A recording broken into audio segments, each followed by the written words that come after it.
Paramashivoham. Om Nithyananda Paramashivoham. Om Nithyananda Paramashivoham. Om Nithyananda Paramashivoham. Om Nithyananda Paramashivoham. Om Nithyananda Paramashivoham. Om Nithyananda Paramashivoham. Om Nithyananda Paramashivoham. Om Nithyananda Paramashivoham. Om Nithyananda. Your fears, incompletions, insecurities, nothing is needed for you to exist. Paramashiva alone is enough for you to live absolutely, blissfully, celebrating, fulfilled, complete, intensely. Paramashivoham. Om Nithyananda Paramashivoham. Om Nithyananda Paramashivoham. Om Nithyananda Paramashivoham. Om Nithyananda Paramashivoham. Om Nithyananda Paramashivoham. Om Nithyananda Paramashivoham. Om Nithyananda Paramashivoham. Om Nithyananda Paramashivoham. Om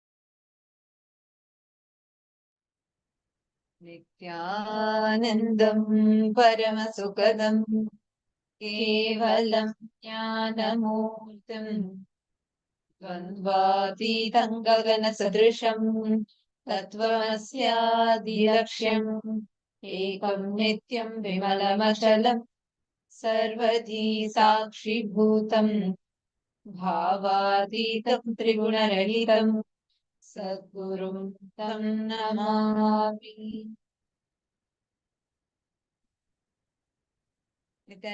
Nithyanandam to each and every single participant who's sitting here with us. Welcome to the very special season of Paramashivoham Level 3 program participants who have logged in here, being here with us. We are here for a very, very, very, very powerful journey ahead, especially this season being the season where we're going to be celebrating the descent of the avatar.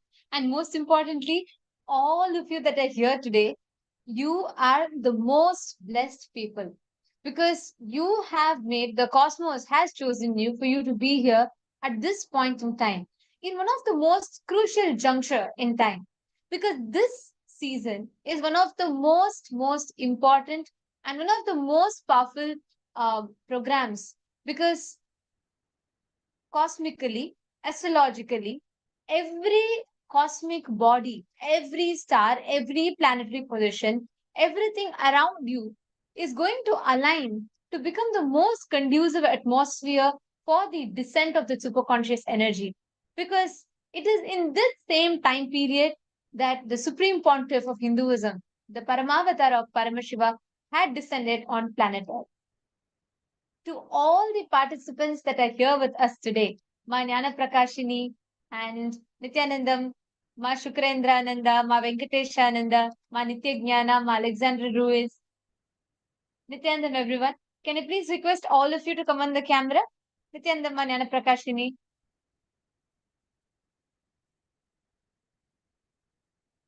And all the viewers that are watching us live right now on the YouTube, Facebook, all the social media platforms.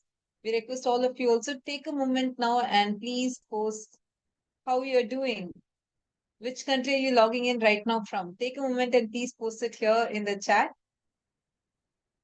And Chayan Shvarma, Nithyanandam, Chayan Shvarma, which place are you joining us from? Nice to see you here, Nithyanandam. Srinitya Guru Prasadini, Nithyanandam. Ruji Agora Shivam, Nithyanandam. Which place are you joining us from, Maya? Chayan Shvarma. Actually, every one of you that are here with us today, we are very, very excited to present this season of Paramashivoham to all of you. Because time and again, in through every program over the course of last year or so, Swamiji has given some of the most important, unique initiations and aspects of superconscious breakthrough, be it in terms of manifesting powers, or all of you who are graduates of Paramashivam level 1 and 2 would by now have been oriented into, understanding the principles of completion, understanding the revelations on the source scriptures of Hinduism.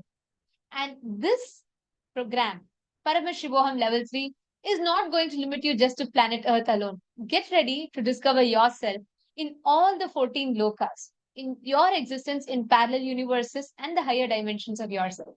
So, what is going to be so unique in this season? Because we have been having Paramashivoham, I think Swamiji has been conducting this program, Paramashivoham Level 3 program, like an not just level 3, like all the level 1, 2, and 3 as an unbroken program, right? Continuously, we have been having, we had it through the pandemic and we have been having non-stop every single month we have it. And we also have participants who come for almost every single season. From the time they start attending, they come without fail for every season. But what is it that's making this season so special and making it so unique, which is why everybody needs to attend this? Okay, the first and foremost thing is actually in this time, there's a very beautiful verse in the Bhagavatam that describes how when an avatar descends, why is the birthplace of an avatar or the descent of an avatar so important? Is because when an avatar descends, the whole cosmos prepares to hold the energy of that avatar, which means the super consciousness we call God, Supreme, Parabrahma, Parandama, Paramashiva, any that super the supreme entity that you call it, right? When that God, when that super consciousness descends on planet Earth, everything, every cosmic body, every star, everything has to align. Everything aligns to receive that highest energy. And what happens is at that point in time, it becomes the most conducive ambience for any human being to experience enlightenment. And needless to say, Paramashivoham is that place where Swamiji serves enlightenment on the couch. Literally, you don't need to move from your couch. You're there, you can just sit back, relax, and enjoy. And you will be experiencing enlightenment. When I say enlightenment, don't visualize sitting under a tree and meditating. Living enlightenment is living the life in the most coolest way. Actually, each one of us that are here have come from various different intentions, right? Like you either want to manifest a new job, you want to manifest a new relationship, you want to heal some disease that you're experiencing, or you want to have a breakthrough in your career. Anything might be the reason. Or you just come here to break certain patterns that you're struggling with and really want to have a breakthrough, a conscious breakthrough, a super conscious breakthrough. And you might be here to awaken your third eye. You might be here to start experiencing the power manifestation. There are various reasons that might have brought you here. I request all of you, if you don't mind, please take a moment and do type here in the chat saying what actually brings you to the program, what actually made you decide, like, oh my God, I really want to try this. It might be a social media post, or you heard it from Swamiji, or someone had told you, your friend had told you, and you just wanted to come and experience it. So, what was it that had brought you here? I do request each one of you to take a moment and post it here in the chat. Whatever might have got you here, or just experience Swamiji, experience who Swamiji is, experience more and more just being with Swamiji, right? Whatever might be the reason that might have brought you here, I just wanted to tell all of you one thing.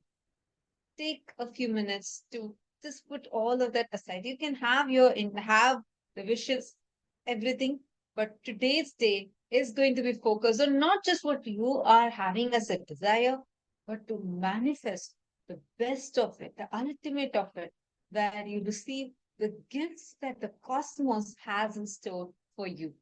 Probably you want health, but in today's sessions, Swamiji is going to manifest not just health, not just the best, amazing enlightenment based, but eternal life itself.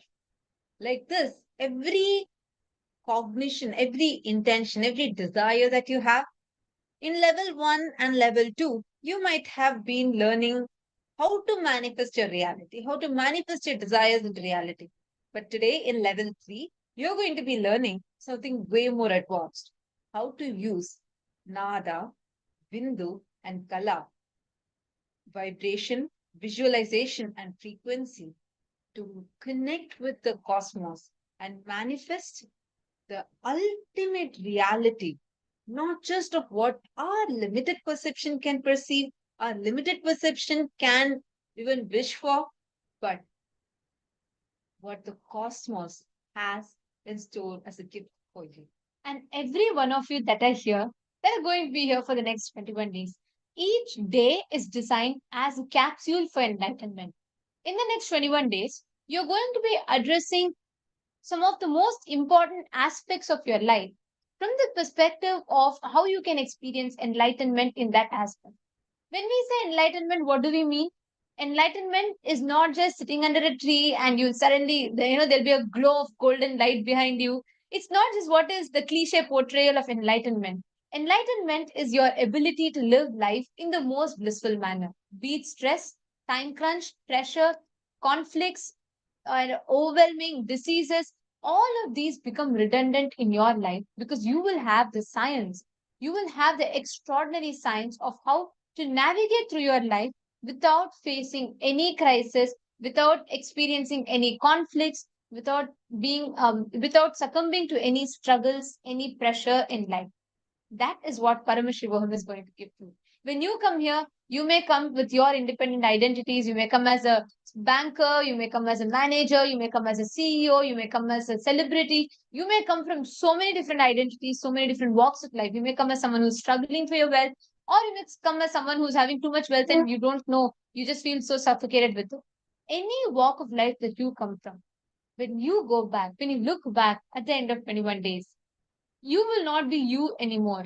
There will be divine radiating through you. So just sit back and get ready for the ride. And when we say the divine radiating through you, understand it will be the best, most advanced version of you, way more than your wildest imaginations of how you want to be.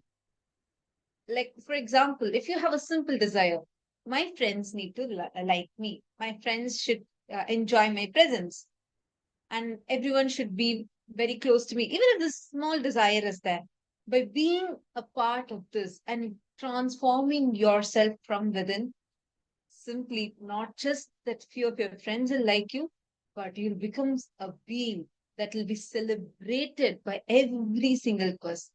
You will see how all these ultimate versions of you, the ultimate best manifestations of you, are going to be radiating through you. So let's get ready. Let's get started.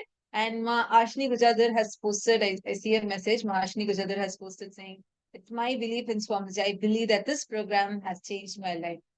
Wonderful to hear that from you, Ma. And we also have Ryuji Aghora Shivam, who's posted a beautiful message. He said, a deep connection with Swamiji brought me here. It's been the best period of my life ever since I started PSN. And I would say that's a very important point that you shared because it is the cosmos that chooses you to be here. And Chahan Sharma, you had posted that you joined here from YouTube. And I just wanted to share with you if you are here, whether you accidentally stumbled upon that Facebook link as you were scrolling through, or Swamiji popped up in your YouTube feed, you are here not by accident. You are here because the cosmos has chosen you to be here, chosen you in specific to be here in this form, in this time, in this space. You are here in the right time, with the right person, in the right space, at the right place, at the right time. Everything is just aligned for you to experience this superconscious breakthrough. So I welcome every one of you once again. And myself, I am Nithyanandita. And I'm Maniti Tattvapriyananda. And we are blessed to be the Acharyas of this program, to be a part of your wonderful, amazing journey where you are going to have a super conscious breakthrough, manifesting the ultimate Paramashiva himself to you. So without further ado, let's get started. And our very first session is going to give us a glimpse of what it is when the ultimate divine, ultimate potential of you is being awakened inside of you. What is it that is going to happen as a side effect of it? A super conscious breakthrough, which is going to have an amazing super conscious mutation happening in your very being, will first result in the manifestation of powers. Understand? Every human being, if you have a head, Swamiji says, if you have a head, you have a third eye. Manifesting that with the awakened third eye, manifesting the ultimate powers that you have, is exactly what we are going to be glimpsing right now. And in the Vedas and Agamas, the Hindu scriptures, there are elaborate descriptions of how these powers should be manifested. Like you would have heard about X-Men, Spider-Man, these are all fictional mythological characters.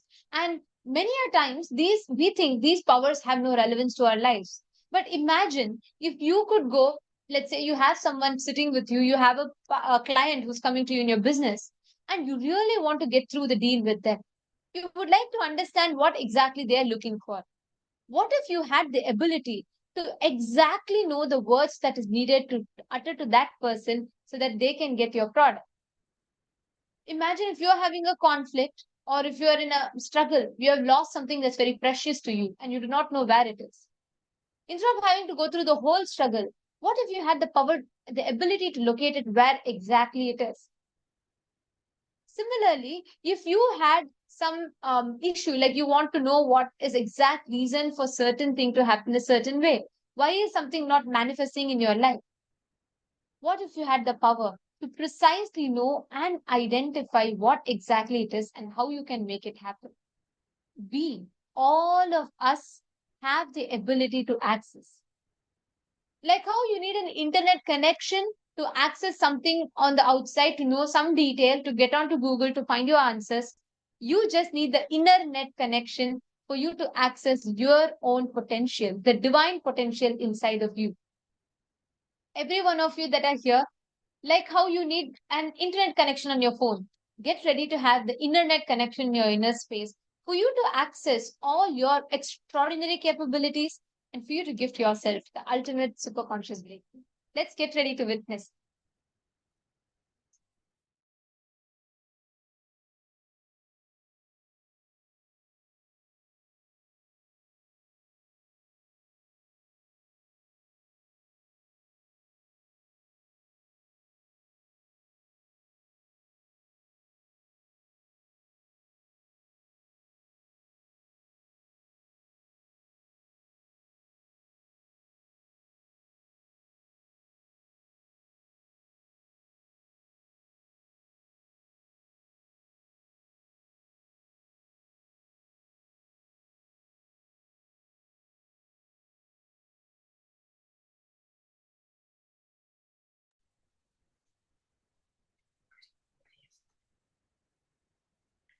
Nithyanandam, everyone. So, as Ma Nityanandita and Ma Tattvapriya gave such a beautiful introduction to this Paramashivoham program, Let us understand why is it so special in relation with the Jayanti program.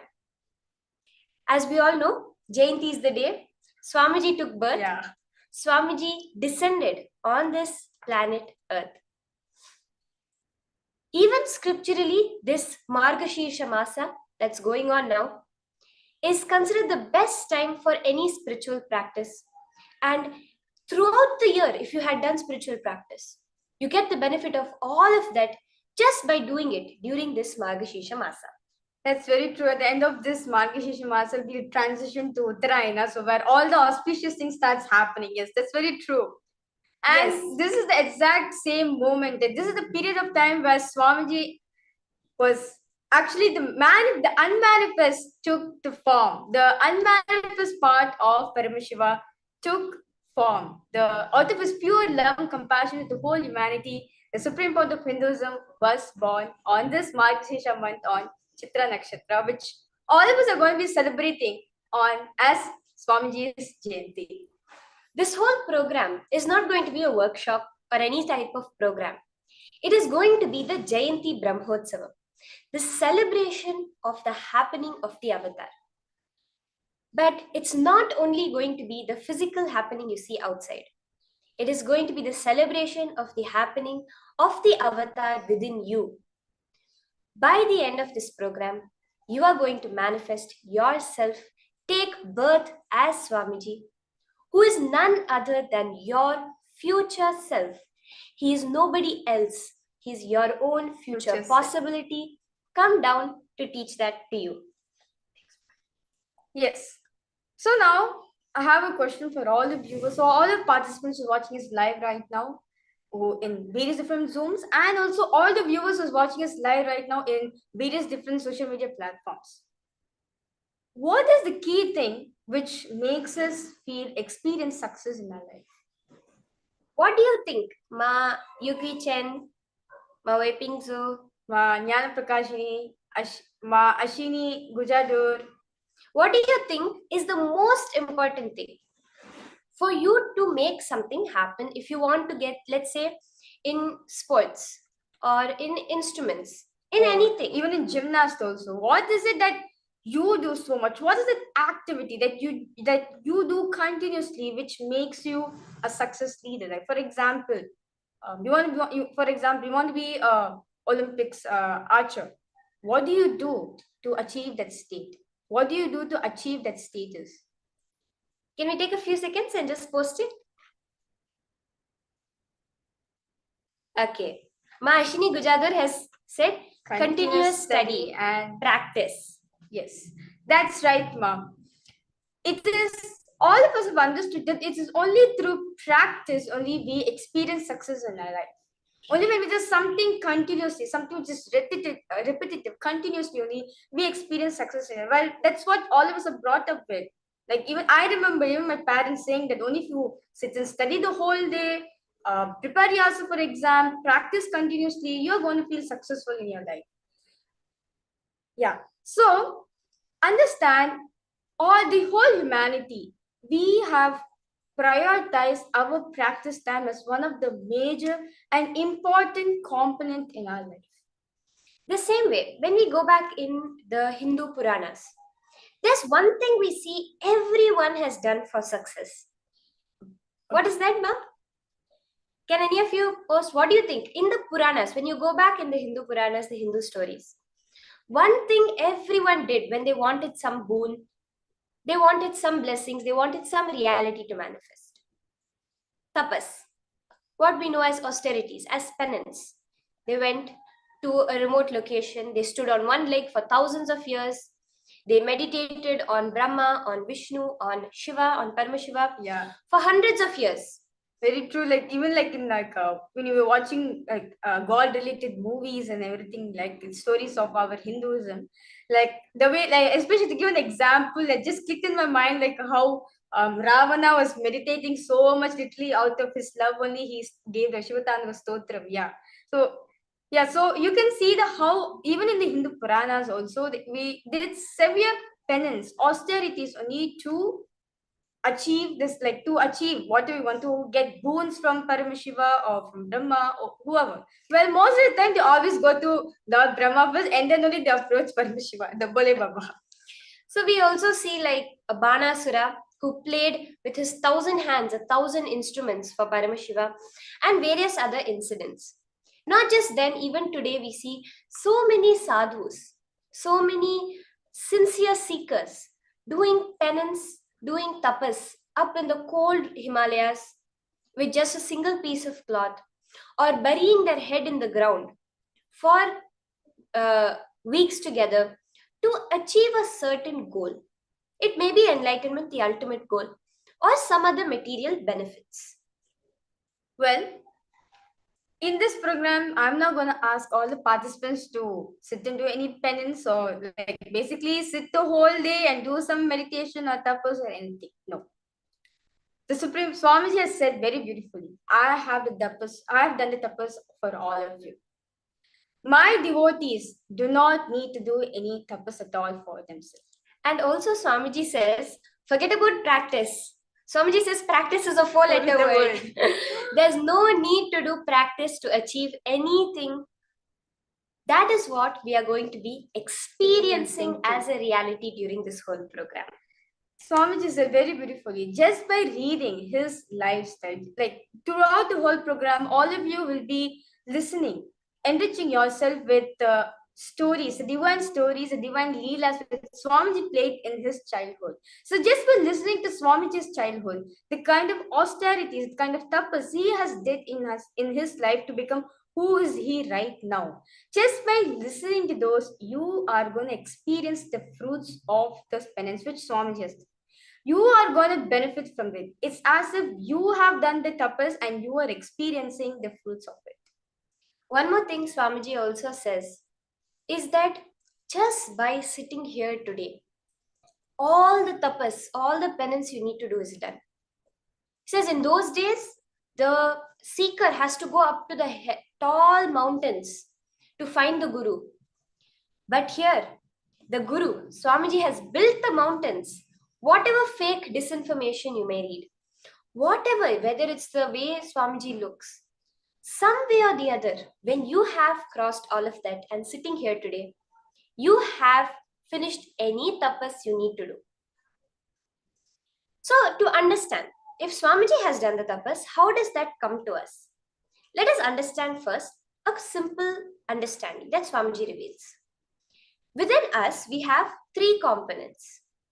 We have the muscle memory, which is what we could consider as a flesh and bone, which stores all the information of the day-to-day activities, like, brushing teeth or combing your hair.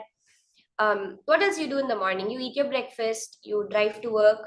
These daily activities are all stored in your muscle memory. So daily when you're functioning, we say functioning on autopilot. At that time, we are functioning from our muscle memory. So basically the daily routine we are functioning from our muscle memory. Yes. And then we have the biomemory, which is one level deeper. In your biomemory, all your instinctive responses to a life-threatening situation, or when your being is involved in it, which generally comes up about 5% of the day, where either it's a reaction coming up, it's a celebration. These instinctive responses which come from your core, that is what is stored in the biomemory. So you could say, for example, you face a threat. How do you respond to your boss firing you? Or how do you respond to a fight with your spouse? How do you respond to a job promotion?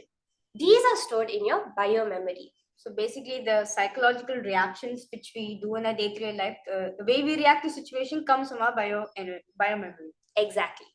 And as you hinted, the third one is called the bioenergy. In the bioenergy, we have, that is one thing that is same amongst all of us. Every being has the same bioenergy. It is the component of Paramashiva within us, the component of Swamiji within us. So when we are doing practice, we are teaching our muscle memory. We are inserting something into our muscle memory, which then through even more practice enters our biomemory, We see the very professional, very successful pianists who can just play blindfolded. And then beyond that, it goes into your bioenergy, where you have a birth, when you're born, you have a natural instinct for something, those kinds of things. But this is a long process if you really look at it. But what would you say the Sanskrit word for practice is? You would say generally? Abhyasa. Abhyasa. We are taught, like even in most Indian languages, abhyas is practice. Swamiji says abhyasa has a very different meaning in Hinduism. It means manifesting again and again. Well, manifesting is different, practice is different. Very different. When you are manifesting the truth you want to express in your life, the reality you want to create in your life is directly inserted into your bioenergy, which just becomes a beautiful flow of manifestation through your biomemory and muscle memory, bringing it as your reality in front of you. Well, now these possibilities, as Mashamba was explaining, that awake these possibilities and powers are actually there in you. When you actually awaken your bioenergy, the bioenergy is the God particle in you. Swamiji calls it as the God particle, where it represents like Paramashiva in the miniature form in your body. So this God particle is related to your DNA. Well, something which all of us may not know, but I'm going to say the statement. Swamiji said very beautifully, all these sciences, whatever you're doing in your life, anything which is known or unknown, is actually there in your very own DNA. You mean deoxyribonucleic acid, that DNA? Yes, it is that DNA. Wow. It is there in our very DNA. These sciences, understand very clearly the possibility, the power manifestation which all of us are going to experience today. These are not like some thing that only like few people in the world are blessed with this power, or the few people in the world, very special people in the world, are born with it. No. We hear things like, oh, she has good genes, or singing runs in her family. But every possibility, every power is available to every being in the universe. Yes. And this is there in our very own DNA structure. The DNA which is the very core of our life, the DNA which is very core of our biology, it is this same DNA which has the key, which has basically the cupboard to store all the knowledges, all the possibilities which a human being can express within themselves. But okay, now why are we not seeing it? We are never. Generally people don't express all the possibilities. So why is that? Well, it's just that this special awaken, just this special DNA needs to be awakened in all of us. It's just that this science has been forgotten. Well, this was the lifestyle which we had in our Hinduism, in our Sanatana Hindu Dharma, right before the persecution. Understand, these sciences have just been forgotten. Just because we are not been living in our life, does not mean it's not there. It's like you eat some food and you get stomach pain. Are you going to stop eating from thereafter? No. Same way, these sciences are actually there in us. It's just they just need to be awakened. Well, for all of you, the future self of you, the future enlightenment self of you, which is Swamiji, has come down to awaken these powers. To basically, he has the key to open our DNA. Throughout this 21 days, for each power within you, you are receiving the access code. And that is happening through the initiation, the Diksha from Swamiji. He is nobody else. That is why when he says, I have done the tapas for you, it is you who has done it. You are just a past deluded version of your own self that needs to realize your future enlightened version. By the end of these 21 days, you are going to experience Swamiji, Paramashiva as your present moment. Basically, you are going to become Nithyananda. From Aham, from your own identity, you are going to replace with Nithyananda Paramashivoham. So with that, this manifestation that we are talking about, like Ma Nithyananda had mentioned in the beginning, what if you had the power that if something is lost, you could just look through your third eye and find it? If any situation comes up, there's no need to act human, Swamiji says. You can be divine. And let us see exactly how you can do this now.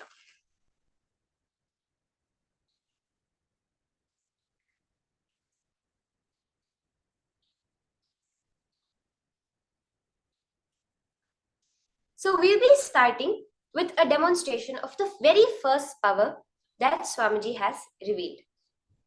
That is the power of the third eye. This power is a manifestation beyond the five senses. Third eye, when we say, we usually understand the third eye of Paramashiva. Like whenever we see a picture of Paramashiva, we always see the third eye in between the two rows. Yes. The third eye doesn't just function as an eye. It functions as a cosmic receiver for any form of information beyond the five senses.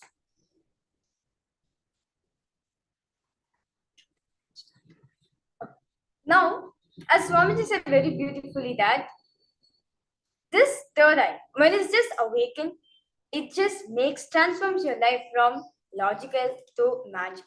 Literally, this is how the lifestyle in Gurukul. All of us have a third eye awakened. For example, if we thought we have any small issues, we'll talk to our body, we do a self-body scanning and find out what is happening in our body.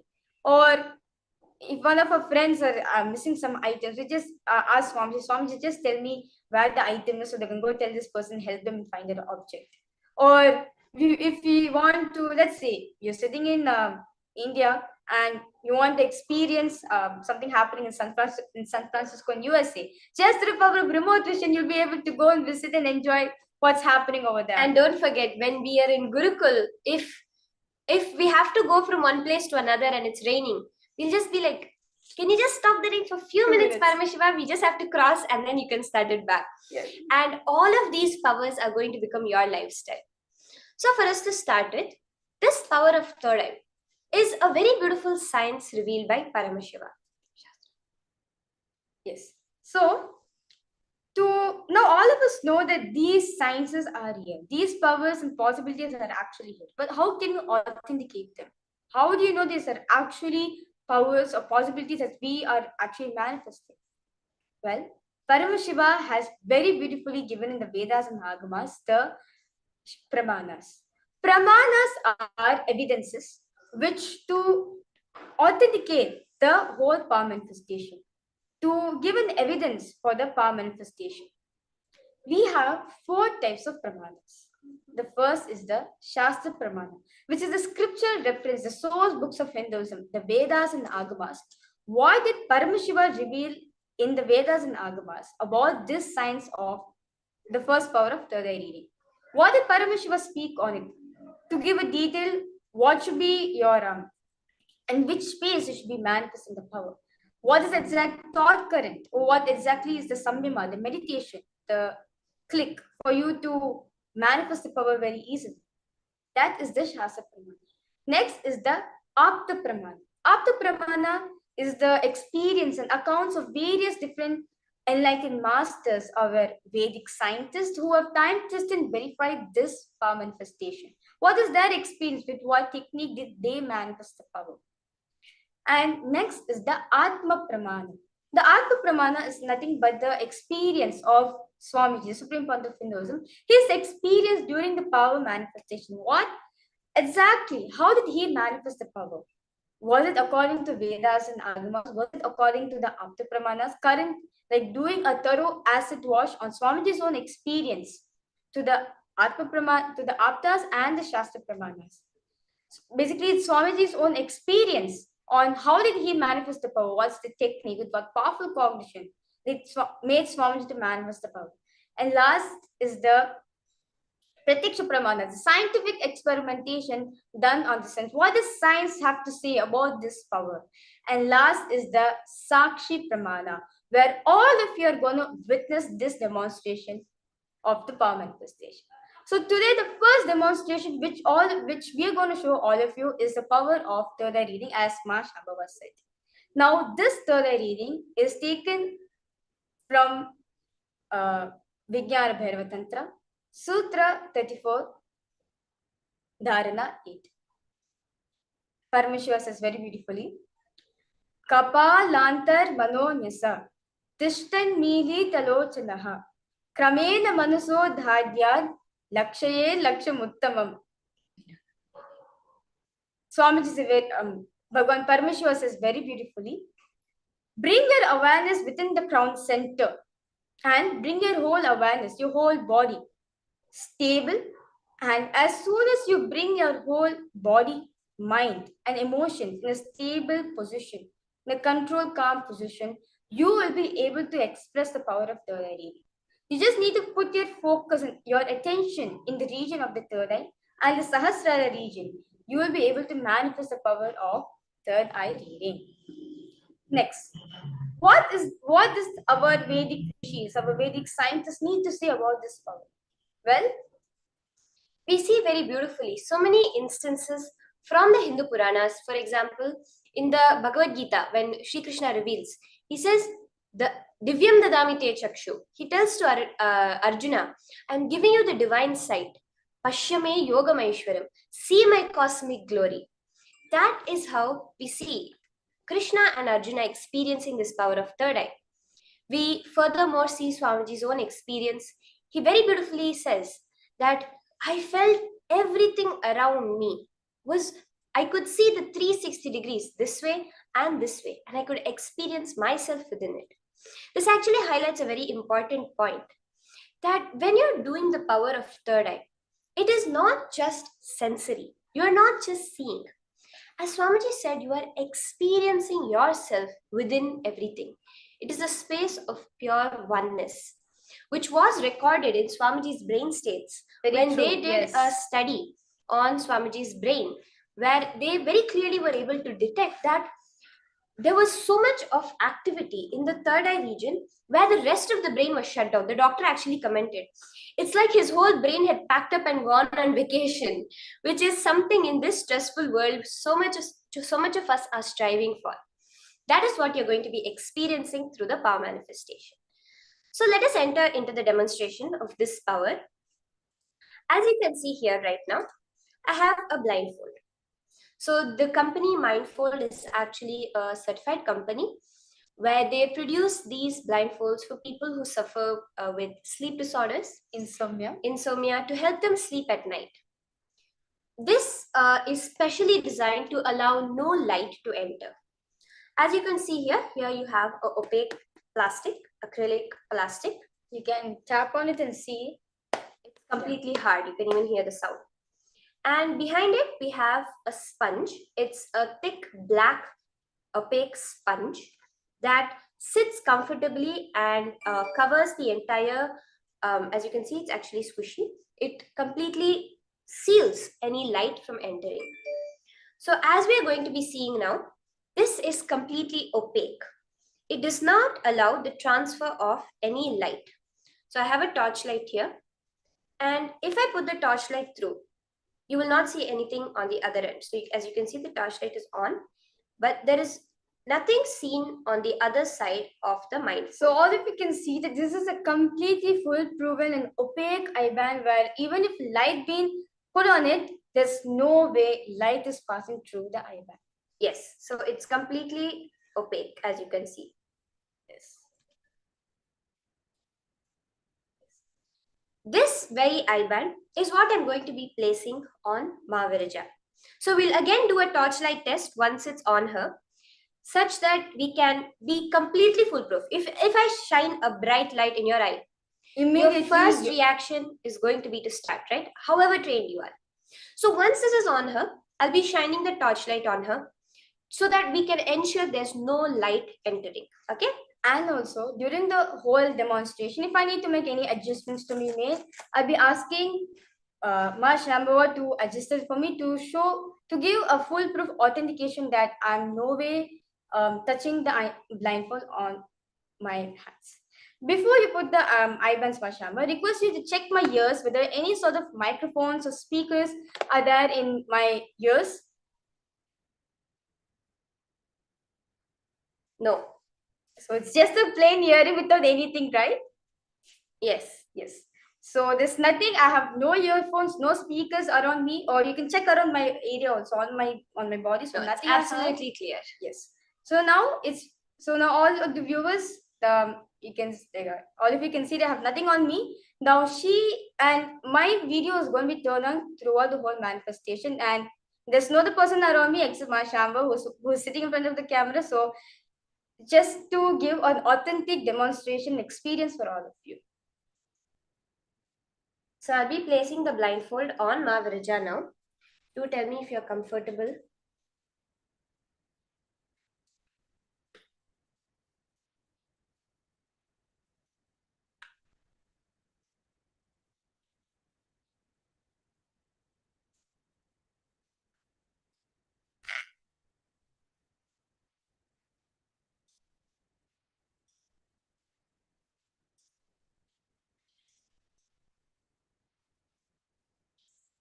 Are you comfortable, Ma Virija? It's really tight for me. Okay. And that's fine. Actually, that's fine for me. No problem. Okay. Okay, as you can see now, Ma Virija is completely sealed from all directions. You can look underneath. There's no holes. You can look above and towards both sides. There is no possible way for Ma Virija to be showing. And let's do the torchlight test also. So as you can see, I'm shining it on the blindfold and underneath. And there is no reaction.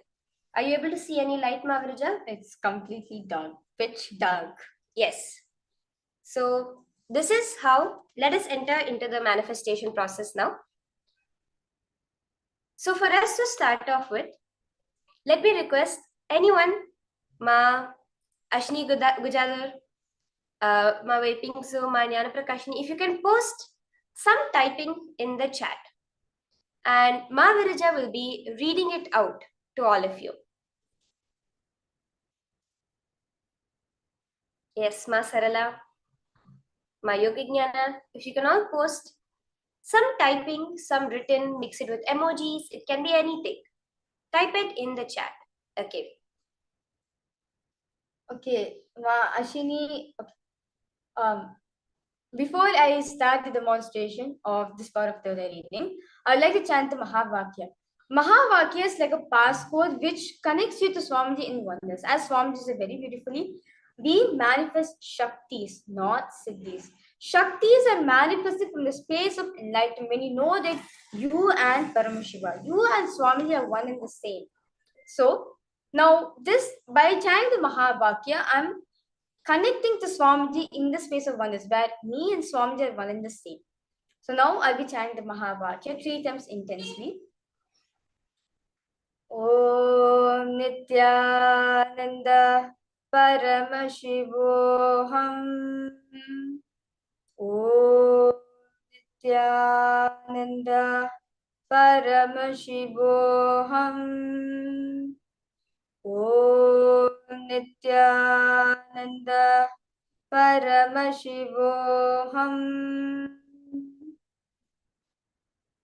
Yes. So Ashini Gujadur has posted astrology. Okay. But you can also you can make it even more complex, you can make it as difficult as you want. Ma Mui Fan Ang, if you can also, I request you if you can also post something in the chat for Ma Virija to read out.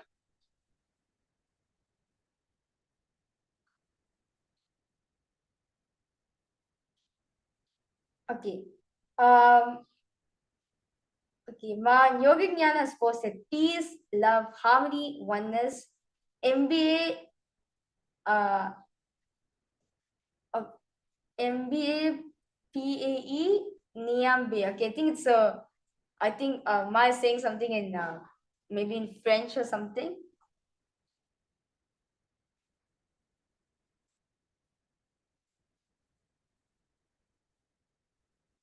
So I request that you can also post if Ma Virija has read out your comment accurately. Ma Ashini and Ma Yoganyana. Yes, Ma Muifanang, you can also post something in the chat for Ma Virja to read out.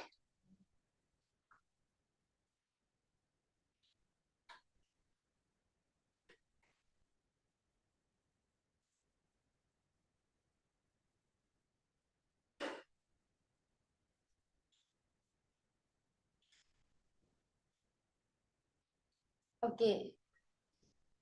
Okay, yes, Ma Ashini has gotten back saying, yes, Ma, completely right. That's amazing. So as we continue the demonstration of the third eye, let us continue with one more power manifestation. That'll be the power of consciousness over matter. This is actually one of the most fascinating powers, where Swamiji reveals about how just through the power of consciousness, you can have a control, a oneness with any matter. The same way you move your hand, you can move any matter in the universe.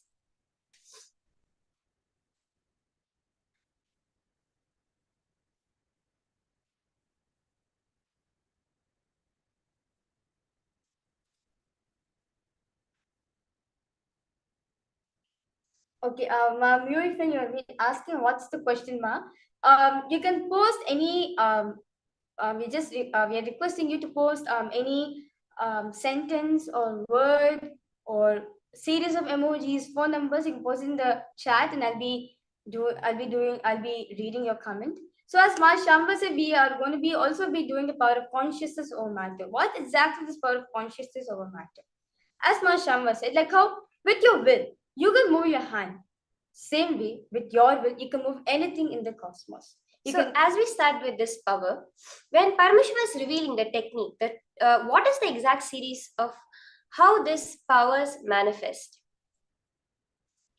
That happens, Paramashiva reveals that when you take any certain object and eliminate the impressions you have about it, eliminate any thoughts you're having about it, you're eliminating any boundary or feeling between yourself and that object as a separate entity.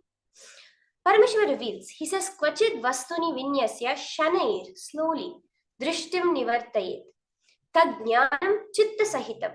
Then Paramashiva beautifully reveals, Devi shunyalayo bhavet. He's talking to Devi. He's saying, one abides in shunya, the space where nothing other than you exists, the space of all inclusiveness or infinity. The same way, whatever you can see with your eyes open, you can see that and much more through the third eye. So as we start this power manifestation, I want to request any of you to place an object on your palm in front of the camera. So Ma Ashini Gujadar, if you could come on camera and place an object on your palm, which I'll be moving, chanting the Mahavakya, and through the power of intense oneness with Swamiji, Swamiji will move the coconut or you can put a coconut or a fruit, any round object. Yes, Ma, I see you have gotten a coconut. That's nice. Paramashiva will move the coconut from your hand just without any external force. Keep your hand completely stable, Ma. Don't touch it with anything, and just ensure the coconut is on the camera. So you can basically make sure that your palm should be completely straight and flat. Do not cup your palms, or do not keep it hold very loosely, or like not bend forward. Just keep it completely straight, like completely flat and straight, and place the object in the middle. And when the object is moving, do not control the object, because it's only Swamiji who is manifesting. So, Ma, and if you can also face the three eyes of the coconut towards me, the three dots which are there on the coconut, can you face that towards me? Yes, Ma, because Swamiji says the three eyes will connect to the three eyes of the coconut and the manifestation will happen. Yes, Ma. So yes, Ma, I'll start with chanting the Mahavakya while Ma Virja continues the third eye manifestation. Okay, yes. So my moving fan has posted love, happy, and oneness. So I request all participants to continue doing the power of consciousness over matter, and you can also post something in the chat. Well, understand very clearly. This power of consciousness over matter is one of the most easiest and actually one of the most friendliest power which we have done so far. As very beautifully, when you an object which is kept in your own hand, and you're not moving the object out of your will, but through Swamiji's will, the object is moving. Then means you have actually started recognize, like for some people they will not even understand how the object is moving. So only when you experience this power manifestation, then you'll actually understand that these possibilities are actually there in you. So even this power of third eye reading, which I'm demonstrating for all of you, understand these are possibilities are there in you. We're just demonstrating to show that these powers are actually sitting there in front of you. And you have come here to the right place to awaken, to experience all these extraordinary possibilities which is there in you.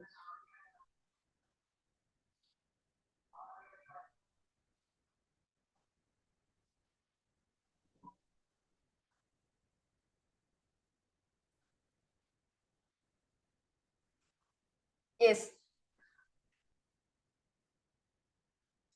Om Nithyananda Paramashivoham. Om Nithyananda Paramashivoham. Om Nithyananda Paramashivoham.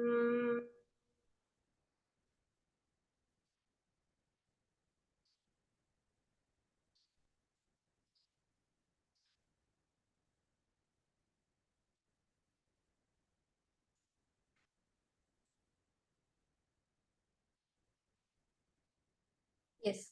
So now this power of third eye reading, understand you can see through your eyes normally. Like how very clearly you can see through your two eyes. Like when you see something, like for example, this torchlight. You can see very clearly through your two eyes. But when you use the third eye, you can actually see much more than this. You can actually go through a level of seeing what is inside of this torch. What is the material out of which this torch is made up of? How it is connected to that detail level, your third eye can tell you precisely. Yes.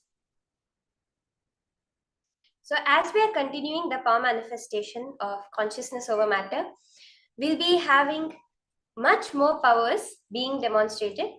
So, first, I'll be removing the blindfold for Mavirja, and then we'll be entering into many more exciting powers that we are going to be experiencing today.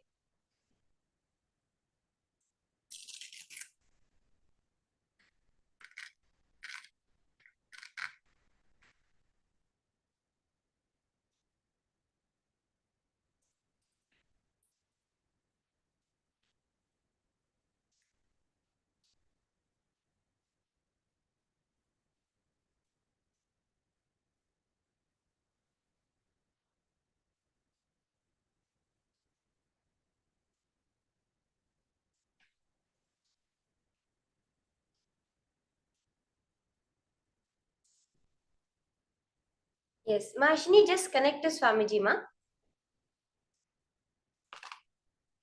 and sit.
We all saw about the power of third eye, right?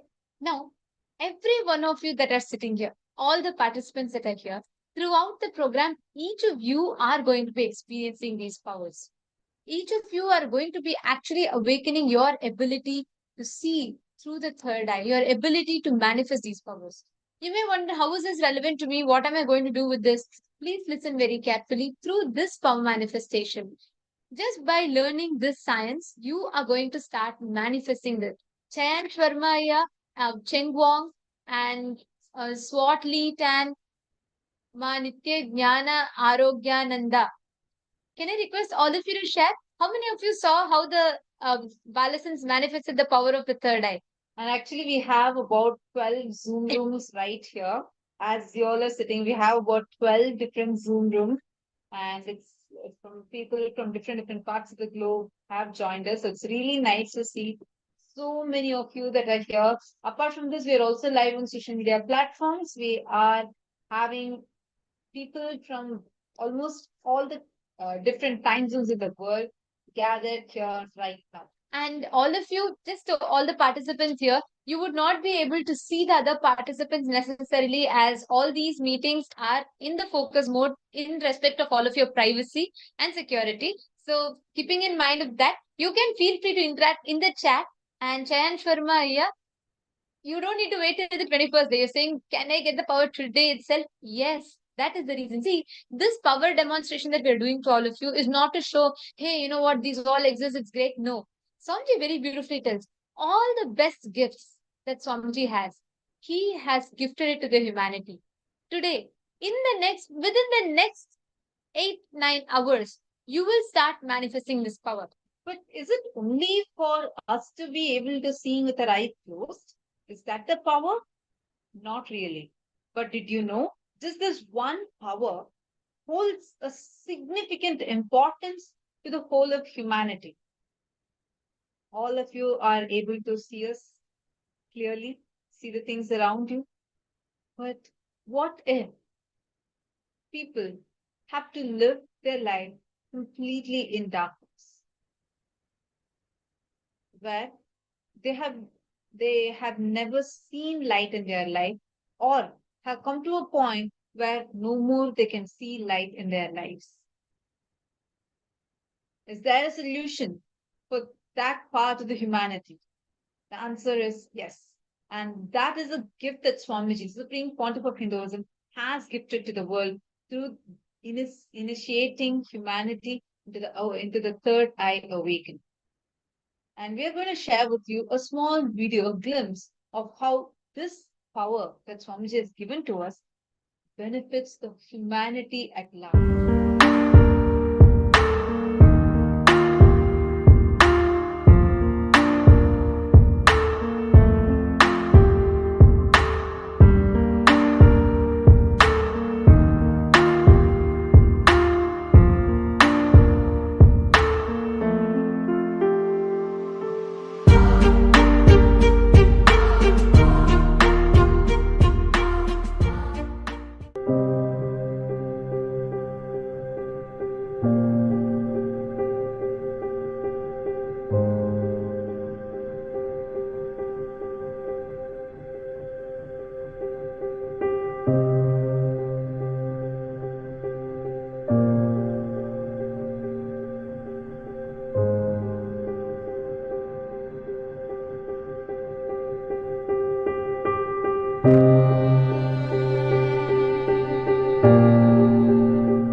जरा मैं मंत्र बोले तो પછી મારા ગુરુજીને યાદ કરીને પછી બોલે क्या દેખાયું આ શબ્દ क्या દેખાયું થર્ડ આઈ મારા દેખા કઈ જગ્યાએ થડાયેલા આંખોની બંને ઉપર કપાળમાં વચ્ચે અને આયા આ દીકરી આંખમાંથી એક વાર દેખાઈ ગઈ. Nithyananda, I am Nithyananda. I am part of the thousands of people whom Swamiji has initiated to be able to manifest extraordinary powers one of the extraordinary breakthroughs that I had in the past 5 years was very recently when I visited the Blind People's Association here in Ahmedabad. It was for the first time I saw the blind children, the visually impaired children, with his one blessing. Swamiji just told that through me, he blessed me to be able to be one of his Divya Shariras, to be able to carry and radiate him through my body. And he told me that I will be able to initiate all of those children for them to see.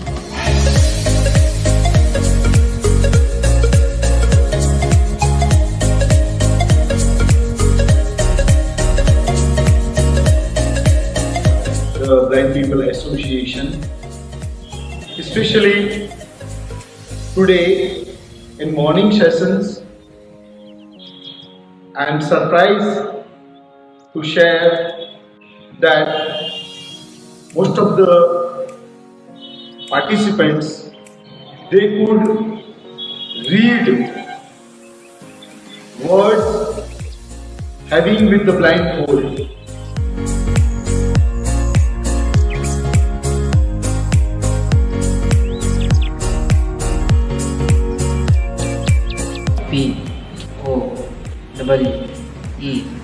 POWER. So POWER, and we see R as K. Wow, beautiful. Beautiful. Excellent. Very nice. Yes, Very so nice. I want to just show this piece of paper, and that's exactly what is written.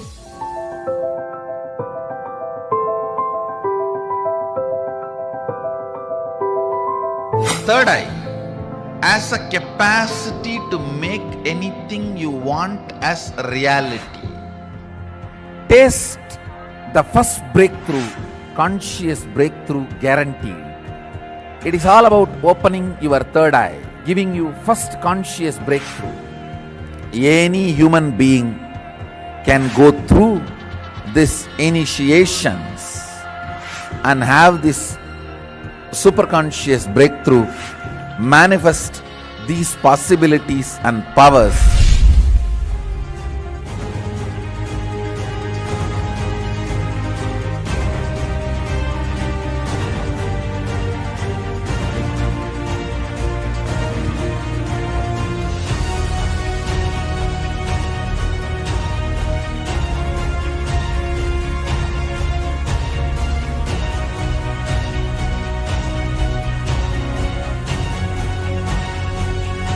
One of the biggest gift to the humanity from KAILASA is third eye awakening, even for the born blind, visually impaired human beings.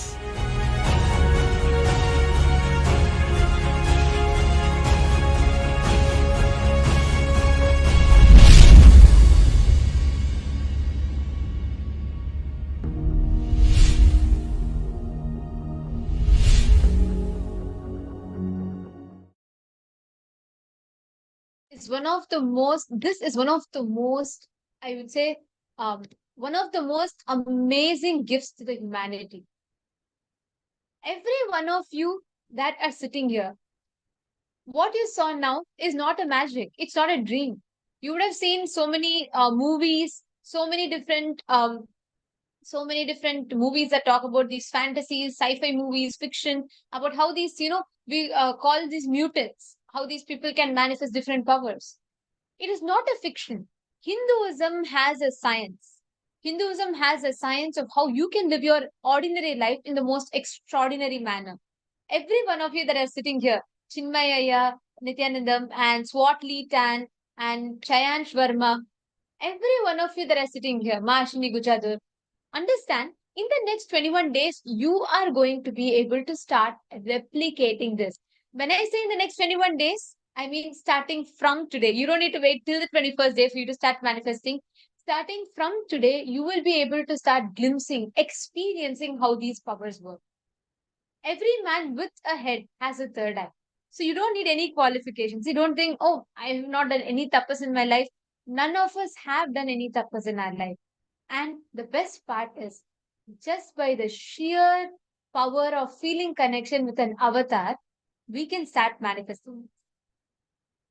So now we are going to be showing the next power. See, all of us, we have 463 plus amazing powers of Paramashivoham that we as human beings have ability to manifest.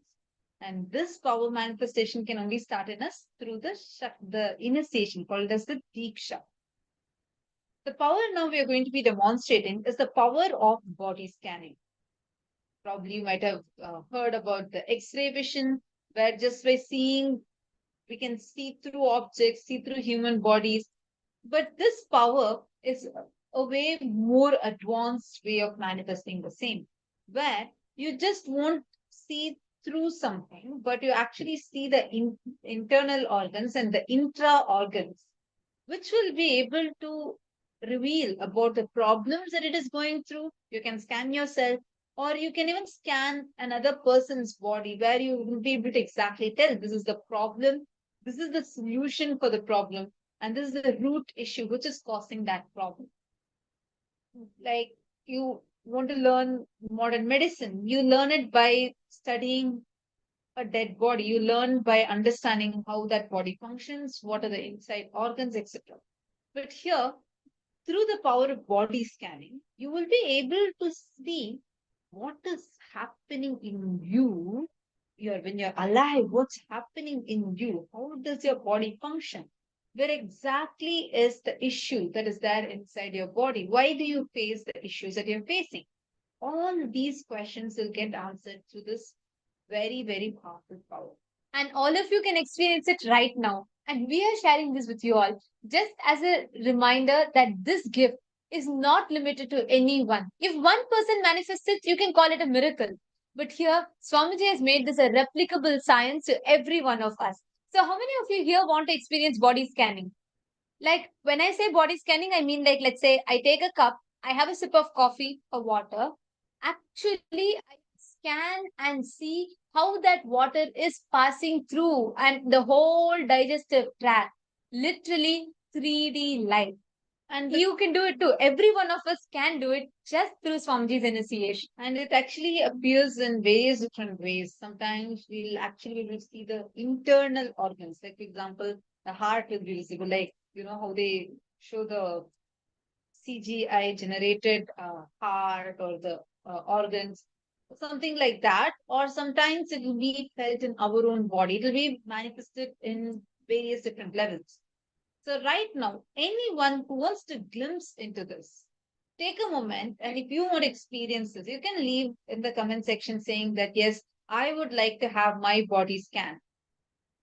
Take a moment, please post it in the comment section, and we will be scanning you right away. And especially if you're here for the first time and or you have never experienced body scanning before, and most importantly, if you're very skeptical, if you feel like, are all these powers true? Are they all really manifesting it? I want to test it. This is a stage for you. Please feel free to post in the comment section, in the chat.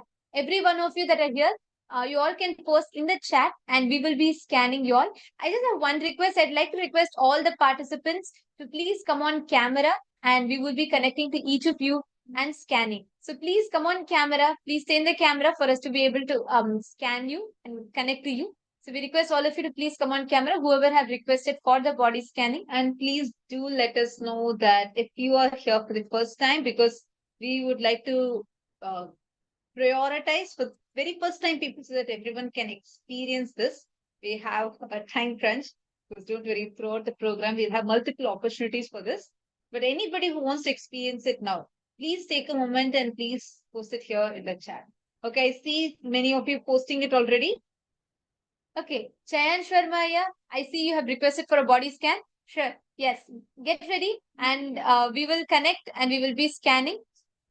We have Manitya Tattva Priyananda here and she will be scanning you. Get ready. You are going to actually experience a glimpse of these powers. This is like 100% possible for you, for me, for every one of us, just through Swamiji's initiation. So get ready. You can, if you have any doubts, if you think inside you, what are they saying? Is it true? Is it all actually possible? Am I going to be able to manifest powers? You will get answers to all these questions experientially right now. And we also have a few more people who have requested. I see Ryuji Agorashiv. Aya, I request if you could please come in front of the camera and sit. And Ma Nithyananda is going to be doing the body scanning for you now. And even we have Chinmayaya who's requested. So Chinmayaya, I request you to please come on the camera so we are able to connect. And Ryuji Agora Shivam, please could you come closer to the camera? Yeah, actually I'm not able to see you clearly since I think there's a lot of light behind you. If you could please come a little closer to the camera. Nithyanandam Luka Brando, Nithyanandam Pavanaya. Welcome to this very special program.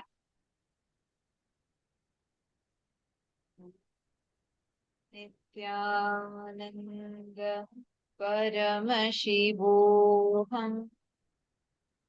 Om Nithyananda Paramashivoham. Om Nithyananda Paramashivoham.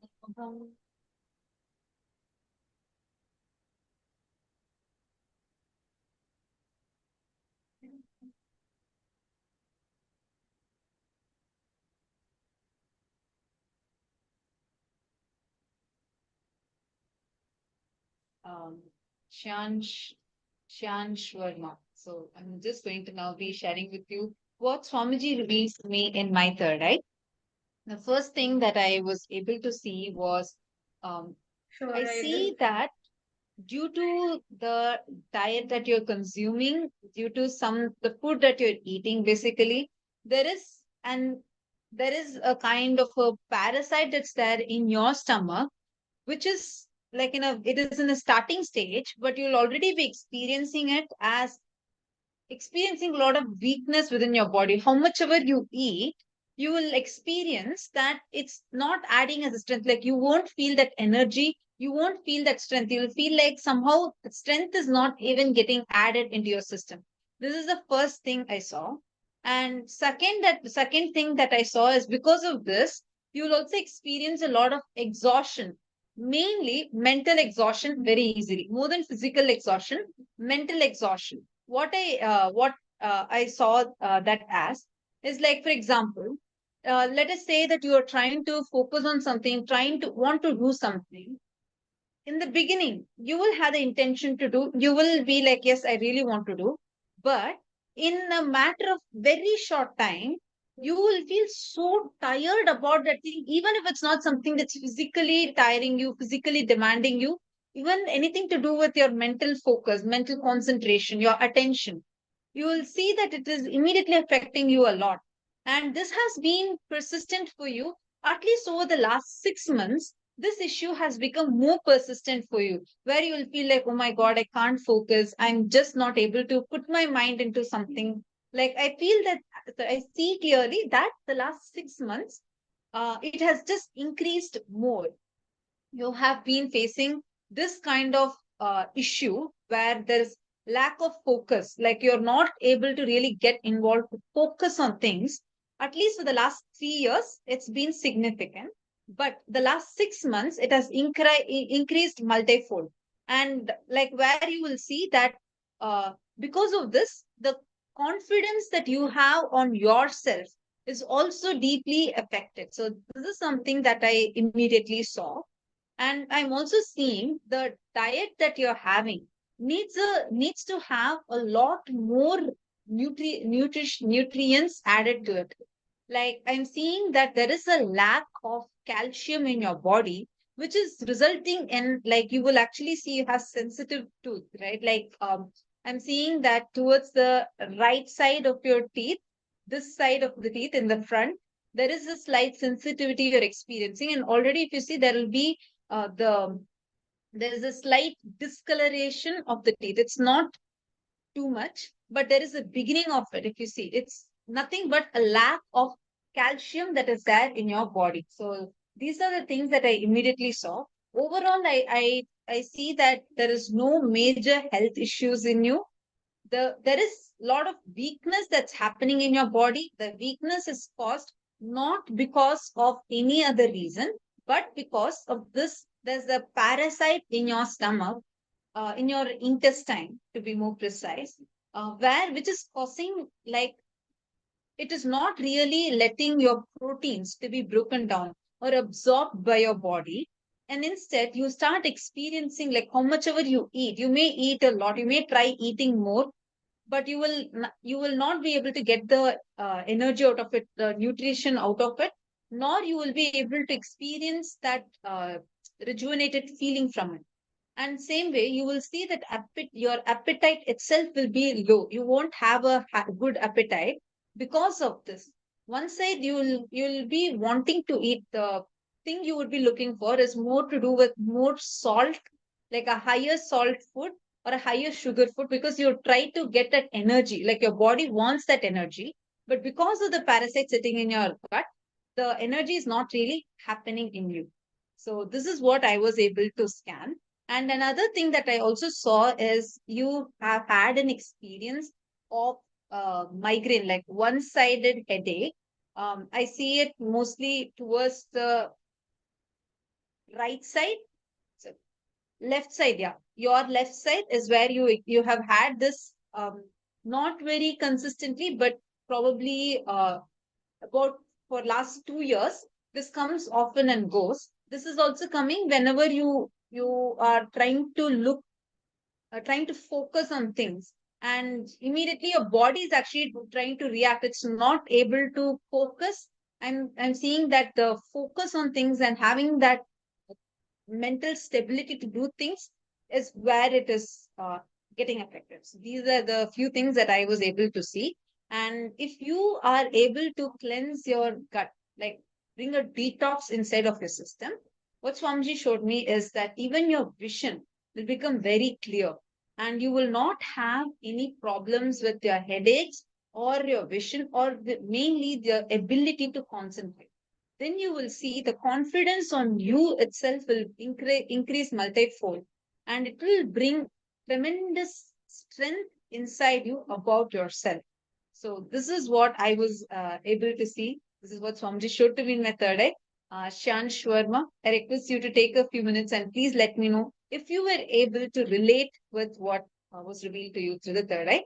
And the solution that Swamiji showed to me in my third eye for this was one, start practicing the regular detox lifestyle practices that Swamiji has given, like drinking neem juice, meaning just boil some neem leaves every morning and drink that every morning, and having haritaki every night. So all these basic detox practices, we will be learning more about this throughout the program. Do these detox practices and mainly cut down on any of the junk food that you're eating, and see to it that the food that you're eating is more organic. You need to add a lot more bitter taste foods in your body. So these were the few things that I was able to scan and see. So do let me know how much you were able to relate it. What did you click with? Please post it in the chat. And hope that helped you, Chan Shwarma. And now there are so many others who have requested for a body scanning. So Ryuji, I'm going to be sharing with you. I scanned you as well. So I'll be elaborating to you. But before that, we have few others also requested for scan, and I'd like to share with you all. We have many other Balasins who will be joining us right now in the live for scanning each of you. Anam Bansalaya, we have Chinmay ji, and we have so many of you who have requested the scan. So just stay tuned for a few minutes. We will be having each of you will be receiving the body scan.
Yes, Nithyananda. So we here with us, we have joining the Balasans from Nithyananda Gurukul. We're all here to scan, who will be manifesting these powers. Like this, there are hundreds of children who have been initiated, adults, thousands of adults who have been initiated and manifesting. So now to all the participants that have requested us, Anam Bansalaya, Manitya Brahma Yogananda will be scanning you now, Aya. And Chinmayaya, we have Manitya Virajananda, who will be manifesting the power of body scanning for you, and she will be scanning you. We have Manitya Virajananda on the screen. She'll be scanning you and she'll be sharing with you what she's seeing through the third eye. And we also have few more people who've requested for a scan. Ma Ashini Gujadar, you have also requested for a body scan. We have Manitya Shambhavananda, who will be scanning you. She will be sharing with you whatever Swamiji is revealing through the third eye. So please stay on the camera. And we have Ma Swat Lee Tan. Ma Swat Lee Tan. We have Manitya Yoga Pranananda, who is going to be scanning you, Ma, and she will be sharing with you. Chan Sharma, how did you feel when you when you received the scan? Were you able to relate to it? Do you actually feel like in your life you go through these, and is it making sense to you, or do you have any further questions regarding that? Please feel free to ask and do share. And is this the first time you're witnessing this power manifestation? I do see that you had posted earlier, you're following regularly, you were following Swamiji on YouTube. So do share with us, how is this experience for you? If it's the first time, then please feel free to share how you feel when you receive the scan or when you are knowing about these powers. Yes. Now, Ryuji Aya, Nithyananda, I'm going to share with you whatever I saw through the third eye. And this is not necessarily limited to just body scanning, because I saw some particular incidents which you may be able to connect to, which you may be able to relate with, which affects your body as well. So what I'm going to be doing is, I'm going to be sharing with you now whatever Swamiji revealed to me in the third eye. And please understand, all the things that happens to the body, many times, some incident will lead us to take a certain action for the body, which will make us take a certain action in life, which will cause bad impacts on the body. So when we say health, it is many times, in fact, majority of the times, related to the emotional state that we are in, the mental experiences that we have, the psychological ups and downs that we may go through, which all will result in adverse impacts on the body. So I'm going to be sharing whatever I saw with you right now, and I'm going to ask one thing for you to do. Please do let me know as I'm sharing with you. Let me know if you're able to relate with it. You can keep posting in the chat. And if you have any questions as well, you can feel free to ask then and there in the chat, so I'll be able to address it so that you have the best experience of this power. So the first thing, Aya, very recently, within the last 1 or 2 months, you had a conflict with one of your very close relationships in life. I actually saw that it's a very close member of your family or your first circle. And I'm not very sure if they're biologically connected to you, but there is one person whom you had a conflict with. And I actually saw that that person was someone very close to you. And you started having a deep stress. I see you giving thumbs up. Okay. Please do let me know in the chat. So I'm assured that you are understanding and you're able to relate with it. This person is actually related to you in a very close sense. The exact feeling I see that you had inside you was you felt being taken advantage of.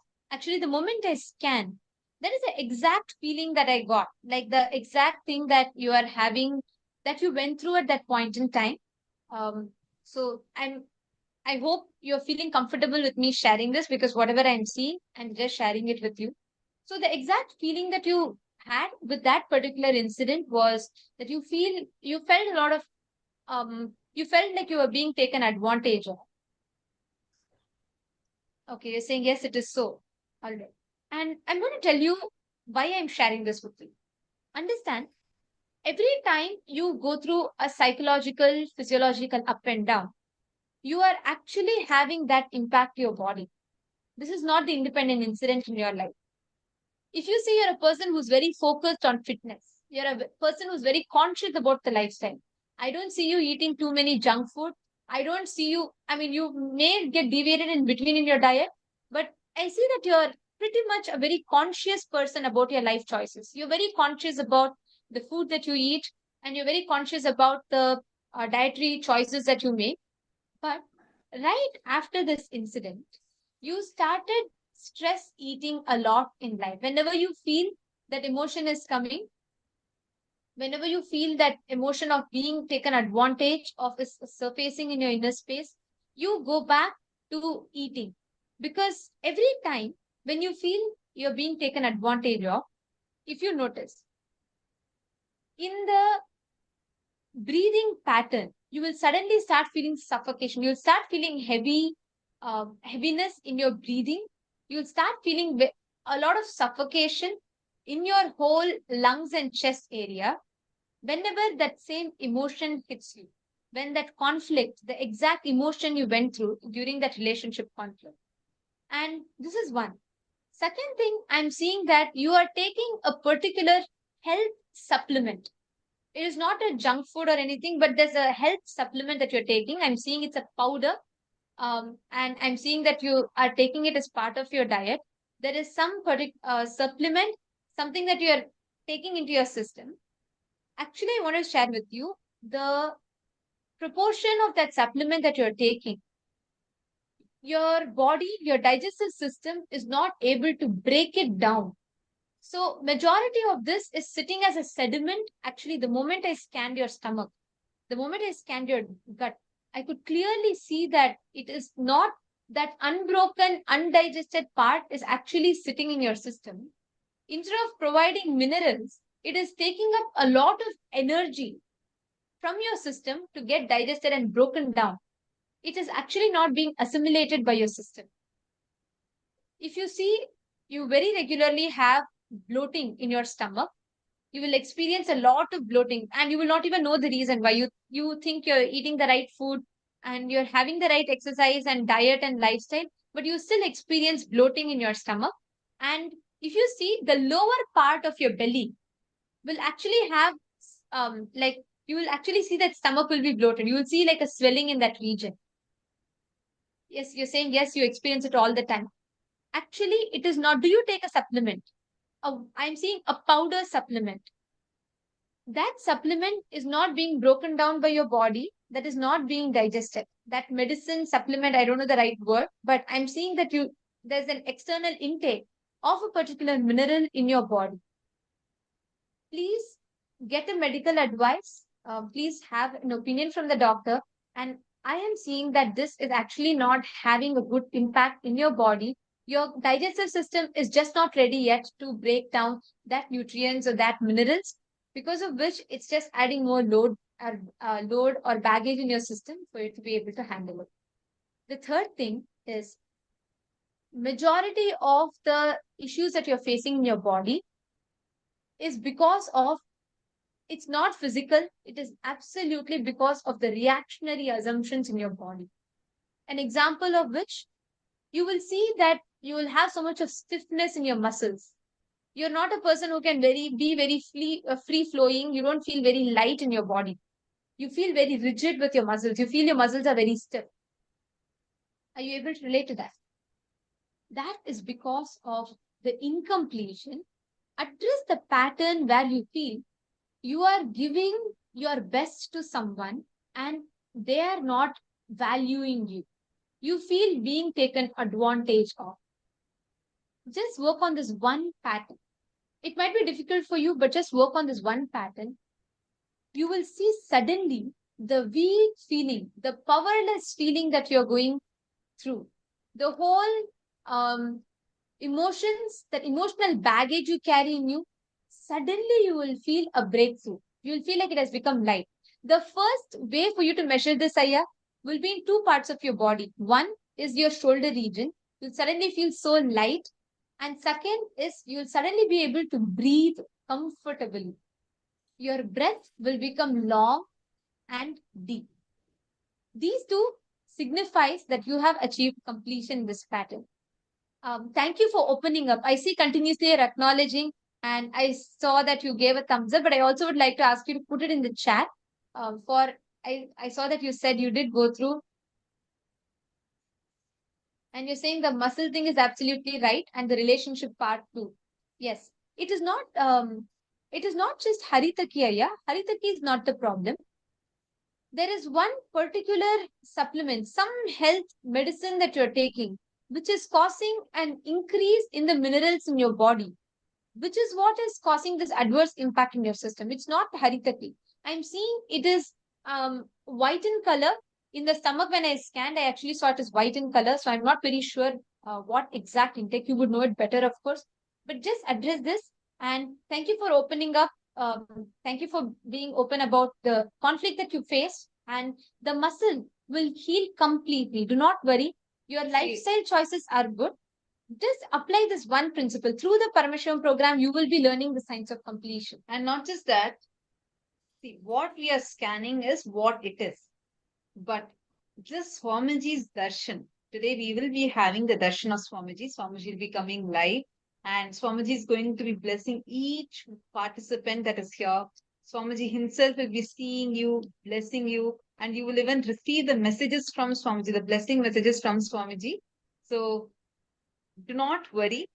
You will be healed. You will be taken care of. You are at the right place. Just stay tuned. Be here. Attend all the sessions. Just leave it to Swamiji. Let Swamiji heal you.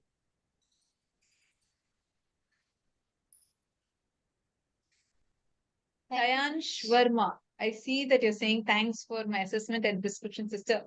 Do let us know how much were you able to relate with it? Were you able to relate with the scanning?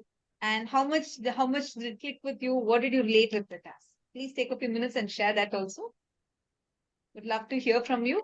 And now we also have the other participants that are here with us, who's going to be sharing with each one of you the scanning that they did. So as I was scanning, I'll go first. I was scanning Ma Ashini Gujadhar. I was scanning you, Ma. And as I was starting, the very first thing that appeared, which Paramashiva showed, which Swamiji revealed, was the climate you're in is very extreme. Meaning, it's not always like that. You have lived in this particular place for quite a long time, for multiple years. But within the last 6 months or 1 year, there has been a very drastic change in the temperature from even day to day, where like, for example, today it will be extremely hot, but then within just a couple of days, suddenly you will see a chill will be in the air. And a very this kind of rapid change in the climate around you was the first thing Paramashiva revealed to me. Swamiji revealed to me as I was starting the scan. And this change, this climate imbalance is causing an intense heat in your lower abdomen. So I was able to see that in your lower abdomen, there's an intense heat. It's almost like, so sometimes, because it's been a while, it's been around 2 months that you have been experiencing this, that when you sit with yourself, you actually feel it.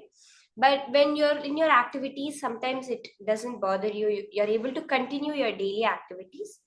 But when you're just sitting down, relaxing, or when you, especially in the night when you're about to go to sleep, that it's like a very severe heat burning kind of sensation that comes from your lower abdomen. And this was one thing which Swamiji revealed due to the complete imbalance of the temperature around, where it's been changing very drastically, and your body is not able to adapt to it because you've been in a very stable environment for a very long time.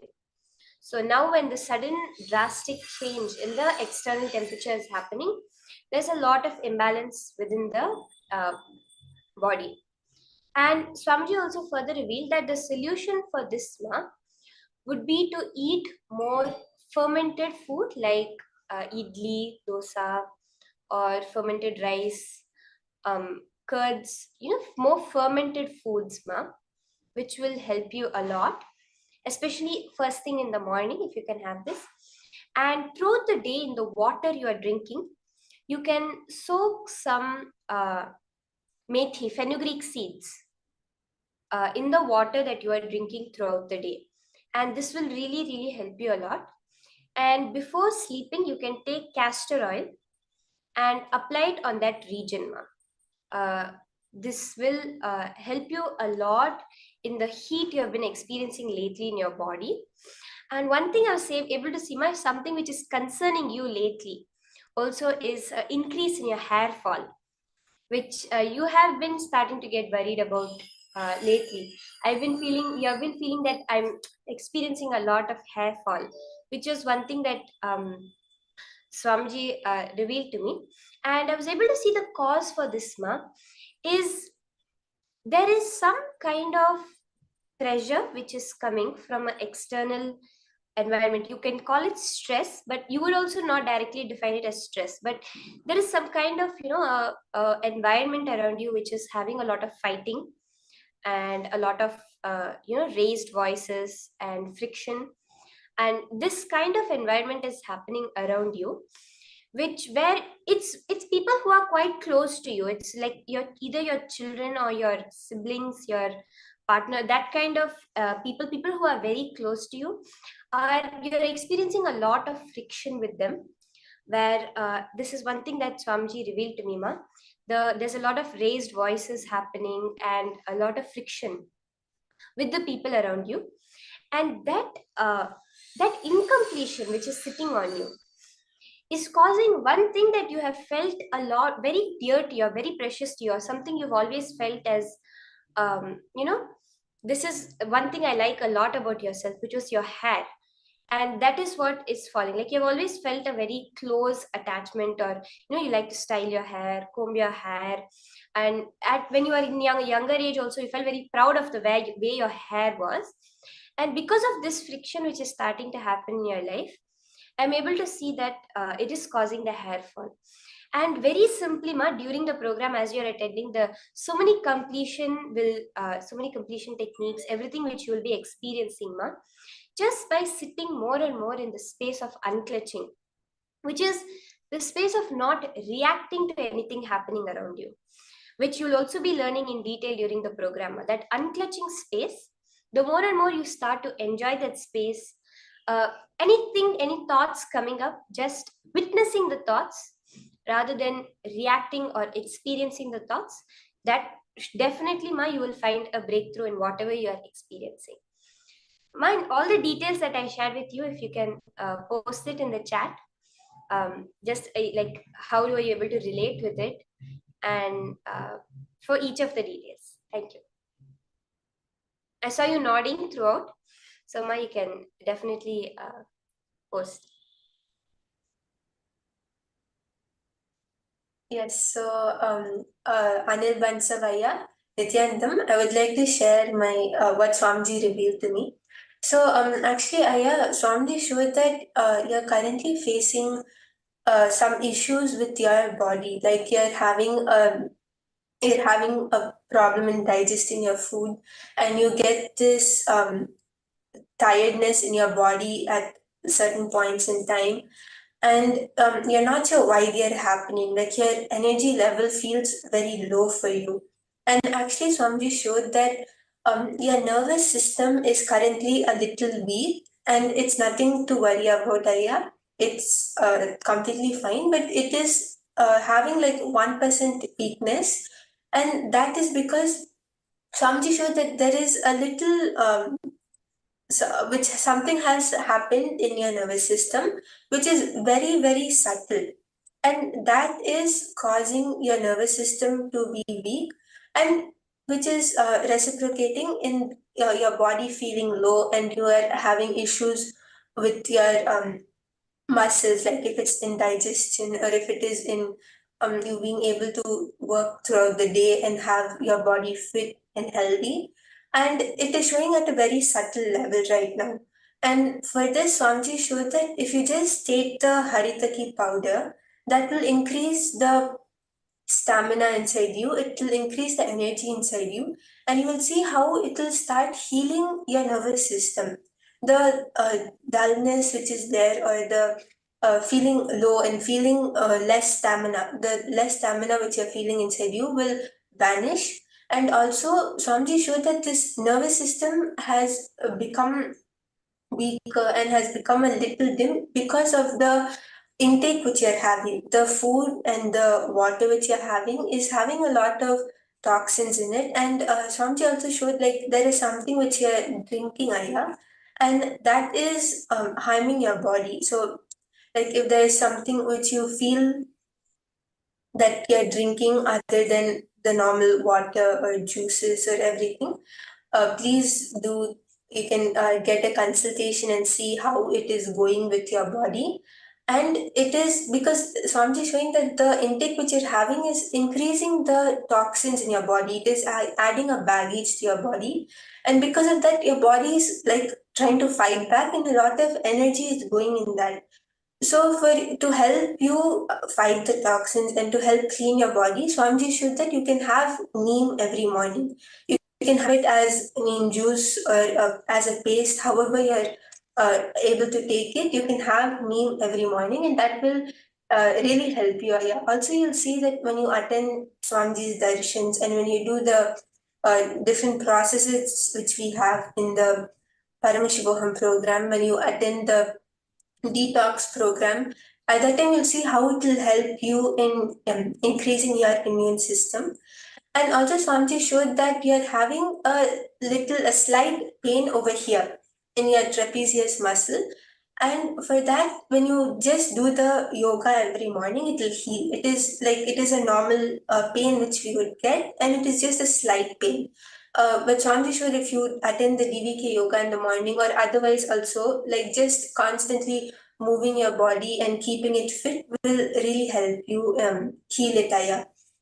So if you have, if you're able to relate to it, or if you feel like it has helped you, you can please do post in the chat, yeah.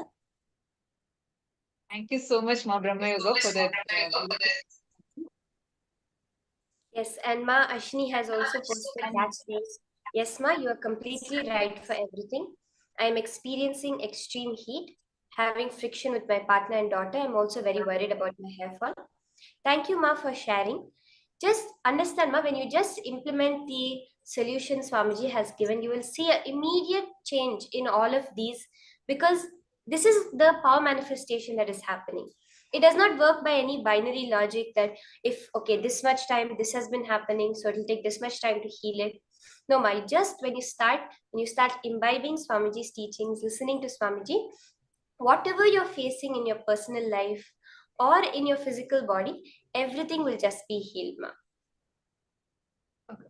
Yes, so Nithyananda Chinmayaji, yeah. So Swamiji showed might be scanning for you.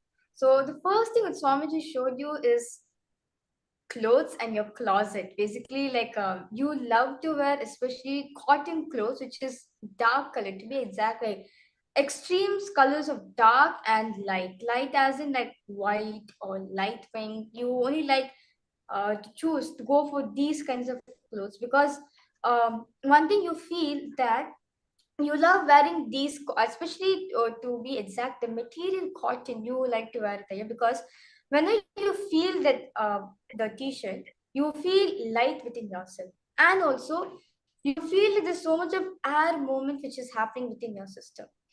And apart from it, yes, Swamiji showed very clearly is that you are actually completely fine, healthy. There's no problem which you're actually facing physically.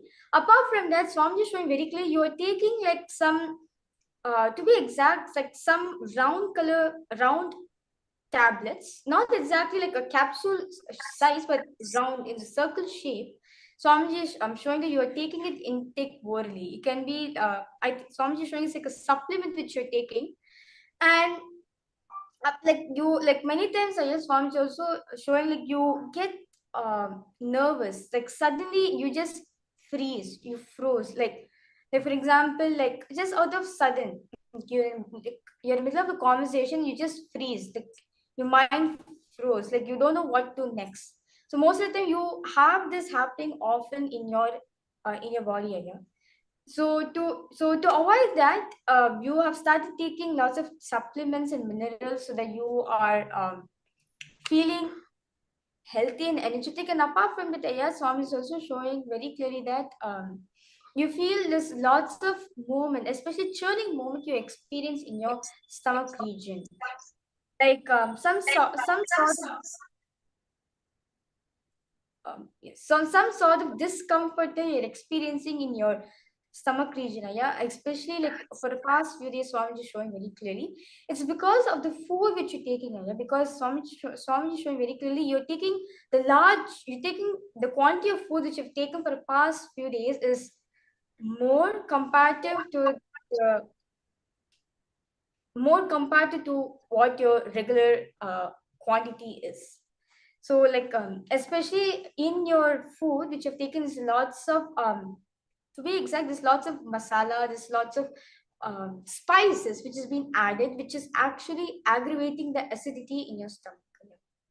So the solution which Swamiji showed for you is just drink a lot of water. The best solution for you is the Jala Aushadaya, which Swamiji very beautifully is revealed to the whole world, where you in a copper vessel, best you can have like a copper bowl, a copper vessel, where you soak water for a whole night. 1.5 liters of water you soak it in the night, and in the morning you wake up in an empty stomach. You chant the Mahavakya, energize that water, and drink it. And also, Swami is also showing that it's because this acidity is because the stomach, the pH level, the acidity level in your stomach is being increased. You slightly feel like a burning sensation in your chest region because of the acidity impact it's having in your stomach. Is also you feel it. You also experience it in your chest region. So to avoid this, so I'm just showing that do not take milks or do not take milk dairy product for the next 3 weeks. And because of this also you're getting a lot of mucus. The first thing in the morning is like you spend like around like 1 hour just sneezing, removing your mucus out from your body. So just for 3 weeks, avoid, do not touch milk, and also drink a lot of water. So these are two main solutions Swamiji showed you. And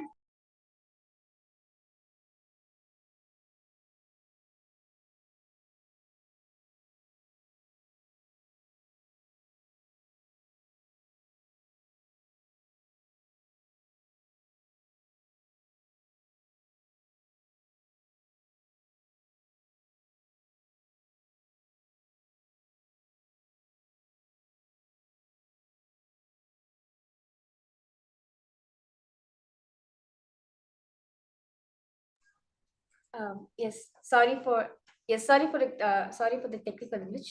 So let me continue. Yeah. So yes. So now you have come for the Paramashivoham program. So now when you're witnessing the darshan of each of the 64 forms of Paramashiva, each of the murtis, naturally those energy also follow you. One thing Swami very clearly is that physically you're completely fine. It is just that you have actually you're a kind of a really a loving being. Like you love like Swami very clearly, you like to joke around with people. Like you like to play, to be exact, you like to play pranks actually. Like to play pranks and play jokes with people. So but because of this you have caused a lot of friction within your family members and with your um, with your friends and also with your clients in your office. So Swami is showing very clearly, yeah. So throughout this Paramashivoham program, you are going to be going through many completion exercises, which is actually going to be impacting your relationship. You'll start seeing that when you go through it, when you follow the completion exercise Swami is given very beautifully, you will actually start building a good and healthy relationship within yourself and with others. So this is what Swami is showing you. I request you to comment back in the chat. Thank you, Maharaja. And yeah, Chinmaya, I request you to share whatever you were able to relate with, how you were able to connect with it. If you had any further questions, please feel free to share in detail. And we thank all the participants so far because what we are scanning is something that might be very personal for you. And thank you for choosing to open up and to receive this scan. And I just wanted to share with every one of you. This power manifestation, once again, is just to remind each of us, like how we are all, just with one initiation from Swamiji, all of us are able to manifest. So can each and every one of you. by the end of this program, not just you receiving the scan, you will actually be able to start scanning and identifying. It is so beautiful to see so many of you acknowledging, you're able to connect with it. You're saying that this has happened in your life and you're able to relate with what the Balasins are scanning and telling through the third eye. And this is not a miracle. This is not only a one person thing. It's a science. Like how you go turn on the switch, the light has to come on. So is this science. Anyone who connects to Swamiji, when an avatar, when someone who is of that highest superconscious energy transmits that experience to another person through initiation, that being also starts radiating that energy. Like, I have to give a small example. When a lamp is lit, when that lit lamp is taken close to another lamp, automatically that other lamp also starts glowing with that light, correct? Only a lit lamp can light another lamp. Only a being who is a super consciousness itself can give a glimpse of super consciousness to others. Swamiji, the avatar of Paramashiva, he is an ultimate super consciousness. Every one of us here are here to receive that super consciousness in us. So by the end of this 21 days, you are all going to start manifesting these extraordinary powers. So beautiful. So beautifully said, right? When all of you are here and when you can see and relate and when you are participating, please understand it is just to show all of you that it is possibility for each one of us. For two things. First, it's a science, and second, we have the incarnation of Paramashiva himself to initiate all of us into powerful third eye powers. And please understand, one very important thing which Swamiji says is, why this power manifestation? It is for us to manifest everything we want in our lives consciously and powerfully. So it is not just to do the body scanning, but to manifest our day-to-day life using these powers. How beautiful and how powerful. We just have to decide consciously, what do you want to manifest in your life? It can be health, wealth, relationship, anything and everything. So I welcome you all for this very powerful Paramashivoham program, and I'm sure all of us are excited to manifest these powers. Yes. And next, I would like to share what I was able to scan from our Suat Lee Tang. Yes, ma.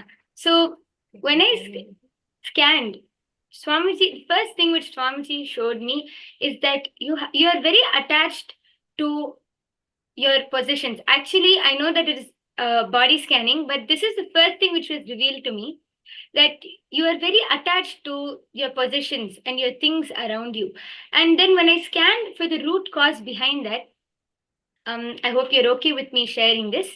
I was able to see that in your childhood, there was a person who you cared about a lot. You really cared about that person, and they were very important to you in your life. And I'm able to see they're like a parental figure to you, someone like a parent, like a father or mother figure for you. And you really cared about them. But at some point in your childhood, I'm able to see around the age of 7 to 10, you felt neglected by this person. And you felt like you were not given enough love, and you started feeling very insecure. You started developing the thought currents that you're alone, that no one is there to support you, no one is there to help you. And because of this few incidents which happened, you felt alone, even by especially because this was related to someone who you really care about. I hope you're able to relate to this, ma'am, and then I'll go on further. I'm able to see that it became such a pattern that even now, the way you connect to, the way you start feeling secure about yourself, about your life, is through your things, is through the positions which you have. Because now you have lost the confidence to love people, to keep your confidence in people, place your trust in people. You feel very scared. There is a lot of insecurity there. So you find comfort in the positions that you have. So this is one of the main points which Swamiji revealed to me. I hope you're okay with me sharing this, and I request if you could also share whether you're able to relate with this, if you're able to connect to what I'm sharing, please do share in the chat section. So what I saw is, because of this pattern, because you felt like there was, even though you entrusted so much of your love, confidence in that person, and you felt left out, you felt like there was no backbone to support you. And because of this, you have a very weak backbone, is what I was able to see, ma'am. And you have a lot of back issues. You feel very strained out if you sit straight for too long, or if you are standing in a place for too long, and all of that starts with your backbone. And I'm able to see it starts from the lower back, but over the last few years, it has spread to throughout your back, ma'am. This is what I was able to see. And it causes a lot of strain for you. And don't at all worry, ma'am. You will be healed from all of these patterns, from all of the problems which you're facing in this Paramashivoham program. You will be healed. And I thank you for giving us this opportunity to be able to scan and reveal all of these things which might be personal and sensitive to you also. So I request if you could share with us whether you're able to relate to this. And I assure you that attend these 21 days of Paramashivoham. At the end of these 21 days, you won't even remember that you had these kind of problems. You won't even remember that you had these kind of insecurities. Everything will just vanish because you will become a complete new person. So this is your journey to realize your highest possibility and come out of all of this. So I request if you could share whether you're able to connect and relate to what I'm saying, ma. Thank you, Ma Yoga Prana. That was a very detailed scan. And I see Ma Swartly Tan is nodding her head. And sorry, Ma Swartly Tan, I know you're able to connect to it, but since there are multiple Zoom rooms, we may not be able to see you. If you could please post a message in the chat, then we will be assured that you have received it completely. If you have any questions also, Ma, please do feel free to ask, because we can guide you in further details. I do see Chansh Verma, you have asked, you said you were able to relate regarding the emotional part that I had shared. You were able to relate to that very clearly, and you were also shocked. Observation made about my mental state and all, but you were very able to relate to that clearly. And you also asked further question on if I could elaborate regarding that emotional state and its relation with your academics. Chansh Verma, definitely yes. And actually, I request you to stay tuned, because after the next sessions, during the gaps, we'll definitely help you. We will help you further understand this in a more detailed way. Now we're in a we're actually run over time. We have a lot to experience. This is just a glimpse. We just wanted to share a glimpse. Actually, we have a lot more in store. And we are going to have this season of Paramashivoham Level 3 program is going to take you through a amazing superconscious breakthrough. Till now, all those who all here have attended the Kalpataru program or Paramashivam Level 1, Level 2, where you learned the science of manifesting your reality. Please put yes in the chat if you have learned the science of manifesting your reality. The science of Kalpataru. Great. I see many of you giving me thumbs up, saying yes. Okay, wonderful. Now, all those who have learned this already, have a great news for you. Today, you're going to be learning something way more advanced. You're going to be learning a very, very powerful session, the science, where using vibration, visualization, and frequency, you are going to learn a unique way, a methodology, not just to manifest your reality, but manifest the best of your reality. Meaning, let's say you have a desire, I have to become healthy. This disease has to just leave me. I should become healthy. You're going to be showered not just with the best health, but also with eternal life as a boon, where you're going to learn the science of how to mature your visualization ability itself, mature your very desire to have the highest desires and the science to manifest them. So far, you would have wondered, okay, I want to manifest something. These powers are all beautiful. I want to start creating what I want in life. Now it is time that you take it to the next level. All of you here have attended Paramashivoham level 1 and level 2.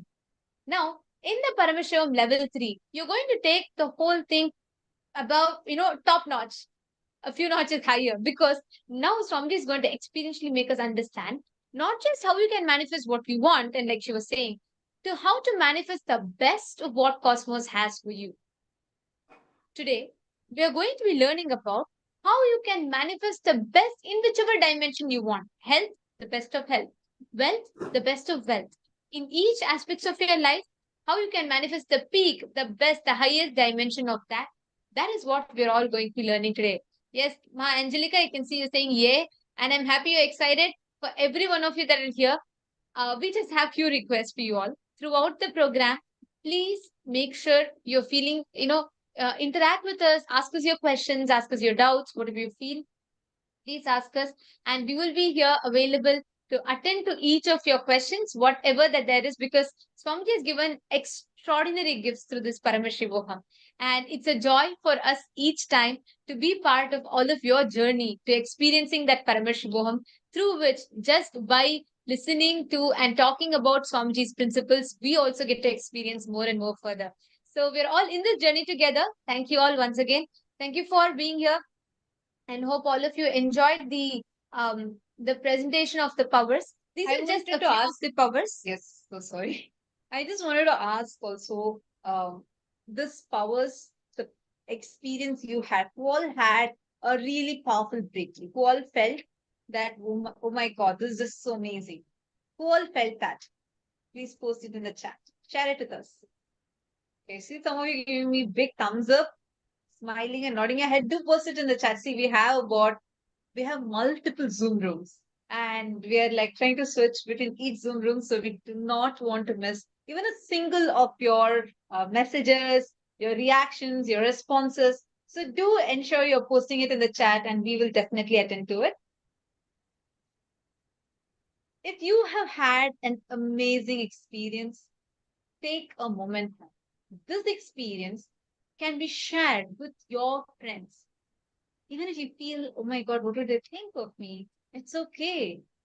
We'll support you in what you can share, how you can share, but take a few minutes, share it with them. It's your amazing experience. It's a breakthrough you have had. Have the confidence to share it with at least a few of your friends. Maswat Lee Tan has actually shared. Thanks for the scan, Ma. The insecurity is true. Ma Yoga Prana, I think this Ma is the person whom you had just scanned, and she has acknowledged it, saying how the insecurity is true. I could not remember the childhood incident, but I feel the lack of support from my mother. And just the backbone problem is not very serious, but I do not really feel much of the back pain. Thank you so much, Ma. Thank you, Ma Suatli. Thank you so much for sharing this. And be tuned in here. Don't worry about your relationship with your mother. Huh?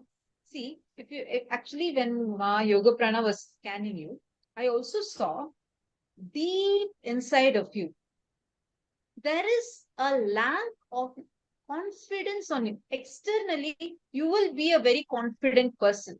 You will come across as someone who will be confident about themselves, but deep inside you, there is a feeling of an insecurity that you're carrying, which is directly related to your mother and the kind of words that your mother had used on you when you were really young, which made you feel that you are not a fit person, like you're not fit for things. This is a word that the moment, actually, when she was scanning, when I looked at you, this is what Swamiji showed to me in my third eye, like not fit for things. This is the word that you are carrying deeply inside you. I see you nodding and acknowledging. See, do not worry. We are going to have a very special initiation into completion with relationships. And this time, in a very, very, very powerful level. On that day, actually, I really recommend that you invite your mother, anyone that you want to build your best relationship with. Talk to them, share with them your experiences, just start inviting them. Make sure that she's sitting with you and attending the program.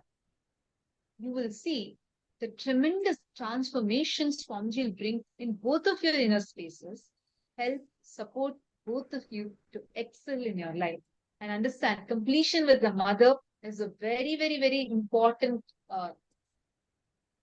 space that we need to experience, because that will directly influence and affect the inner image, the ideas, cognitions we carry about ourselves deep inside us. So do not worry, you're at the right place and at the safest hands, which is Swamiji.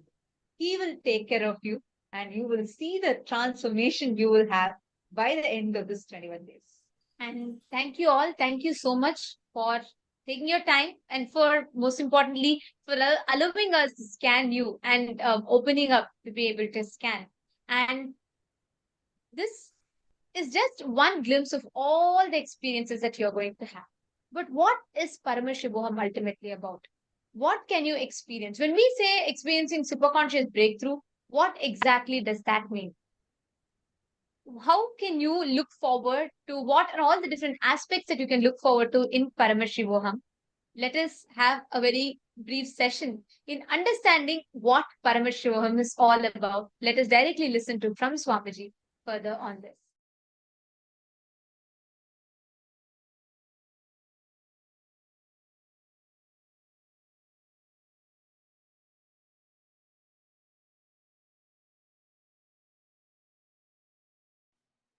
Listen.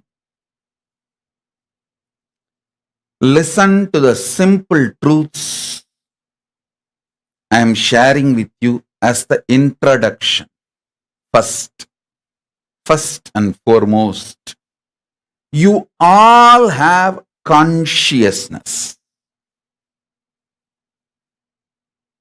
Everyone who is able to hear what I am saying, who is able to see me in the screen,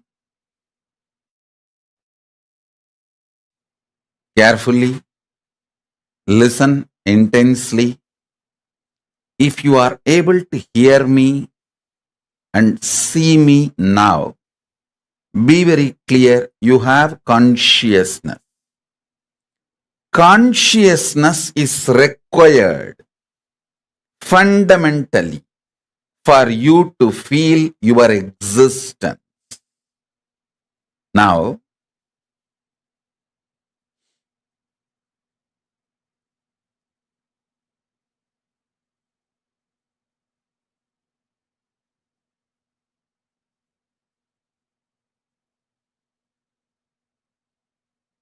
through various programs in the past, I helped all of you to manifest various possibilities and powers of your consciousness. Listen. Now listen carefully. Let me repeat. You all have consciousness, and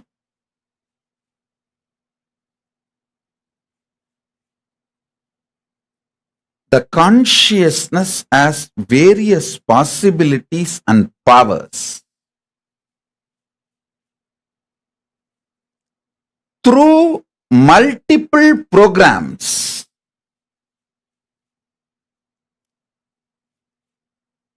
last 28-29 years, from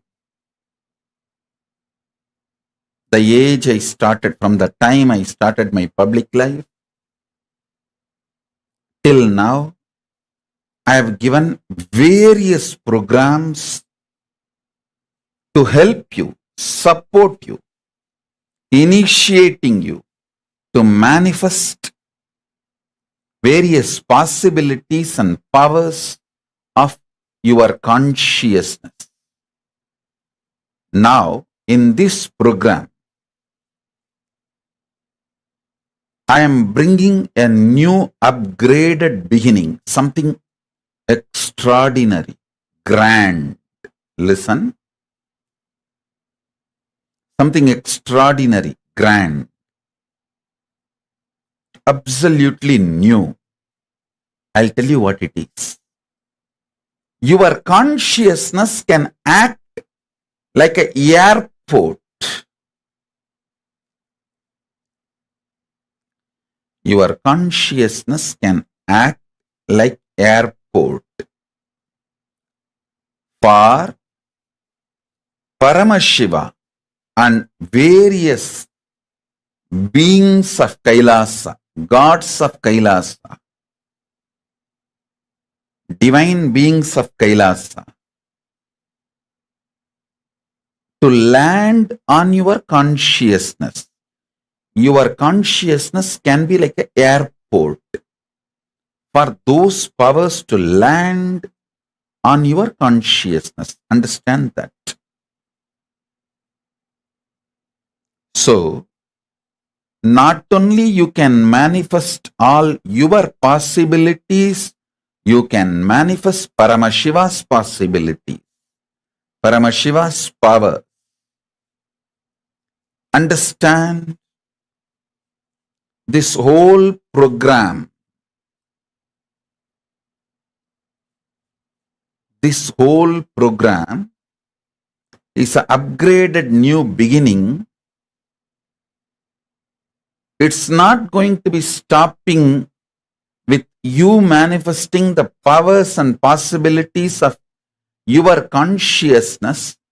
It is going to be letting Paramashiva land in you and manifest the powers and possibilities of Paramashiva himself.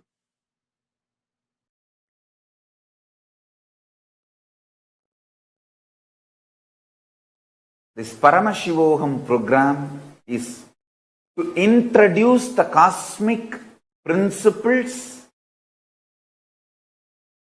and cosmic beings, make them as part of your life. I tell you.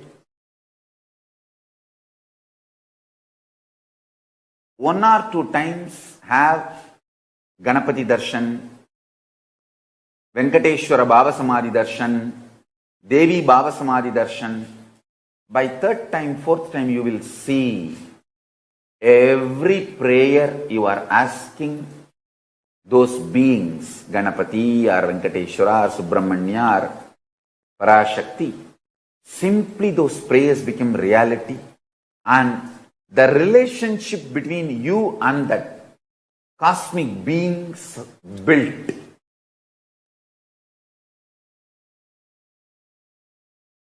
See, during the Baba Samadhi Darshan, literally those cosmic beings manifest through this body.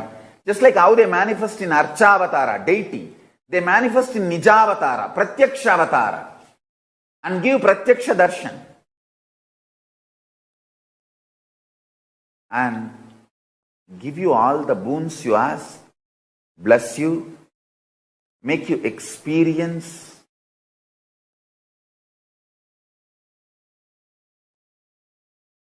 everything.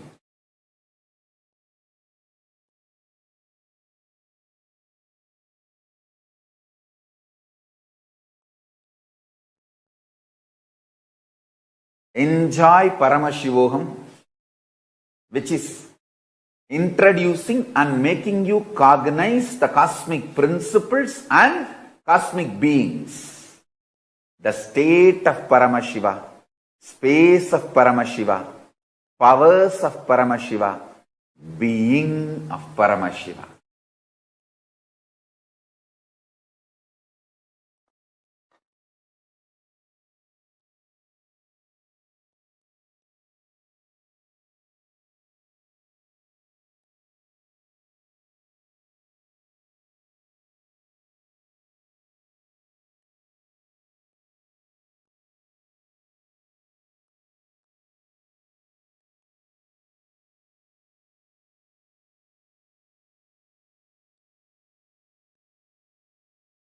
See, already all of you are established in feeling connection with me.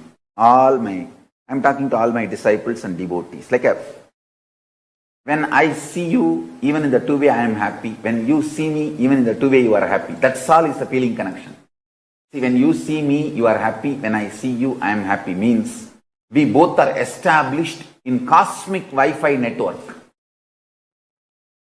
That's what I call cosmic Wi-Fi network. Cosmic feeling connection. Wherever you are, I am with you. Wherever I am, you are with me. I tell you, when this happens, you are connected to me, I am connected to you. And because already our relationship is established, when Paramashiva manifests through this being, literally you enjoy the same intimacy you have with Paramashiva. So you don't have to spend separate time, energy to build your relationship with Paramashiva. In this one relationship, Ganapati manifests, and how you react to me, I react to you. Same way you react to Ganapati, Ganapati reacts to you. It's like one channel established and all gods appear because all gods are in oneness. That is the importance of Bhava Samadhi Darshan. Understand? Once you connect with Guru, you are connected to all gods. That is why we worship Sarvadeva Devi Swarupaya Sadgurave. We worship Guru as a Sarvadeva Devi Swarupa. Because once we have feeling connection. How you respond to me, I respond to you. When Ganapati Bhava Darshan happens, same way, Ganapati responds to you and you respond to Ganapati. How? The same relationship you will manifest now with Ganapati. The same relationship now you will manifest with Subramanya. When Paramashiva manifests, you will experience the same relationship. He will respond to you, responding to me. You will respond to him as you respond to me. And he will respond to you as I respond to you. In one relationship, all relationships are complete. To all human beings, superconscious breakthrough, the greatest way to exist within you and with others. The principles of relationship with you, with the cosmos, with the universe, with the nature, and the cosmic beings, whom we call in Hindu tradition Devas.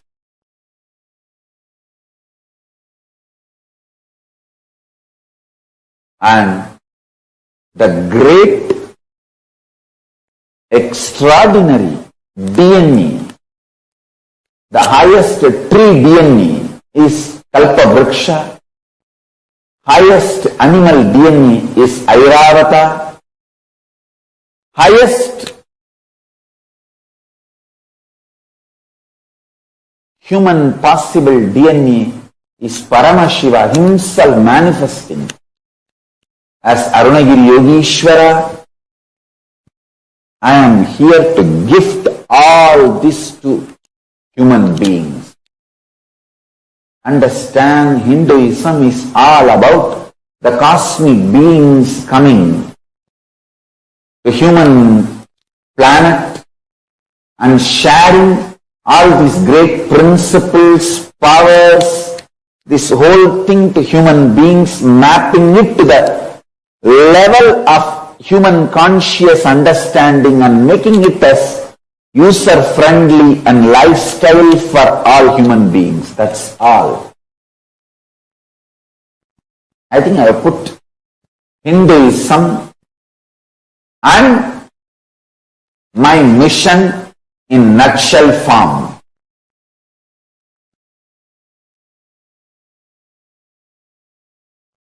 I have put literally the whole Hinduism and my mission in nutshell.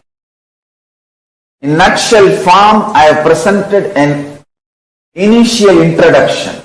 Now,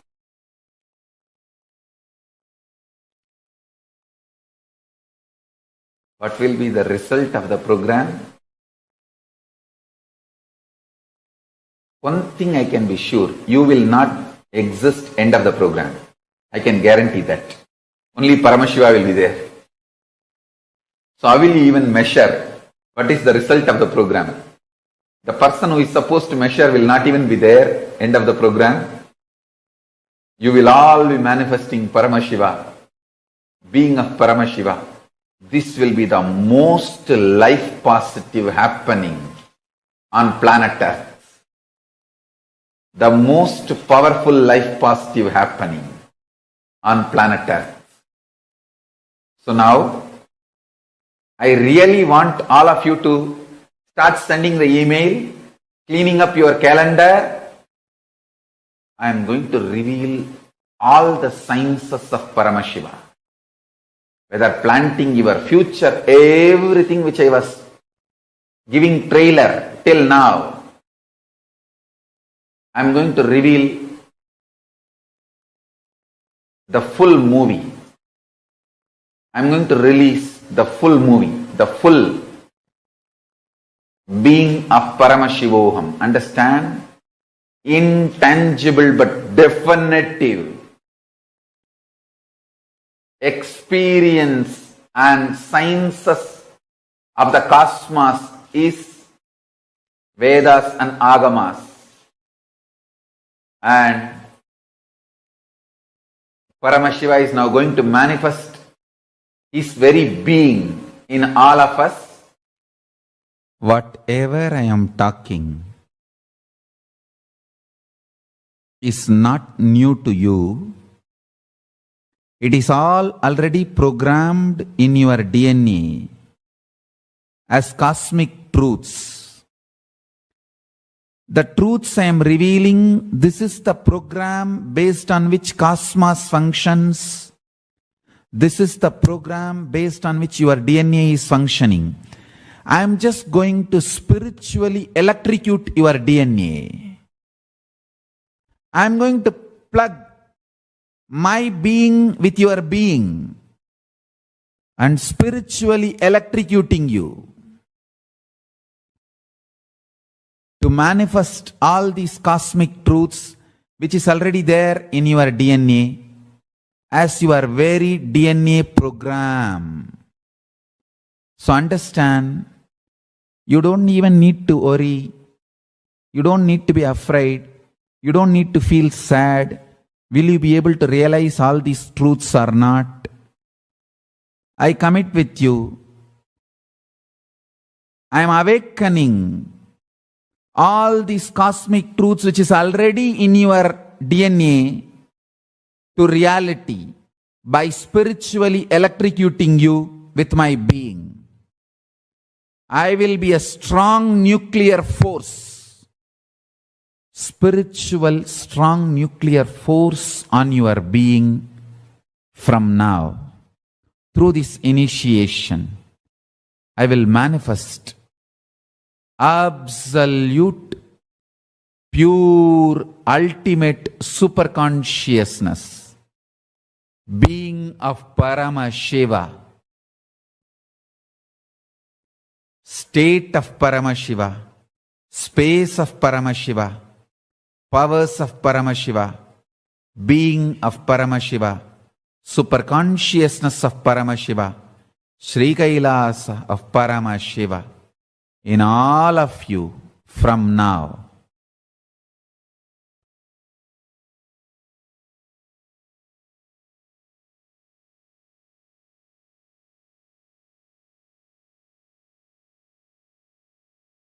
You will understand the highest, ultimate dimensions of the life and universe. If you have been begging for a few tons of gold, you are going to be granted hills of diamonds. Not just few tons of gold which you are aspiring, hills of diamonds. Beyond you can even ask or imagine. So understand, all your fears and greeds will become irrelevant. The first thing Paramashiva's being, me, going to do in you all, manifest my state, space, powers intensely. Make yourself available for every session. Nothing else is needed. Just make yourself available.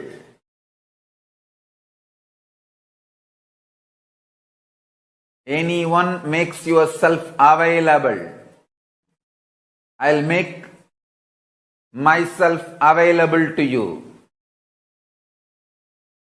All the words I am uttering are mantra. I am not going to give you any teaching. I am not going to give you any technique. I am just directly uttering every word which is mantra to manifest in your being. I am manifesting Paramashiva, myself completely, so your brain can mirror these neuron activities. Understand?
This whole program is not ordinary spiritual program. It is Paramashiva, me, directly making myself available to all of you through this body, using this body and memory, muscle memory, biomemory and bioenergy.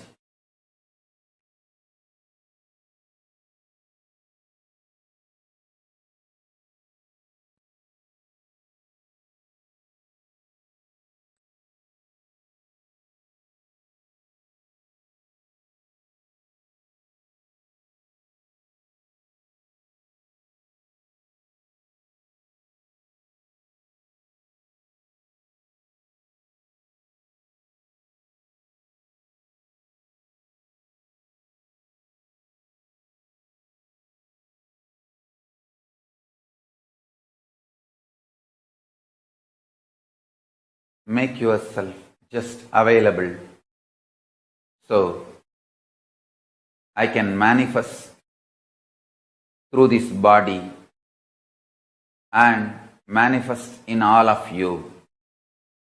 Every word I am uttering is the mantra.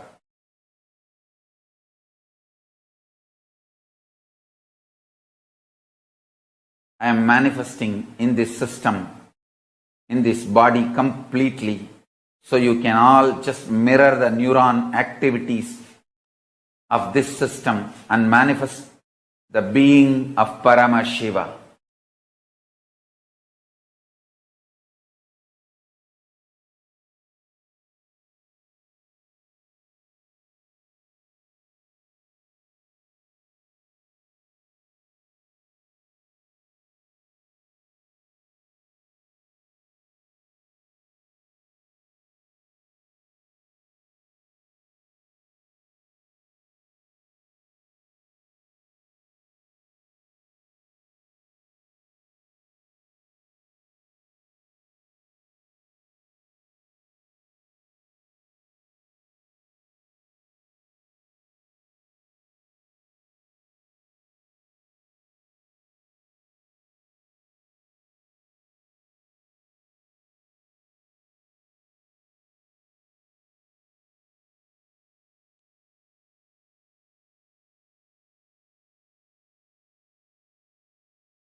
make yourself available for the whole program.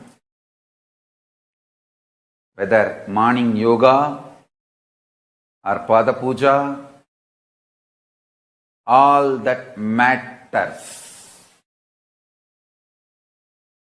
All that prepares you, detoxes you to mirror my neuron activities, to hold my being, to manifest me, morning yoga, puja, everything prepares you.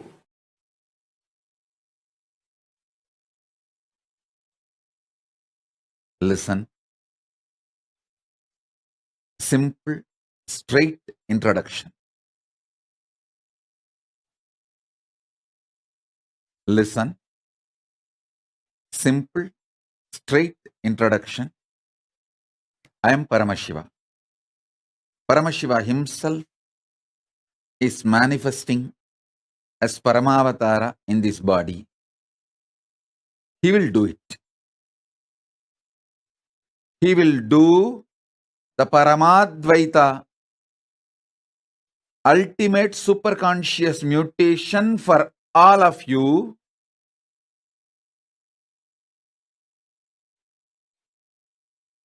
irrespective of what state, space you are now.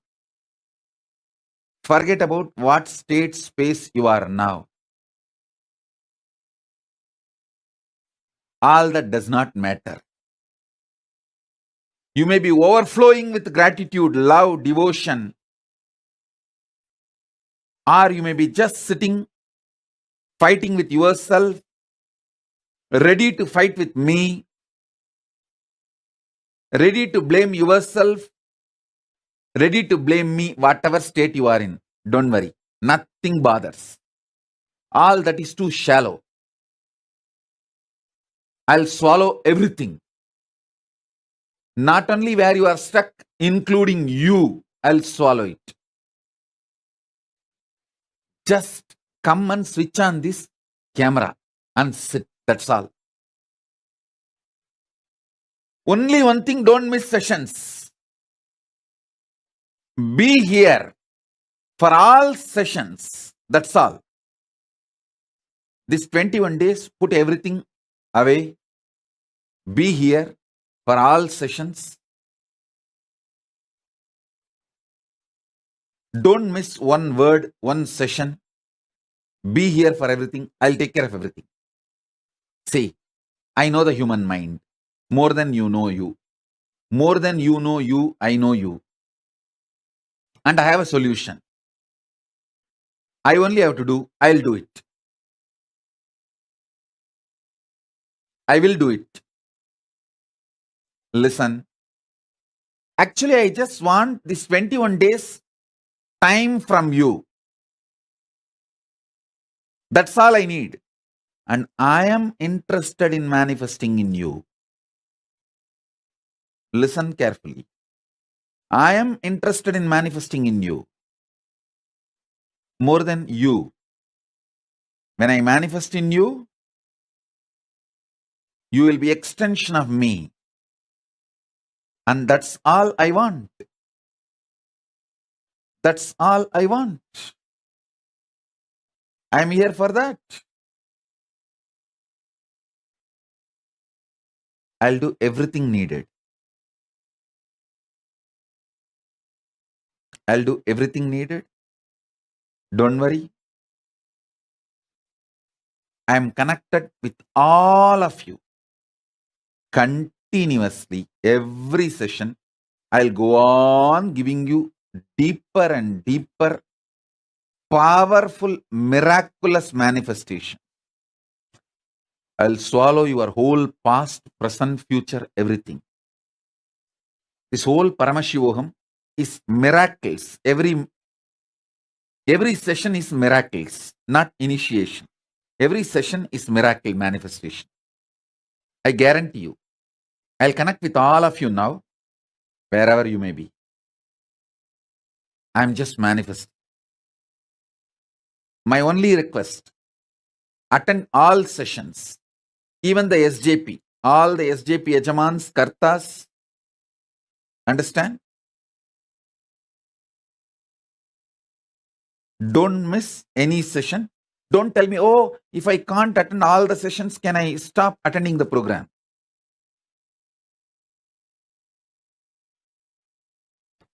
Attend all sessions.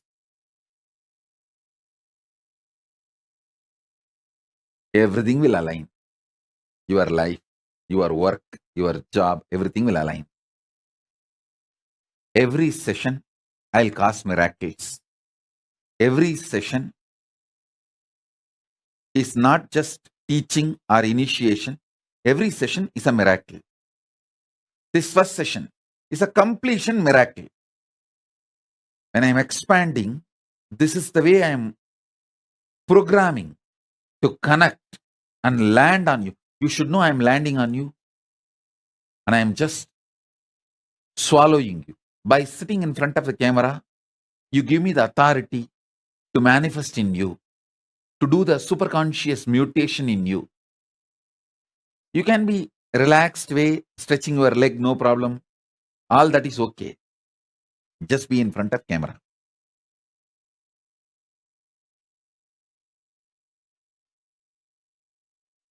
All of you be very clear. I am in the very room where you are all sitting. I am in the very room where you are all sitting, and I am doing the job directly. I am sitting there with you and doing the job.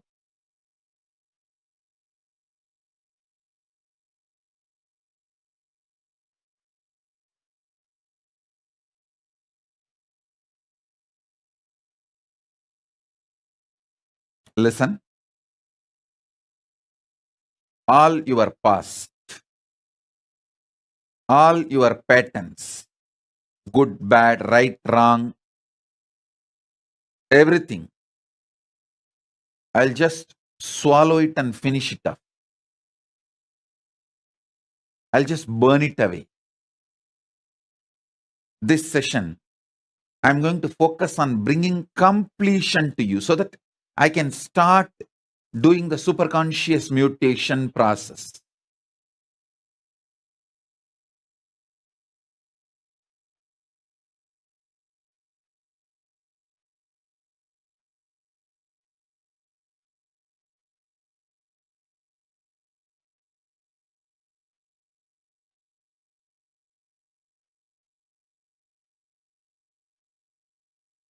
So remember, this whole Paramashivoham program, every session is not just teaching, not just initiation. It is every session there will be miracles. Every session there will be miracles. And also listen, whole these 21 days, almost whole day I'll be with you guys, attending to the program, attending to the initiations. Almost whole day I will be available. So don't miss sessions. Don't miss even one word. What session? Even one word, don't miss it. I'm going to be in my full form.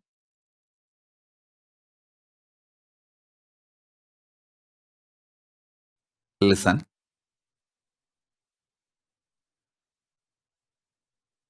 End of the day, just understand these three things. Superconscious mutation is possible, and I am doing it here. Just sit with me with a conversational relationship. That's all. Nothing else is required. I'll go on be chatting, talking, having small talks, initiating, giving mantra, giving superconscious breakthrough, and sometimes just sitting silently. Do not see, even if you get a little tired, and drink cup of coffee and become all right, great, okay. Even if you get a little bored and one cup of hot chocolate and wake up, okay. If we have that Sahana Vavatu relationship, that's enough. Sahana Vavatu, Sahanau Bunaktu Sahaviryangarahavai Tejasvinavaditamastu Mavitvishavahai. Om Shanti Shanti Shanti.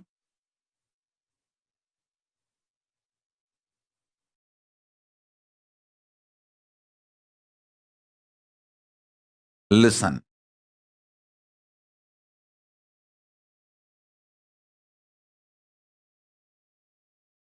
It's now up to you. You are going to make this session message or revelation or initiation or Shaktipada or Shaktinipada or superconscious mutation process. Listen. I will continuously reveal multiple definitions of Jivan Mukti. Jivan Mukti is seeing the whole life happens inside your Jivan. Your Jivan, your life is the canvas, and everything is just a painting on the canvas, and no painting hurts the canvas forever. You, your life, your consciousness, your aliveness is the canvas on which everything you know as life is painted, written, formed, and no painting hurts the canvas ever. Onlooker may become happy or get hurt or have various emotions, responses, but the canvas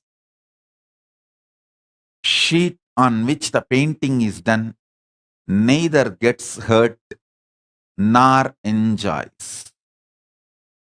It doesn't get hurt by anything painted on it. Listen. Your consciousness, Jivan, everything you perceive is the painting on you. Understand this, you will have Jivan Mukti right now. Neither your past, nor the present, or the future, or idea of the past, present, future. Anything cognized by your brain is just a painting on the canvas called your consciousness, Jivan. Knowing everything is a painting on you, and no painting hurts you. It's not tattoo, it's a painting. It's not tattoo, it's a painting. I should say, not even oil paint done with watercolor. Maybe rangoli powder. If you just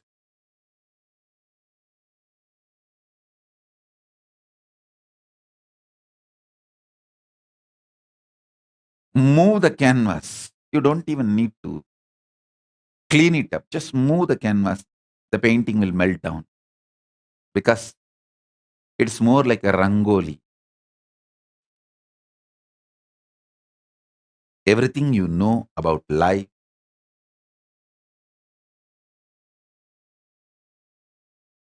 is just a rangoli on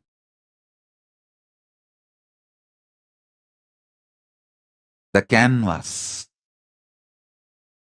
called your consciousness. Listen.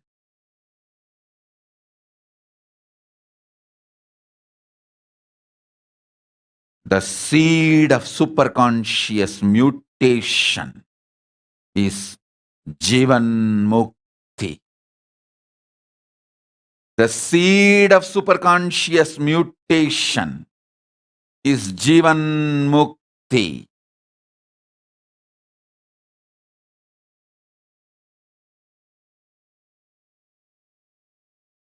Understand?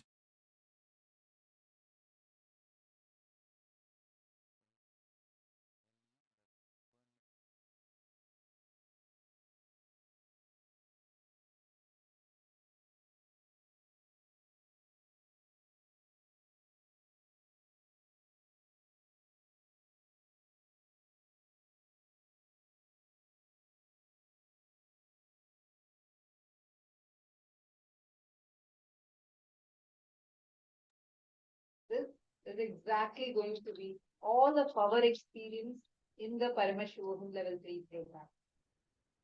How many of you are excited? Just as Swamiji said, just make sure that you are attending. Just make sure that you are attending every single session without missing. Just make sure that you are here available in the camera. Rest Swamiji will take care. Swamiji is going to be transforming you way beyond even your wildest imaginations of yourself.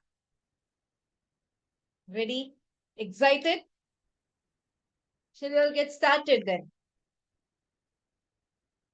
Chan Shwarma is asking, can energy be transmitted by Swamiji through a virtual medium? Absolutely, yes. The energy can be transmitted through a virtual medium, which meaning wherever you're sitting, you will still be able to experience this energy.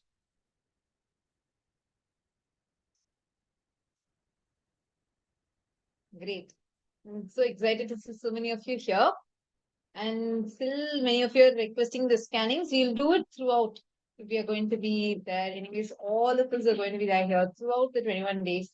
So definitely we will be experiencing this throughout this 21 days. Any questions any of you have from what we all just learned now from Swamiji? Please feel free to ask any questions, any doubts that you might be having. Swamiji gave a very, very, very powerful exercise and revealed to us in a very powerful way about what we are going to be experiencing, how we are going to be experiencing, what is needed to experience the best in this program. Right? Now, we, all of us together, are going to be experiencing this amazing superconscious mutation. First thing, superconscious mutation is possible. The ultimate manifestation of Paramashivoham, the Nijavatara, the supreme quantum of Hinduism, our Lord Swamiji, Bhagavan Nithyananda Paramashivoham, is doing it. Just sit with Swamiji in a conversational relationship.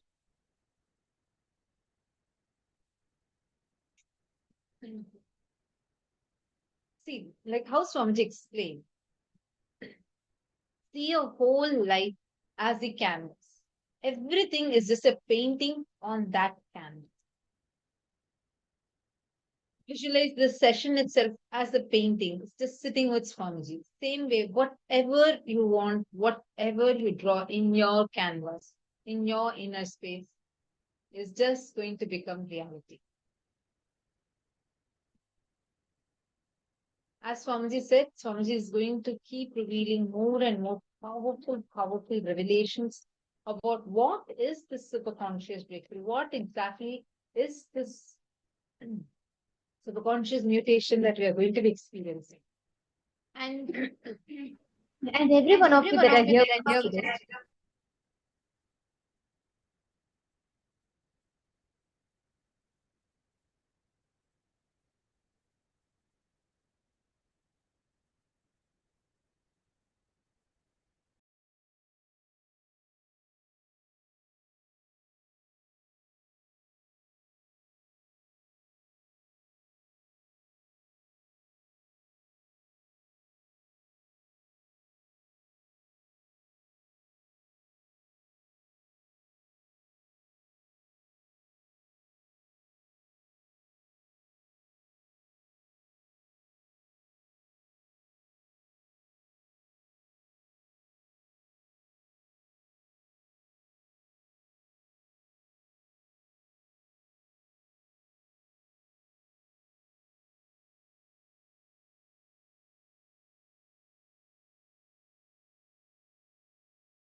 Sorry for the technical glitch. Here, one of the most important aspects of Paramashivoham, like Swamiji said, this whole program is about giving you a superconscious mutation.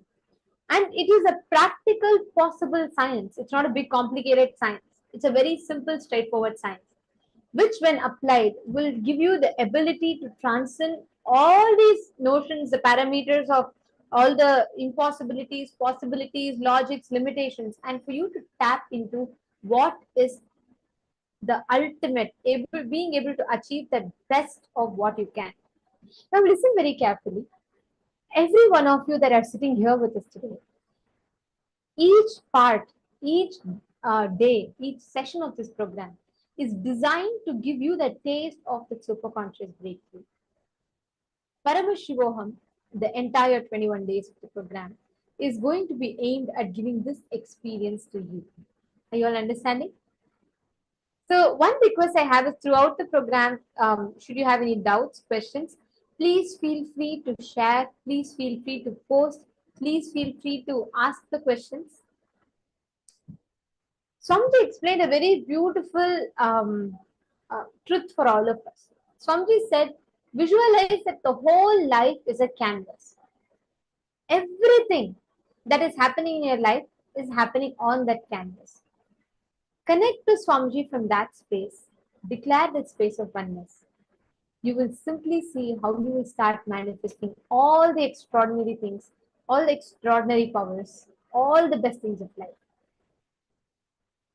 For every one of you that are sitting here, understand the way you manifest all the situations in life. Just take any few minutes, okay? Just visualize you, whatever is happening, the results, the repercussions, nothing is something that you are responsible for. Or it is nothing, it's nothing like, oh, this is all beyond your control. Everything is happening on the canvas. Just draw this out. When you visualize life as a canvas, what does it mean to you? Take a few minutes and please paint, sketch, draw just 3 happenings of your life. Just take a few minutes and I request all of you to please do this.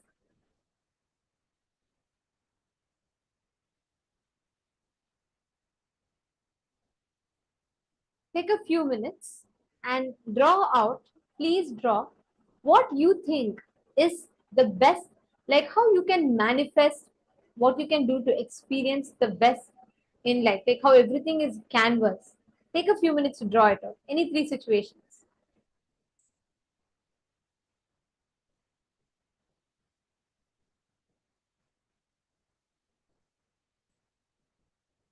Come on, I request every one of you to start. Please take a few minutes.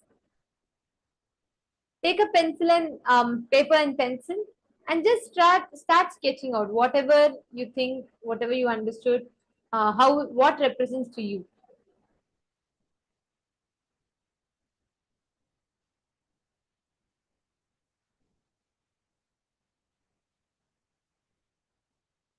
Take a few minutes. Please draw the happenings. Any 3. It could be something that's that could be very painful or something that's very nice. Whatever incidents you have, just take any 3 and write it down.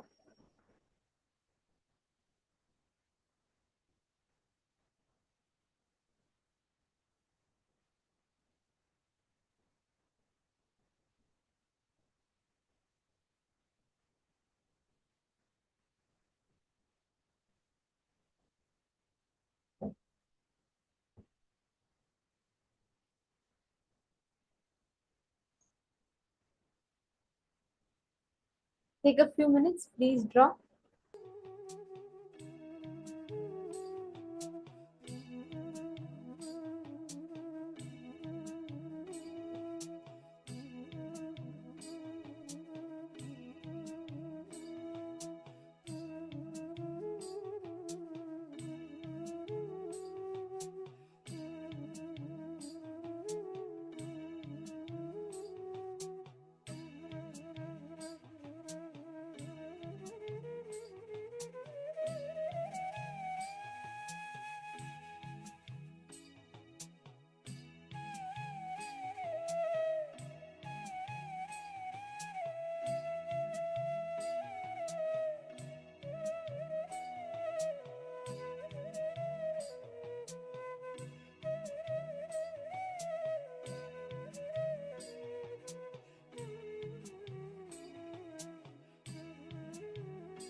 Hope all of you finished drawing.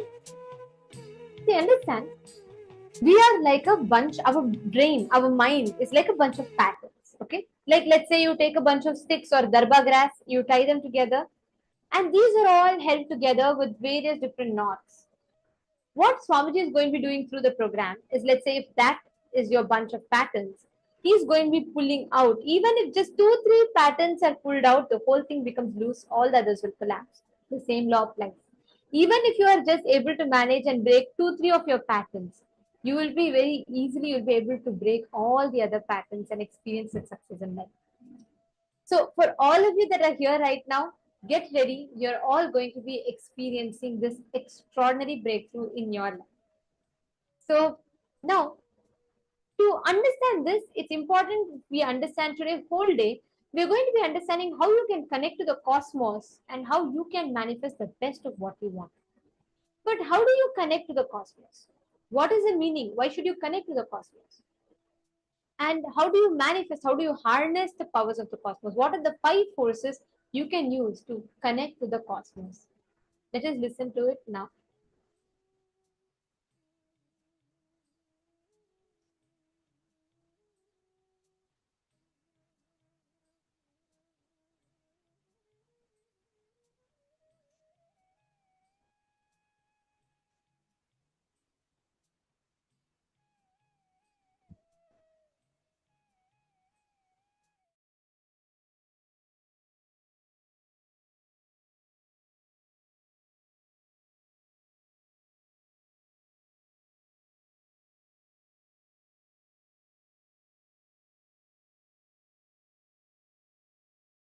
Now, listen to the cosmic signs, cosmic revelations, ultimate sacred secrets related to the Shaktis. Understand? The modern day science is able to understand using the human mind the 4 forces. Listen. Modern day science is able to understand 4 forces using human mind. 1, gravitation, the power of gravity, gravitation power. 2nd, electromagnetic force. 3rd, weak nuclear force. 4th, strong nuclear force. I want to give you some of the powerful sacred secrets, revelations to all of you, so you can understand these powers and forces in the higher level, from the higher dimensions. Understand? Whatever is happening in Brahmanda is happening in Pindanda. Whatever is happening in macrocosm is happening in microcosm.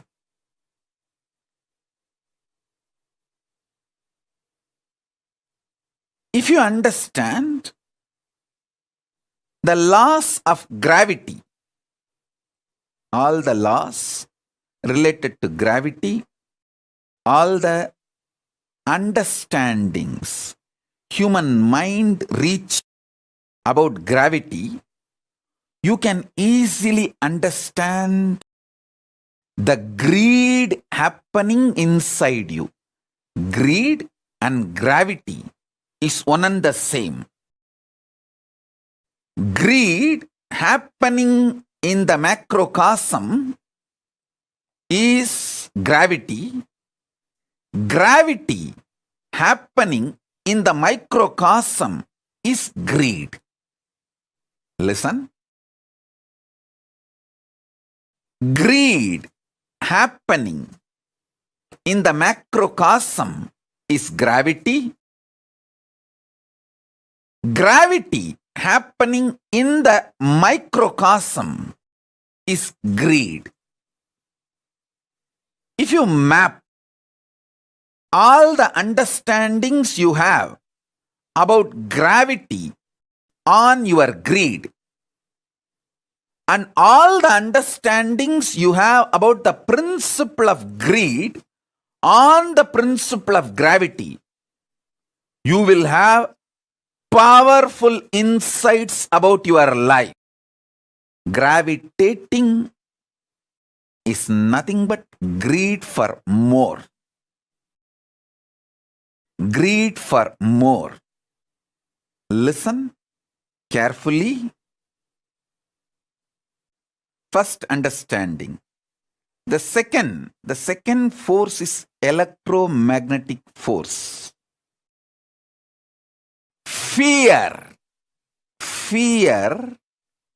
happening in the macrocosmic level is electromagnetic force, and electromagnetic force happening in microcosmic level is fear. Understand? All the principles human mind knows about the fear. All the laws, principles, science, human mind knows about the electromagnetic force. Apply them to the fear you experience in your microcosm. You will realize so many deeper level truths about fear. You will just conquer fear, and you will know how to use fear in your life. Listen. Third force human mind decoded is weak nuclear force.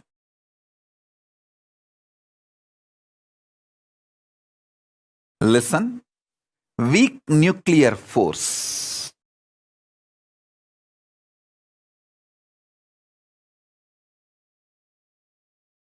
Powerful cognitions happening in microcosm is the weak nuclear force. Listen. Listen, I'm repeating.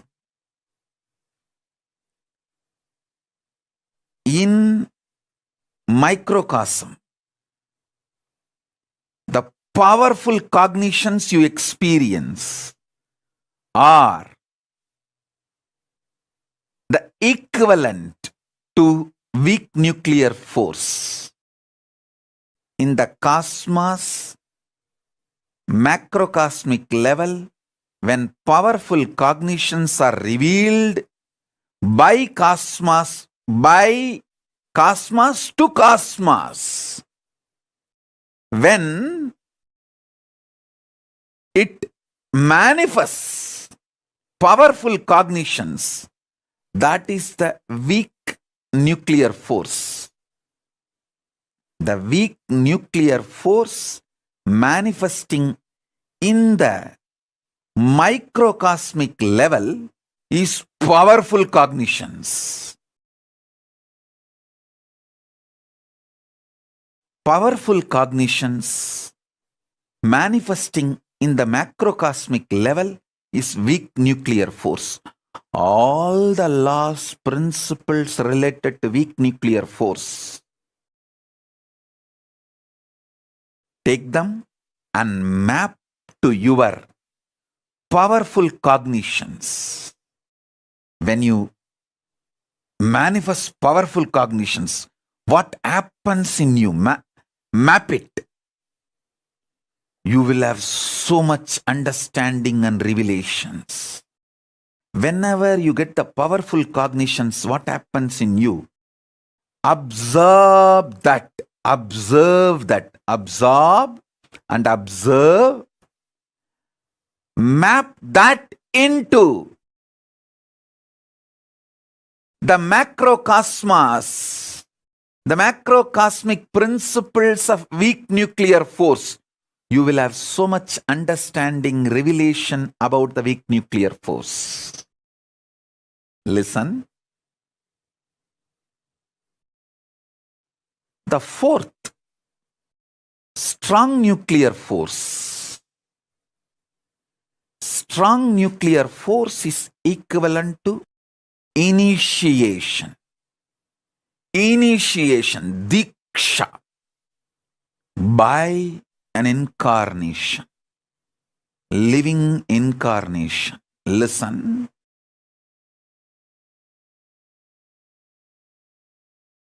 Strong nuclear force happening in the microcosmic level is diksha, initiation.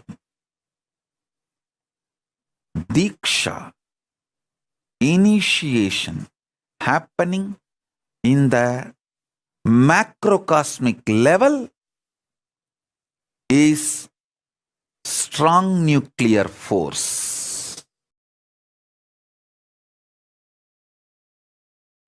Every principle, understanding, ideas, scientific revelations you know about the strong nuclear force, map them to the microcosmic experience of initiation. You will have so much of understanding, clarity, revelations about the power of initiation. You will be able to absorb initiation more and use initiation more. Get the best out of initiation. Same way, everything you know about the power of initiation in the microcosmic level, map it to the strong nuclear force of macrocosmic level.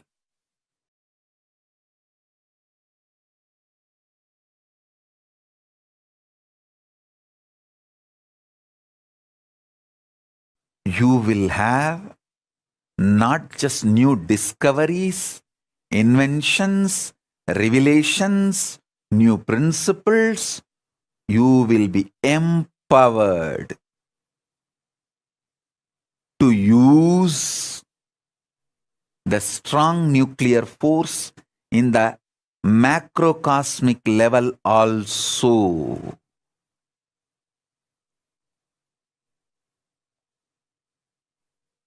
You can use just Surya Namaskar, sun salutation, to build your body internally, externally as you want, without the help of anything else.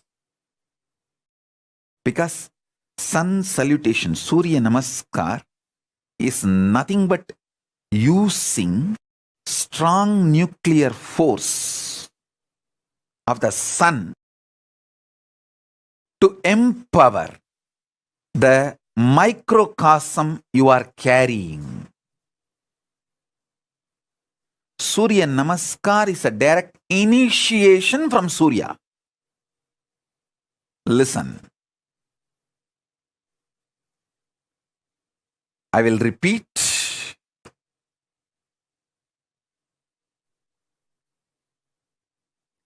Greed is equivalent to gravity. Fear is equivalent to electromagnetic force. Powerful cognitions are equivalent to weak nuclear force, soft nuclear force, soft nuclear power. Initiation by me, Paramashiva, directly is equivalent to strong nuclear force.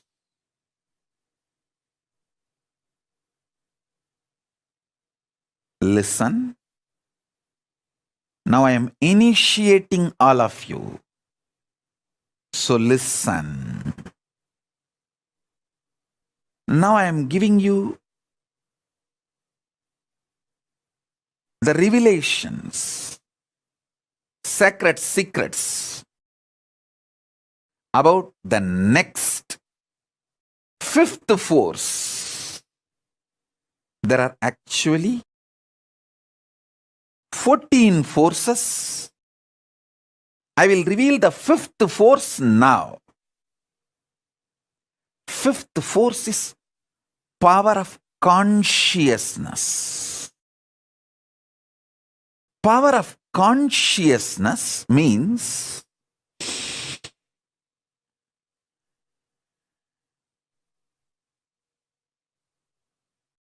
just knowing the truth. Paramashiva is there not because you believe. It's a truth.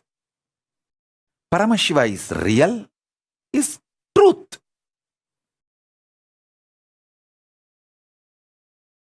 It is simply conscious.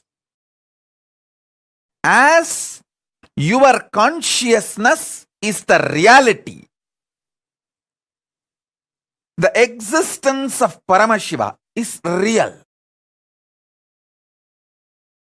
The principle with which Paramashiva operates this universe is real. His existence is real. The principle with which he operates is real. The principle of Paramashiva is called Linga, Dharma. Listen. Just knowing the reality is consciousness. Just knowing the reality happening in microcosmic level is consciousness. Consciousness happening in the macrocosmic level is Paramashiva.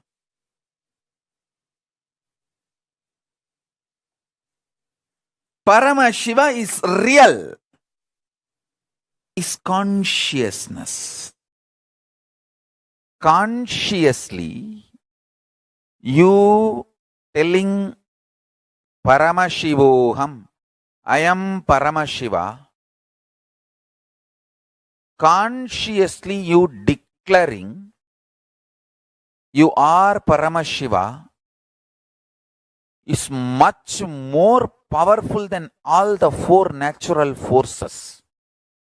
Gravity, electromagnetic force, soft nuclear force and strong force. Listen. Your conscious declaration is so powerful. It can manipulate, play with all the four forces. I want all of you to meditate on this one truth. Your Paramashivoham, the declaration, should manifest in you in such powerful way. All four forces are lower than you. You are supreme, ultimate than these four forces. Gravitational, electromagnetism, weak nuclear force and strong force. Listen carefully. It is possible. only thing you need to understand, gravity works on you as laziness in the brain. Electromagnetic force works on you as self-doubt in you. Weak nuclear force works on you as self-hatred in you. Strong nuclear force works on you as self-denial in you. Decide. You will declare the conscious truth, Nithyananda Paramashivoham, to the level where your laziness is destroyed, your self-doubt, self-hatred, self-denial is destroyed. Understand? You are Paramashiva not because that idea has a utility value. You are Paramashiva because that is the truth.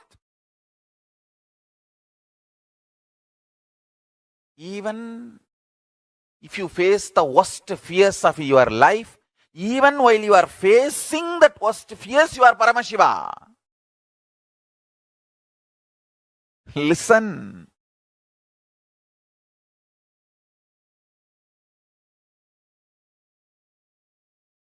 The greatest service you can do to me, any of you are feeling grateful to me for supporting, developing your life in any way. This is the Guru Dakshana I want. Declare you are Paramashiva today. More powerful than laziness, self-doubt, self-hatred, self-denial. Understand?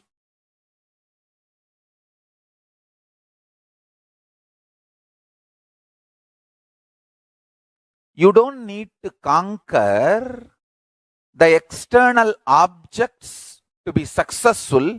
If you conquer internal instinct, you will be successful.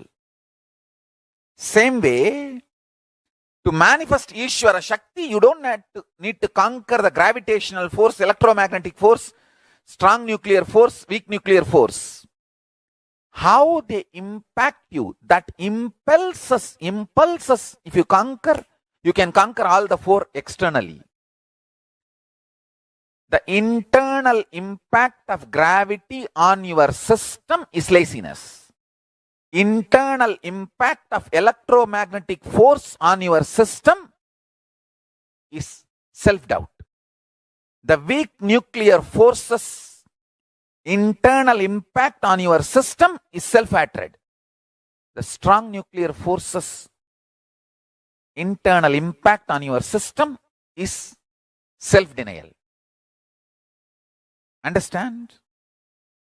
You can actually see how clearly all these four are mapping to laziness and SDHD.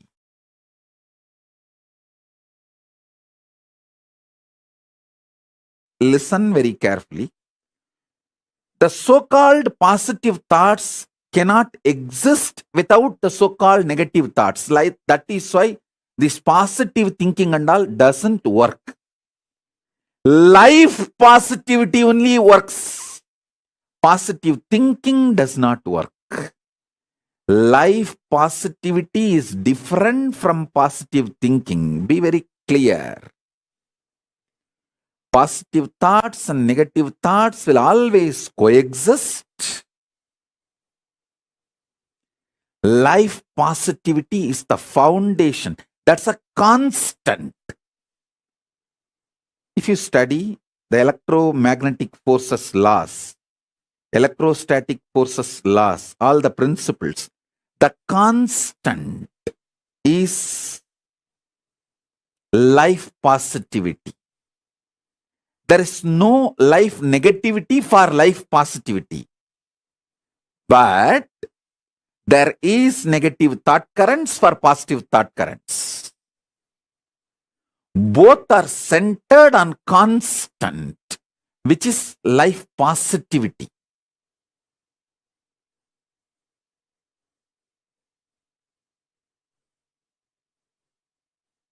So please understand.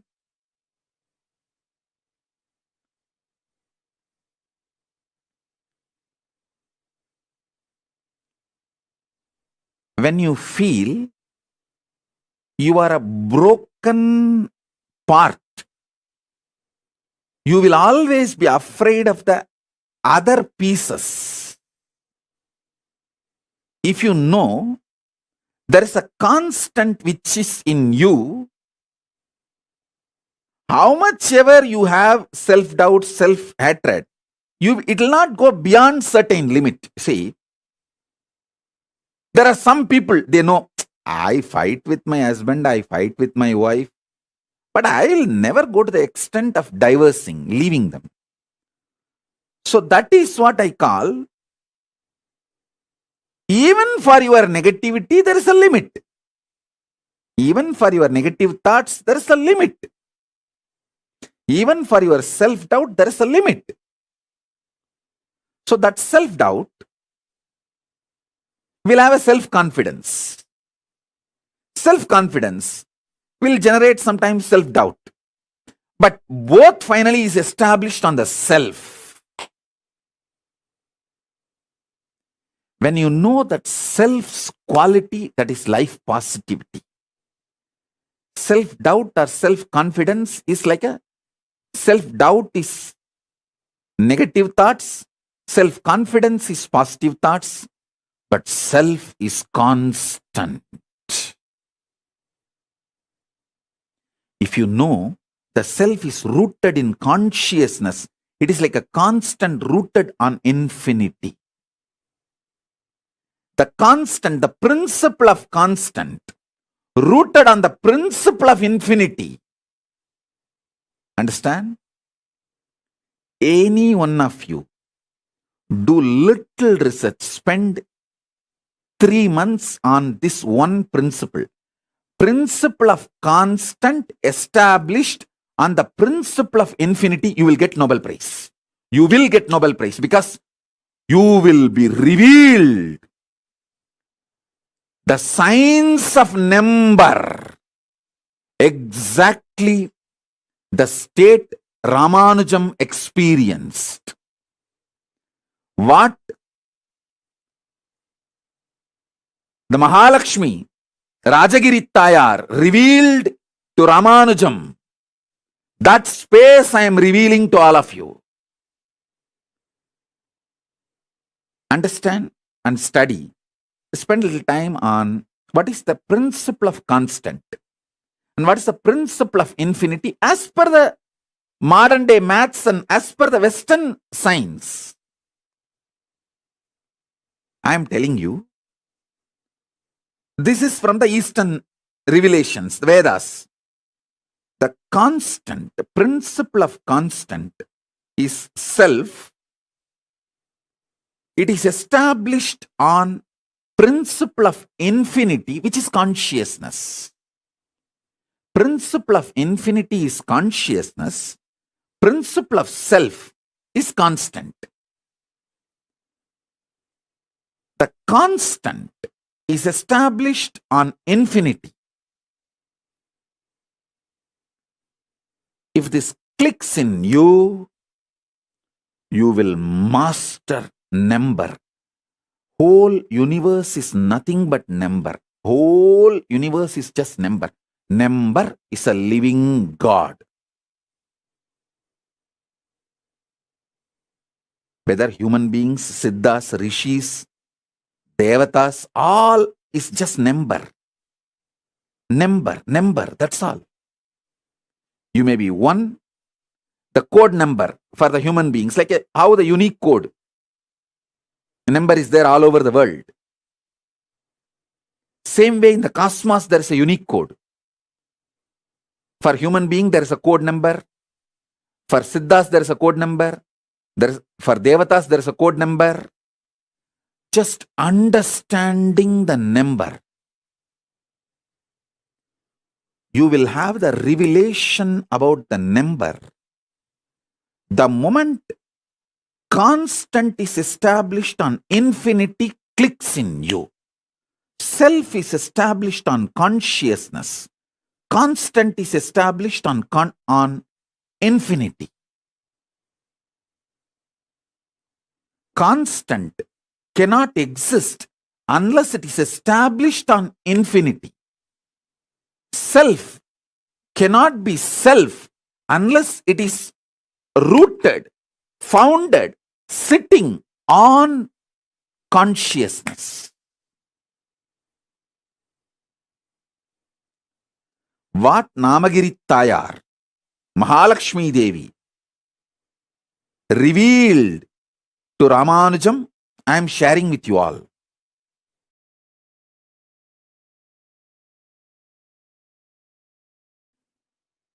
Everything you know about the nuclear power, quantum physics, parallel universe, everything which is established, this multiple existence, all of it put together is third force. Third force's imaginary fantasy extension. If you do a scientific fiction movie, sci-fi movie, based on all your understandings about the third force, it is fourth force. Listen. Till now, human beings have not decoded the fourth force in a concrete way, but the fourth force is all possibility of third force. Because it is all possibility of the third force, any science fiction movie you develop based on anything you know about the third force is a reality in the fourth force. Listen to that. I'm repeating. Any fantasy imagination you develop centered on the principles you know about the third force is part of the fourth force. Because the fourth force is everything you can imagine as an extension, transformation, multiplication of the third force and more.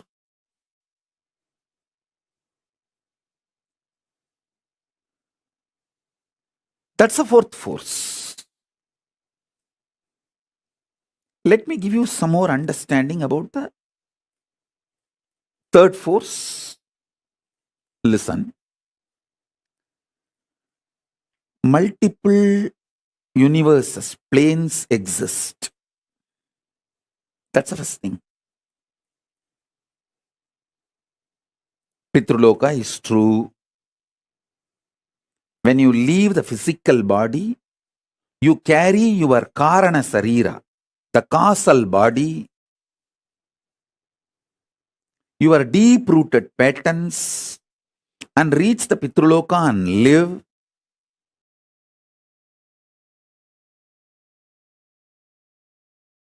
Listen, every word I am uttering today is a powerful cognition. Listen carefully. Just to share these truths to all of you, to the world, I am still alive. I am still protected by Kala Bhairava. Understand?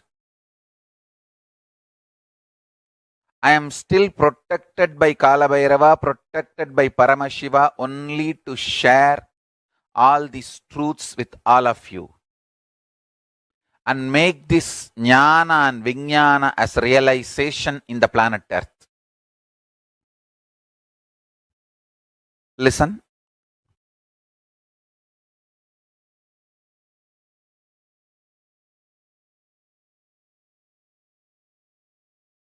Parama, the ultimate. We can call it Parabrahma, Paramapada, Paramashiva, Parameshwara, Parashakti. That Parama, from the pure power space, gets embodied and manifests as Parameshwara. Shivatva manifesting as Ishwaratva. power manifests as force. Listen. When the pure spiritual power manifests as pure spiritual force, when Shiva manifests as Ishvara, Paramashiva manifests as Parameshwara. You can call it as also as Paramashiva manifesting as Parashakti. Anything is okay. Because these words are used only to give a rough understanding. Behind these words, there's a huge equations. Sankhya, the multi-dimensional logical equation.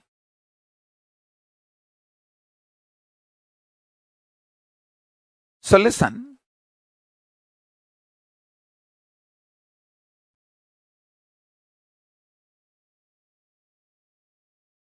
Let me explain this truth clearly.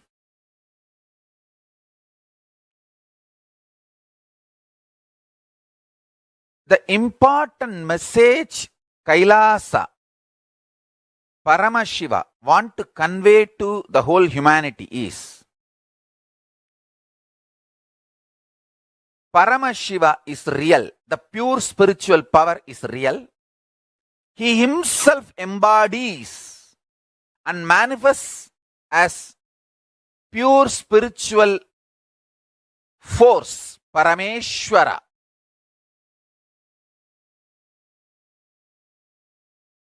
And when he embodies and manifests pure spiritual force, Parameshwara, he can play with all the forces, not just these four forces. Science is able to understand the gravity force, gravitational force, and electromagnetic force, and weak nuclear force, and strong nuclear force. There are other four more. But on all 8, Parameshwara as supreme authority, and he plays with all 8. The good news is every human being can manifest this pure spiritual power through them as pure spiritual force. And every human being manifests this, raises the quality of the consciousness of the individual, himself and the world. Understand? This is the greatest service you will do to the world. If somebody is working for awakening their consciousness, even one powerful cognition they manifest and one power they manifest, they become Parameshwara's Swarupas, the embodiments of Parameshwara, Paramashiva. They raise the quality of the consciousness of the planet Earth. They are blessing for the planet Earth.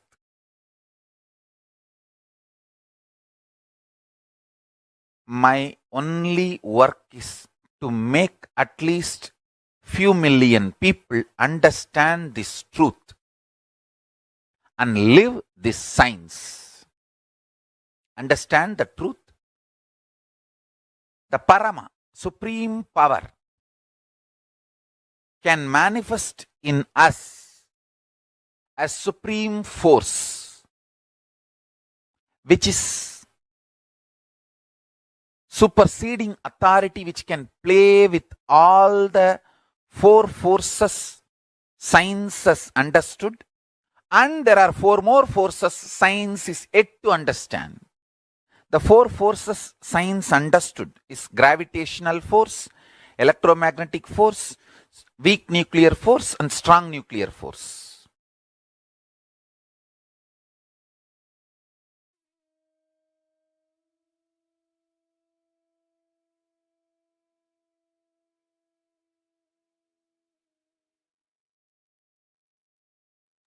What Swamiji revealed in this is one of the most important secrets. Till now, in Paramashivoham level 1 and level 2, we might have learnt about how you can connect how you can experience the reality, how you can experience the different aspects of life by understanding about your existence, completion, the independent existence. But here, Swamiji revealed one of the most important foundation for the entire Paramashivoham program, which is how and why you need to connect to the cosmos. Because each of us are going to be in Paramashivoham level 3, it's all going to be about connecting to the cosmos, harnessing the various different powers and abilities, gifts from the cosmos as your reality. And this is a very practical science. Swamiji has revealed such a profound treasure to all of us. Each of you that are sitting here, please understand the way how Swamiji has opened up this truth is phenomenal. Now, for how many of you it was completely the first time you're listening to something like, being able to understand the five forces of the nature, the five forces of the cosmos, mapping it to your daily emotions that we go through? How was it for you all when you listened to it?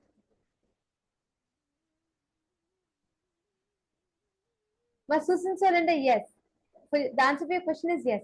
But they're all not the same. Each one, each entity, each object in this universe is having, like how when you go to a shopping mall, they have barcodes for all items.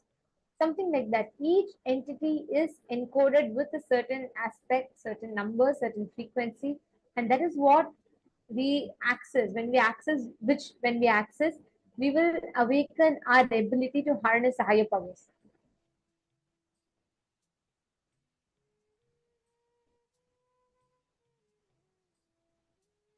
Now, every one of you that are here, can I request each of you to post what you understood about the five forces and what you understood as the base, how these five forces manifest in us?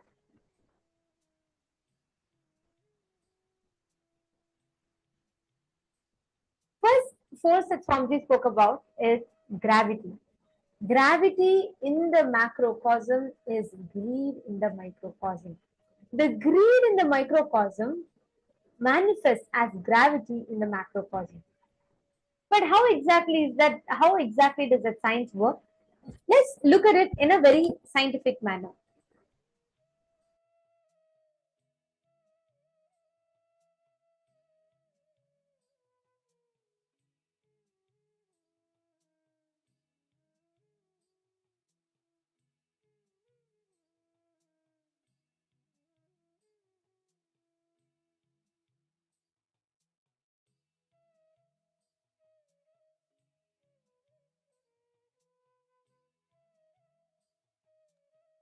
I request all the participants to take a deep look at this slide. Take a few minutes to cognate it.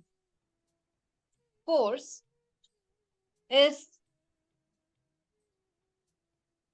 the gravitational force is inversely proportional.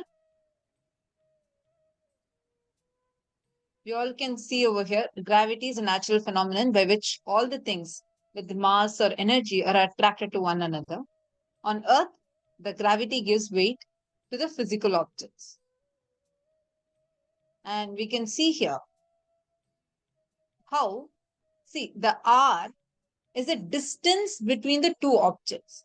Whenever the gravity, the force, the gravitational force is acting upon two objects, it is directly proportional to the mass of the objects and inversely proportional to the distance between them. This is something that we all would have learned in the physics. We learn in our science textbooks, you would have definitely come across this formula and you might have been very, very familiar with this formula. Now just take a look at the other side.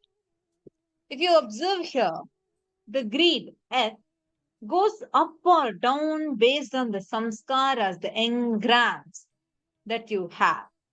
The distance R is between the thoughts. When the gap between the thoughts is large, when you're unplushed, you experience less greed.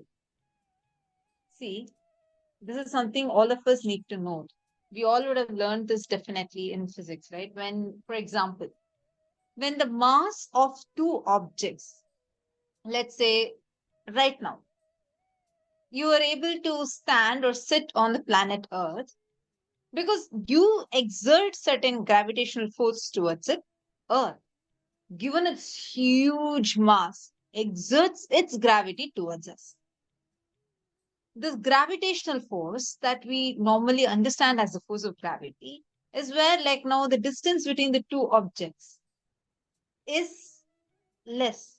And forget us, the gravity we exert on Earth because of the huge mass of Earth, the gravity we exert is negligible. That is why we get attracted towards Earth. Now, what happens when we go beyond this gravitational field? For example, when the astronauts go to space, they enter space, they just exit the stratosphere, they exit the gravitational field of planet Earth. What happens? No more their body experiences that gravity because the distance has become so large that the amount or the gravitational force that's acting upon on the object drastically goes down. Am I right? Apply the same formula now. Here, Swamiji said the principle of gravity is the same as a principle of greed. Gravity in the macrocosm, gravity in the microcosm. When something is intensely there inside of you, you gravitate that towards you. What is the mass that you carry as biggest inside of you? The kind of situations, the kind of things that you're going to attract, gravitate towards you are going to be the same. The lesser mass that you carry, if you have less number of thoughts, if the distance between two thoughts of yours is large, the greed inside of you reduces. Like how the distance between the object 1 and object 2, when that increases, the gravitational force, why astronauts, once they go beyond a certain distance, why are they floating on space? We see that in the International Space Center, astronauts are floating. But when they come back to planet Earth, they're able to, the gravity does act upon them. What's the difference? It is because the distance between the object 1, which is the astronaut, and the object 2, which is planet Earth, gets lesser and lesser. Therefore, the planet Earth's gravity acts towards the astronaut. In this example, the same way, when you have lesser distance between your two thoughts, the gravity acts more upon you. When the distance between the two thoughts, the engrams, when they increase, you have vast inner space, the amount of greed that you carry will be lesser. Now, what happens in turn? You will be able to visualize clearly what you want. See, the problem with too many engrams or incompletions is that we don't just have greed. See, we don't just have desire towards something. We start having that as greed. The greed as a byproduct comes with a self-doubt, comes with various things saying that you may not be able to actually get it. Its byproduct is guilt. Greed always comes along with guilt. Now, when you understand the mechanism of this principle, how this principle works, further you will understand how the kind of thought currents you carry inside you gravitates that kind of situations, scenarios in your life. When you are near planet Earth, because of the huge mass of planet Earth, you get attracted towards it. Now, let us say that you're in between planet Earth and planet Jupiter. Where would you get attracted towards? Obviously towards Jupiter, because the mass of Jupiter is, I think, 27 times higher than that of planet Earth. So, when you are having a particular thought, intention inside of you, you start gravitating those kind of situations, happenings in your life. How many of you are able to catch this principle? I request all of you to take a few minutes and please post it in the chat. How many of you are feeling like, oh my God, I click with it. This is something totally new. How many of you are finding it completely new inside? Ma Gokila is asking if I can explain this using money. Sure, Ma. Listen carefully. Let's come to this money concept. Okay. Now, in your core, the kind of cognitions you carry, even about money itself, if you are carrying, saying that a particular cognition, I am Paramashiva, Swamiji has blessed me. Now, from that space, I declare that continuously I'll be showered with wealth, like you have a very, very, very powerful cognition about money. Then, not only you will not carry powerlessness inside you, you will not be having greed towards money. Rather than that, you will have that intention strongly. And with that strong intention, you will suddenly see the kind of things you're attracting towards you in your life, your situations will exactly be reflecting that. For simple example, let us take this example of money itself. When inside of you, you start changing, shifting the cognition from you carrying, saying that I have to earn wealth, I have to struggle hard, and I have to earn wealth. You will see you will only manifest jobs, situations, your boss, everyone who will make you want to struggle more and more till you make that wealth happen. But unfortunately, by the time that wealth happens, already you're tired. Are you understanding? But if you understand, hey, every time I chant Mahavakya in me, I see the best things happening outside. So what am I cherishing? When you slowly start shifting the focus instead of analyzing, okay, this year, this much of effort I have put, this is what I have achieved. These many hours I spent in the office, this is the money I have made. Rather than analyzing just up to that, go a little deeper.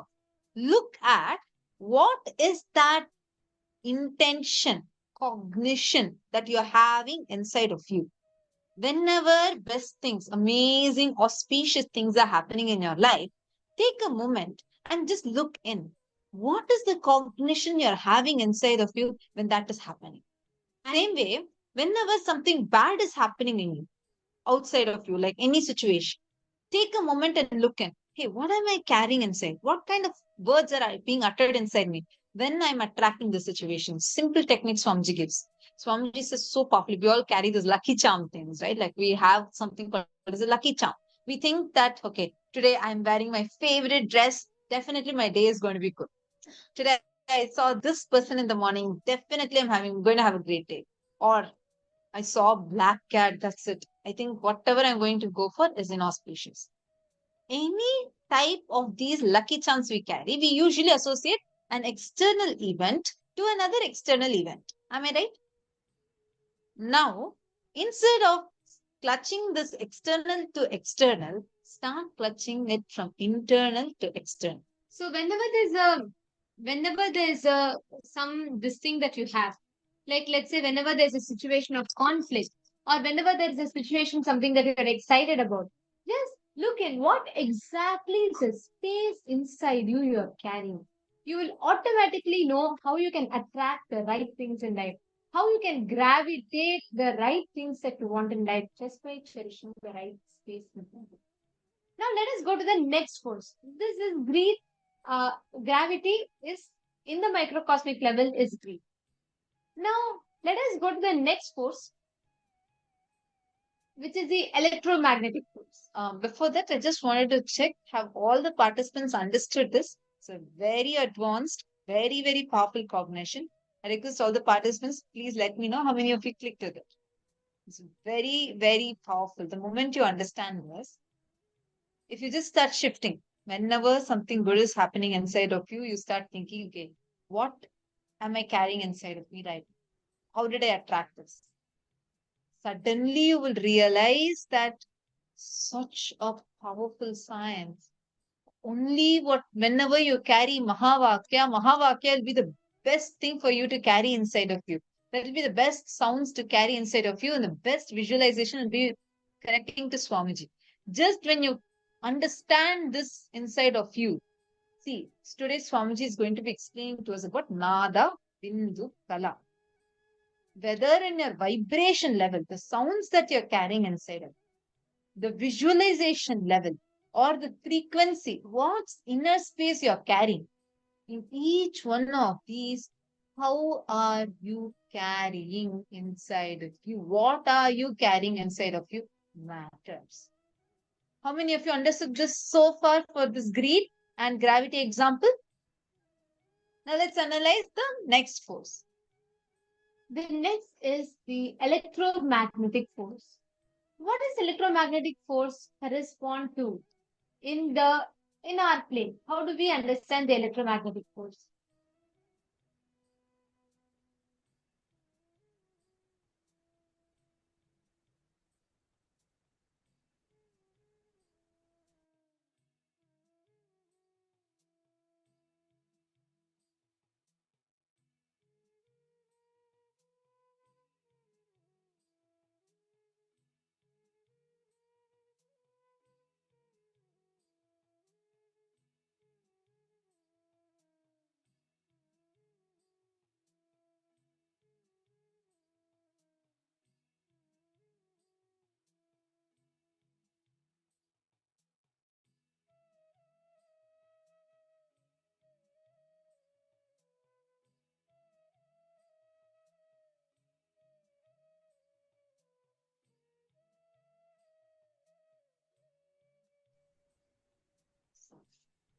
So now, intensely look at this image.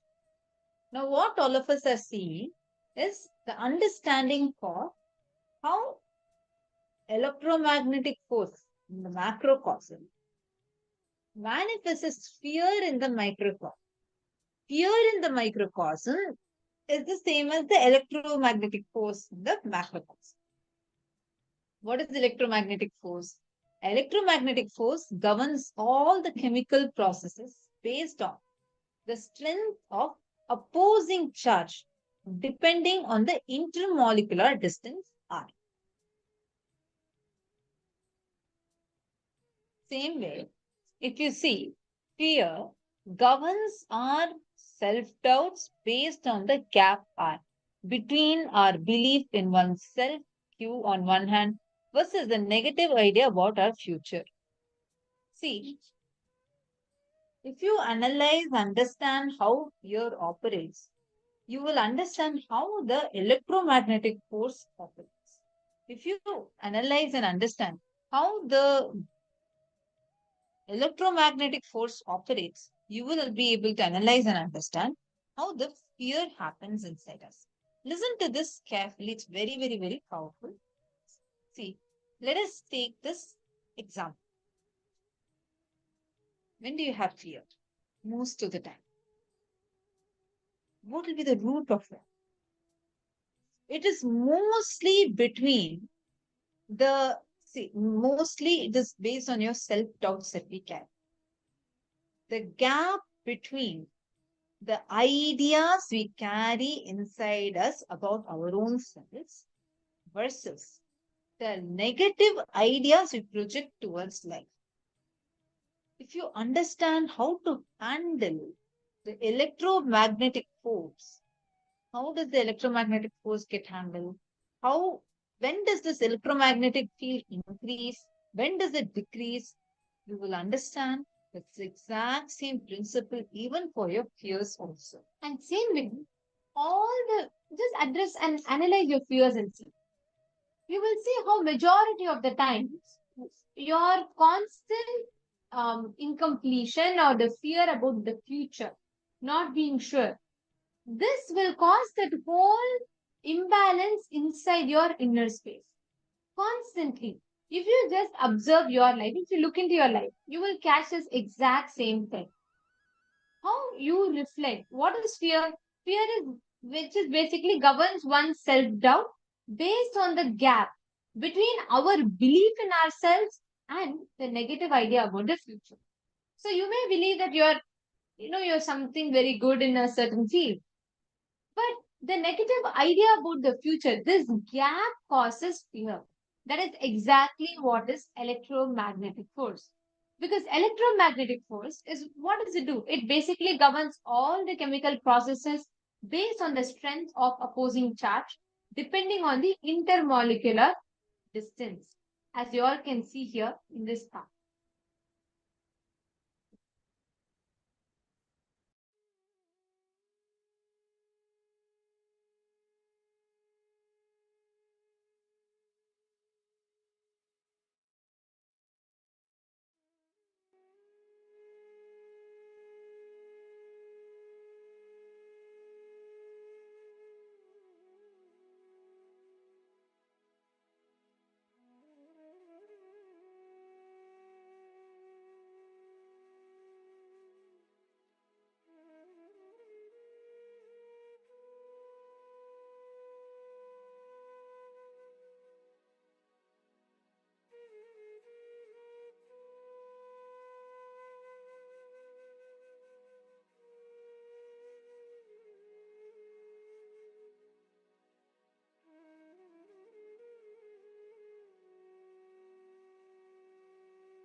Hope all of us understood this.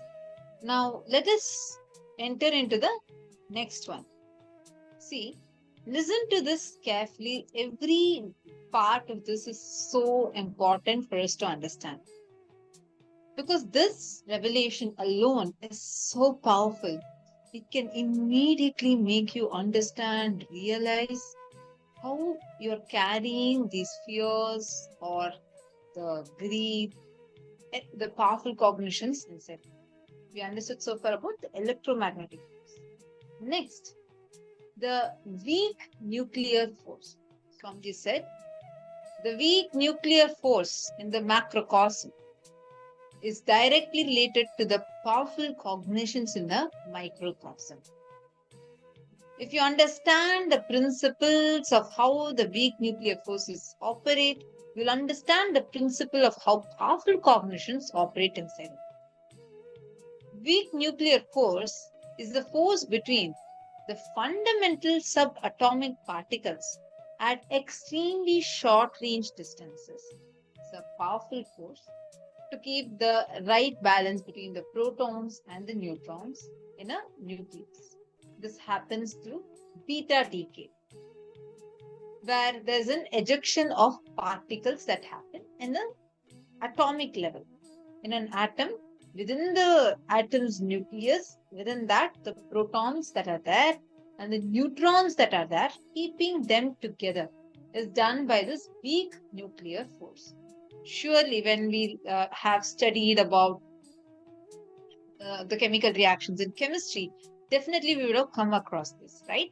Because all the reactions that we learn in chemistry is based upon this. This is exactly related to the powerful cognitions we carry. Each time a thought loses influence over us by manifesting a powerful cognition, the chain link of thoughts is broken. Energy is released. Swamiji says very, very, very powerfully how every time you break a pattern, you manifest it into powers. Every time using any powerful cognition, you break a pattern, you start manifesting powers. This is directly related to the weak nuclear force. Understand this carefully.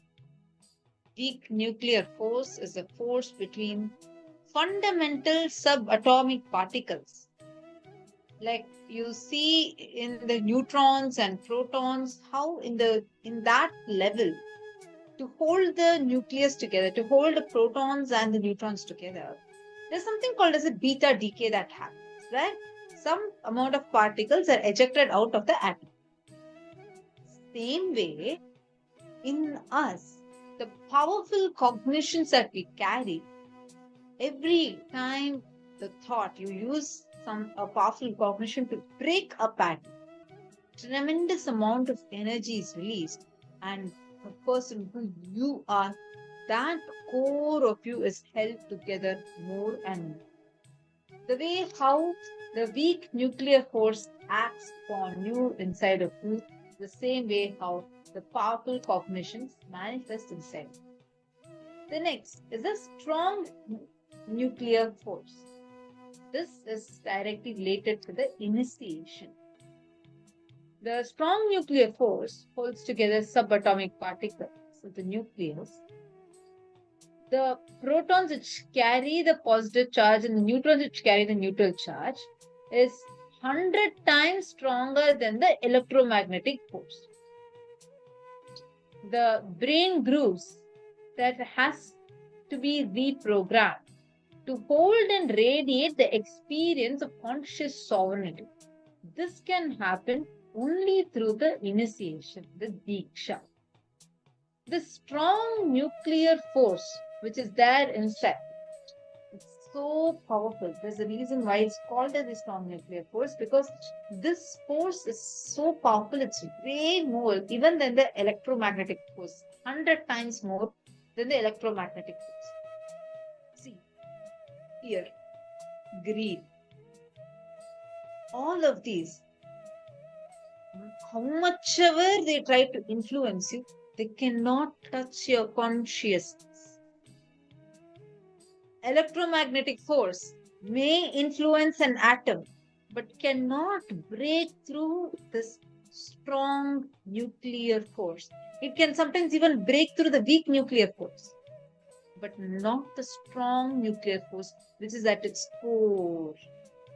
Same way, the initiation, Diksha, has the capability to influence directly your being, which cannot be touched by any other external forces. Diksha from the avatar. Directly when Swamiji gives you the initiation, it is beyond the other four forces, the other forces. Directly it comes in touch to your conscious core, where the transmission of energy happens. With that, the impact it creates inside of you, anything else that is there externally, like any other superficial level, fears, doubts, just melts down. How many of you are clicking with this strong nuclear force? As Swamiji said, there are 14 forces. Swamiji has only revealed the 5 forces so far. Reality of existence, Paramashiva, which is the conscious force.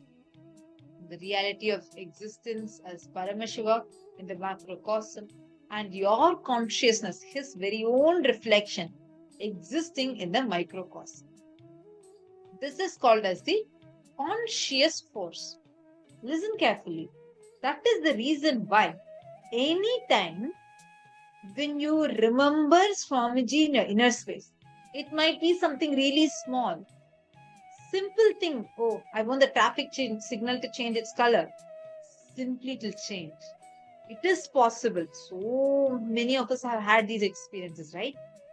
Whenever you connect to Swamiji inside of you, from that consciousness, when you declare that let something happen, it has to happen. Impacting the reality, the objective reality, using the subjective experience that you carry about yourself, by connecting with that subjective experience of you as the subjective experience of Paramashiva, Swamiji sitting inside of you. From that, impacting the objective experience of reality, you will simply see suddenly the things will start manifesting. This, using this, influencing the things outside. Simple thing, you're deciding to sit and roll over the coconut, just using your will without touching it. How is that possible? It is possible through the conscious force. There's no other force acting upon it. It's your consciousness which has the direct power to go and impact the reality. How many of you understood so far? How many of you feel like this is just so powerful? Take a few minutes and please share with us. How many of you enjoyed this session so far?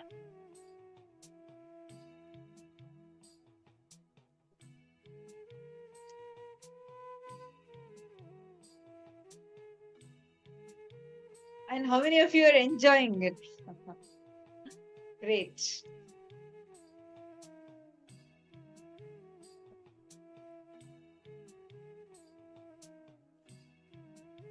See, this season we are going to learn like this very, very, very powerful, deeper and deeper sciences. So it's too important. You all can actually invite many more people to come and be a part of this, even the people that have attended any sessions before, whether the Paramashivoham level 1, 2, if they finished these two, or they have joined us previously, attended the previous programs, please go ahead, invite them to come and join right now. This will directly impact the very way they experience reality. So you can actually support them to transform their life through this. Without any delay, please invite more people to come and join, because the further concepts, see, now what we learn, these fundamental forces you're going to use to manifest the highest reality you want. Now you simply know, when if I want to build a big house, what kind of cognitions do I need to gravitate? Do I need to have inside me so that I gravitate not just a big house, but I gravitate all the auspicious things for me to experience a huge existence, experiencing not just one house, but able to build something really so vast that my greed itself transforms to my power. Understand? Greed is nothing but when your desires, you don't take responsibility for your desires, it becomes greed. But when you make that greed redundant by expanding your desires so much and expanding yourself to manifest those desires into reality, you'll simply see no more you'll be greedy. You'll just be a visionary. Just understand this one thing inside of you. What cognitions you carry inside matters. You feel inside of you as if you're a victim. You feel inside of you that, oh my God, I'm so sorry for myself. I feel very sympathetic towards myself. But you go on expecting that let everybody else around you love you. How is that possible? How would you gravitate something which you do not carry inside of you? Look in. The thoughts you carry matter. The fears you carry matter. They are continuously going to be generating that outside. The fears, the greed that you carry inside needs to be looked into. What you carry, the cognition you carry, directly impacts the reality. I'm so happy seeing so many of your messages saying you're really enjoying this. This is the key to manifest powers in our reality. This is really amazing. Thank you so much. So glad that each of you are enjoying this. Radhika Jowls has posted. Ma Angelica has posted. This is very deep. Wonderful. So lovely to see that each of you are intensely sitting and listening also. So now we understood about the 5 forces, 5 fundamental forces of our existence, right? In physics, the fundamental forces are life energies given to us to master our destiny. Not just internally, even externally, we can play over everything around you. Mastering our life energy is a fundamental principle for any success. All these forces are given to us, but unfortunately, we use them accidentally. That is why our life is full of accidents. Marriage is an accident, wealth is an accident, life itself is an accident. Very less planned, much is accident. Understanding over these 5 forces will enrich, empower, and enlighten us. So we all learned about the 5 forces. Now we also need to understand how these are ordered. Here you can see this. Hope all of you are able to see the slides. This is the manner in which these forces are ordered. The 5th most powerful force is the force of consciousness.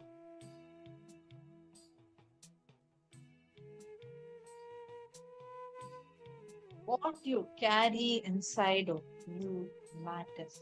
Whether it's in the level of a thought, level of an intention, level of your consciousness itself. A massive amount of energy inside the nucleus called the weak nuclear forces and the strong nuclear forces. And this is what we learned today, how this is directly correlating with the weak nuclear forces and strong nuclear forces, how they directly correlate with powerful cognition and the Diksha, initiation. Hope all of you enjoyed. Now let's enter now into the power manifestation session. I request all of you take a few minutes and please make a note of what you have learned so far and please post it in the Facebook.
गुरुवन्दनं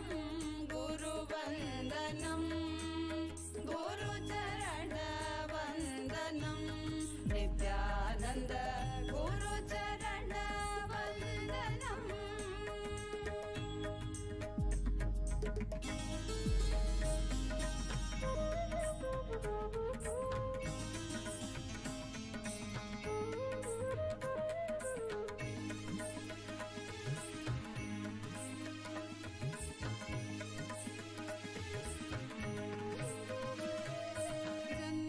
सार्थककरं गुरुदर्शनं वन्दनं गुरुवन्दनं गुरुचरणवन्दनं Nityanand गुरुचरणवन्दनं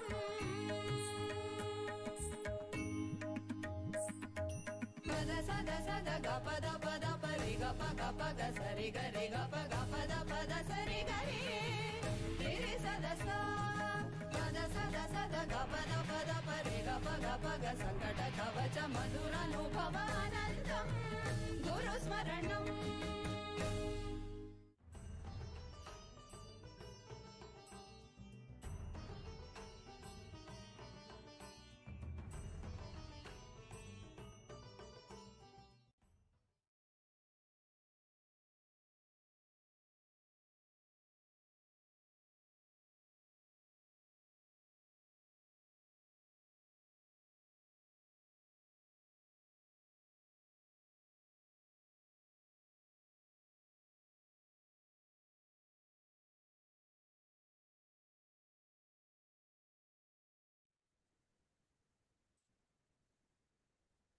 Yes. So we all just learned from Swamiji about a very powerful concept, right? About the 5 forces. Actually, Swamiji very beautifully explained each and every single force. And we also understood them in detail just now. And I'm sure all of us would have understood how the conscious force is the manifestation of Paramashiva himself. That is what is the base for power manifestation. That is how we get our third eye awakened, manifest third eye reading, or all the other 364 plus powers of Paramashiva, right? And please understand, whatever blocks us in our life, it can be laziness, self-doubt, self-hatred, self-denial. All these 4 things can be won just by one thing, which is conscious decision. Especially after we are initiated by Paramashiva himself, nothing can stop us. Anything you want to manifest in your life, please understand, anything meaning anything. Just apply this one very powerful truth. It can be in the aspect of health, wealth, relationship, or even the manifestation of all the powers of Paramashiva. Only one thing, that conscious decision. The power of conscious decision is such that it will win over all the other forces, which makes us how we behave, right? So I'm sure all of us are excited to apply this in this power manifestation now. And now in this round of power manifestation, all the participants are going to be manifesting the power of third eye reading. And you'll see that when you apply this same cognition to manifest this power, it will help you a lot. For example, you tie a blindfold and you get ready for third eye reading. Then the mind starts giving whatever cognitions, or you feel that you're not able to see whatever patterns or whatever incompletions start coming up in you. You catch them for what they are. You see, okay, is it the weak nuclear force, or is it the gravity? What is it within me which is causing this incompletion to come, this thought to come up? And decide to apply only the conscious force, the space of Paramashiva. And when you just decide that yes, I am Paramashiva, how Swamiji told us, right?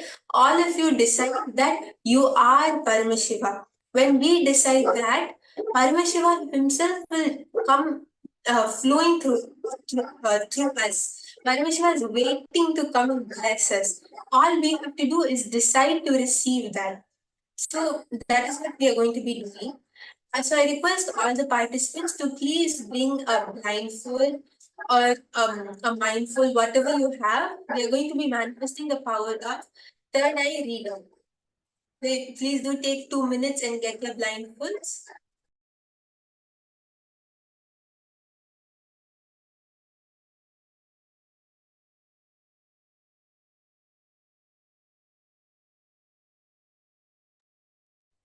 Yes, so how are we going to be manifesting this power? So the whole concept of third eye reading. Third eye is located here, it's the brow center. This is the third eye of Paramashiva himself. It is known as the Agnya Chakra. So this is existing within each and every single human being on planet Earth. As Swami says, anyone who has a head has a third eye. But to get it awakened, to open the third eye, we need initiation from the incarnation of Paramashiva or an enlightened master. When the master initiates you, at that time you'll see that your third eye opens up. The Agnya Chakra will open up because of the master's initiation. The Agnya Chakra is the seat of the Guru. That is the Guru's chakra. So when the Guru comes down and awakens it, at that time you will see how you'll be able to start seeing things through your third eye. Like how we see the whole world, we perceive the whole world through our two eyes. In the same way, and even more, in even more detail, you'll be able to see things through your third eye. Not only you'll be able to see how we see with our two eyes, if something is in front, we're able to see it. But even if there is a blindfold on the third eye, even if it is something which is not in the human frame of sight, if it is on the other side of the world, or even if it is out of this planet Earth, if it is on the other side of a partition, the third eye can see beyond all of this because it is Paramashiva's blessing itself, right? Please understand, third eye, it is a very, very sacred thing. Third eye is the seat of the will, right? When we will anything consciously and you entertain it in your third eye, you will see it will become a reality for you. That is the power of third eye. Swamiji very beautifully says, man plus third eye is God, right? That is the power of third eye. So here, Swamiji is here just, Swamiji very beautifully says, I'm not here to tell I am divine. I'm here to tell you all you are divine.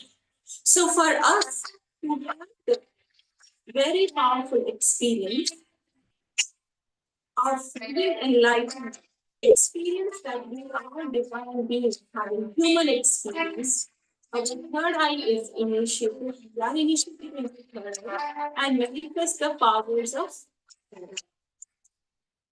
So let us get ready.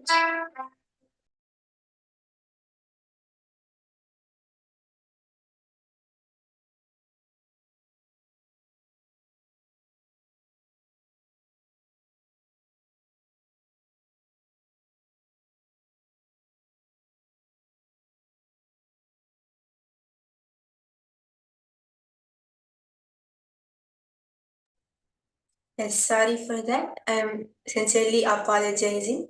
So now once all of you have gotten your IBANs, please do post in the chat when we are ready to start. So how we are going to be manifesting this power is you're going to be putting your awareness on the third eye. You're going to be putting your awareness in this region over here. And you're going to be unclutching from everything else around you. You're going to be putting your awareness over there. And you are going to visualize Swamiji in that region. You're going to hold Swamiji's visualization. And when you put your awareness, you're not going to put it like intensely focusing and staring and like literally like doing it in such a hard way. You're going to be looking at it how we look at a rose, right?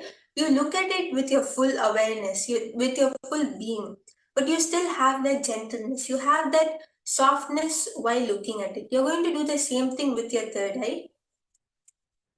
And you're going to be visualizing Swamiji in your third eye. Once you do that, you're going to start chanting the Mahavakya. When you chant the Mahavakya, your whole being will vibrate with the Mahavakya. You have to chant it so that you vibrate with the Mahavakya. And at that time, when you connect to Swamiji and chant the Mahavakya, you will see how you're able to see the image or the word or whatever it is which is projected in front of you. So before we begin, I request all the participants, if you have any clarification, or if you have any doubts, please do post in the chat. We'll be more than happy to clarify. I'm sure there are many new participants over here, many people who are doing this for the first time. So you can, please do feel free to post in the chat if you have any questions.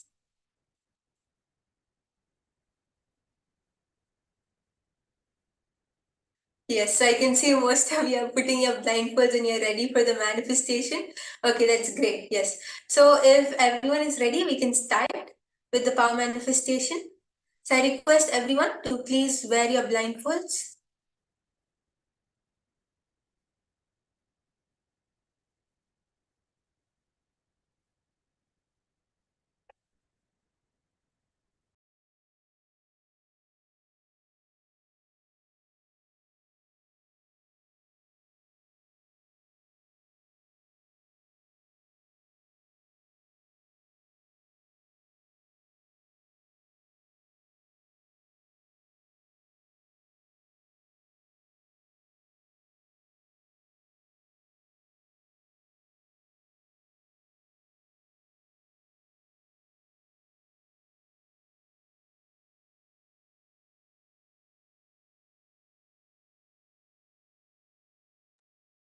Yes, now I request all the participants, take a minute, connect to Swamiji.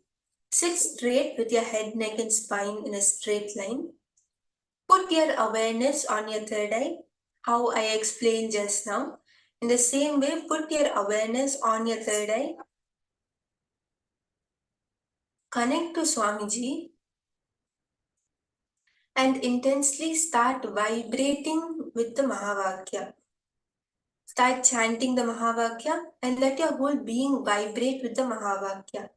Take a minute to connect to Swamiji, to get Swamiji's darshan in your third eye.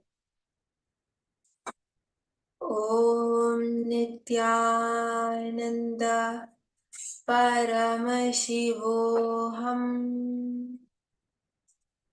Om Nithyananda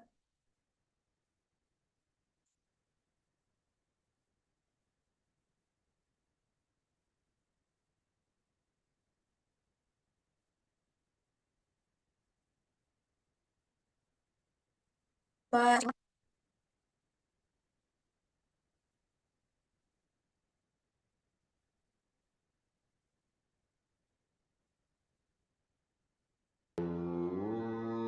Nithyananda Paramashivoham. Om Nithyananda Paramashivoham. Om Nithyananda Paramashivoham. Om Nithyananda Paramashivoham. Mahavagya, spiritual lullaby for samadhi, and Suprabhatam, wake up call, wake up song for Paramashiva. This Mahavagya is spiritual lullaby for you to fall into samadhi. Suprabhatam, wake up song for Paramashiva to wake up in you. Just remember this one powerful cognition. This Mahamahavagya puts me in Samadhi. This is spiritual lullaby for Samadhi and Suprabhatam, wake up song for Paramashiva in me. For Paramashiva to manifest. With this one spiritual powerful cognition, chant this Mahamahavagya.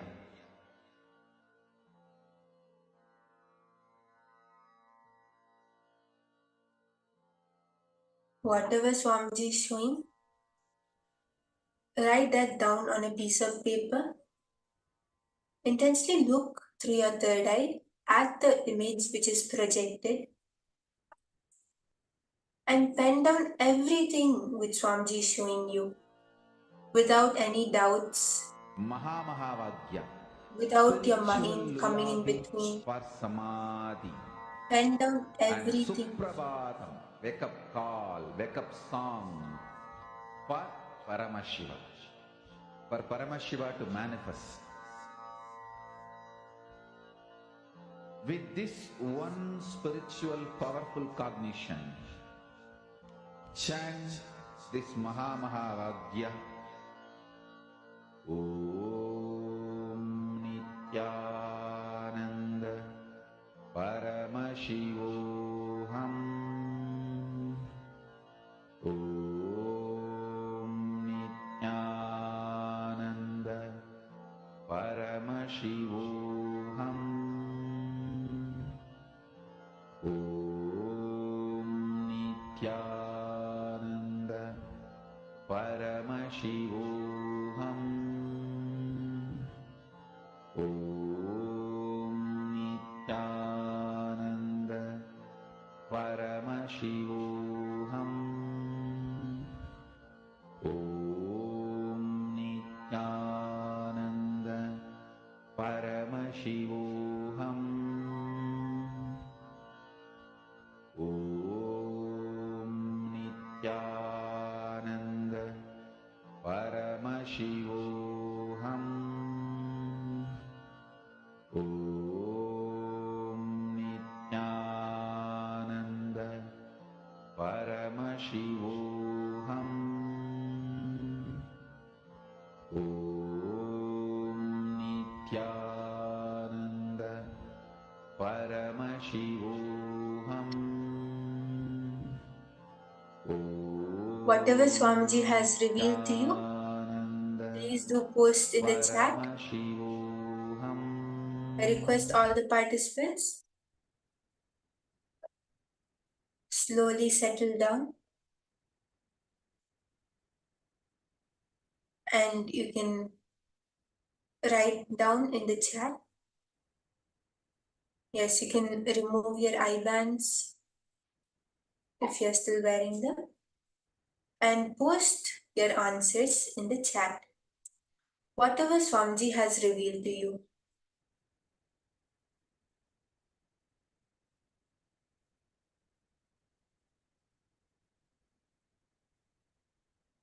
Whether you saw a color or a number or a shape, whatever Swamiji has shown you, even if you feel it must be the most unrelated thing, it's completely fine.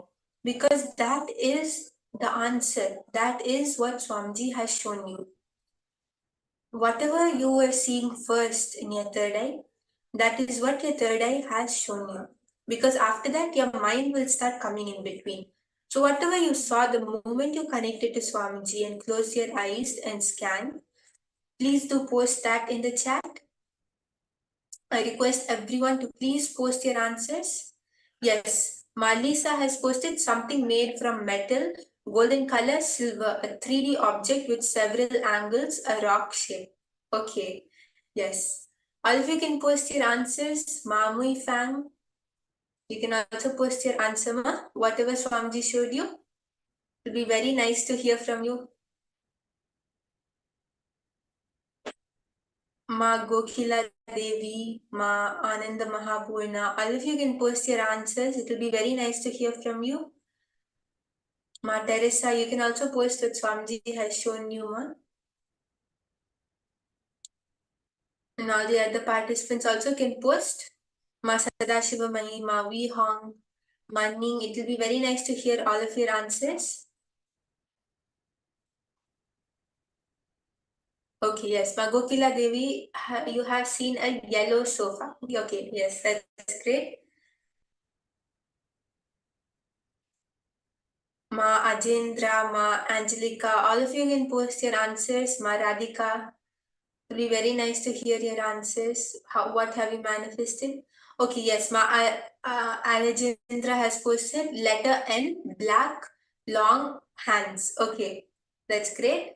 And Ma Radhika has posted number, grey color, and metallic. Okay. Yes, if anyone else has anything to post, please do post. Ma Dhanvantri, Ma Kirti Punikar, all of you can post your answers. And we will be moving on to another round of third eye reading.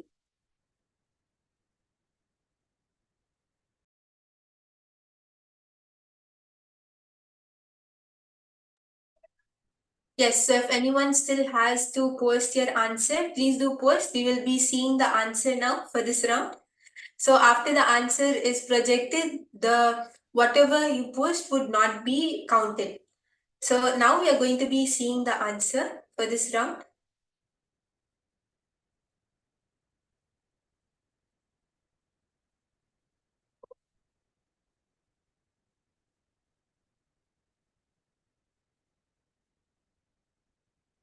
Yes, so as all of us can see, this is the Tanjavur temple. This is a temple, and many of you have Swamiji has showed many of you many different things. And Ma Lisa, actually you got it correct. Ma, you saw a stone structure. That is great. You saw a stone structure and you saw golden color. That is actually one very important thing, Ma, because this temple was previously gold plated. During the colonial period, the gold plates were removed, but this was originally a golden temple. So that was also great, Ma Lisa. It's so nice to see. Yes, Ma Ananda Mahapurna also. I saw colors green, yellow, and black. So that's great. You got yellow at a certain level because yellow is the gold which was there previously in the temple. And many of you also have gotten, right? Ma Radhika saw metallic. So that was also gold is a metal. So many of you are starting to manifest, and it's so nice to see. So now we will be doing another round of third eye reading. And with the same intensity, just connect to Swamiji. And whether you have manifested, whether you have not manifested, drop everything at Swamiji's feet. Just tell Swamiji that I am surrendering at your feet. You have to manifest through me. And decide to just connect to Swamiji and chant the Mahavakya. You will see that when you keep doing this, don't let your mind come in between. Just you have to connect to Swamiji, chant the Mahavakya, and intensely decide to manifest. At that time, you will see you will actually get the answer correct. And you don't need to focus that, yes, I have to get the answer, I have to get it correct. You just have to connect to Swamiji. Swamiji will take care. Swamiji says that whether you have manifested or not manifested, leave the credit on me. So that is all we have to do. And Ma, please understand, all of you, even if you get one thing correct, the manifestation has happened. Swamiji, let us celebrate that. Let's celebrate if you got one color yellow, that is a manifestation, right? Because this is the moment you experience oneness with Paramashivoham. Let's celebrate that moment. And a manifestation is a manifestation. It can be one or complete, right? So from that space, yes, I have manifested. I am already experiencing oneness with Paramashivoham. Go into the next round. And all of you already who feel like, no, I have not manifested, you are manifesting, just that it takes a time for you to see outside, right? And once you, all of us are initiated by Swamiji into third eye, please be assured, all of us are already blessed and will all manifest powers. So let's move on to the next round now. So I request all the participants to please put your blindfolds back on. We are going to be starting the next round of third eye reading. Let's all keep our head, neck, and spine in one straight line that aligns our geometry to the cosmic geometry and helps us manifest powers easily. And one very important thing which Swamiji shared, Swamiji told us to do, be available, right? Attend every single session. So I request all of you who are not there, please come and please attend this power manifestation session. Once all of you have put your blindfolds back on, I request everyone to start chanting the Mahavakya. Unclutch from any thoughts which you have, even if it's the thought that you haven't manifested, or you have manifested, or will you manifest. Am I going to be able to unclutch from all of these thoughts? Just keep Swamiji's visualization in your third eye.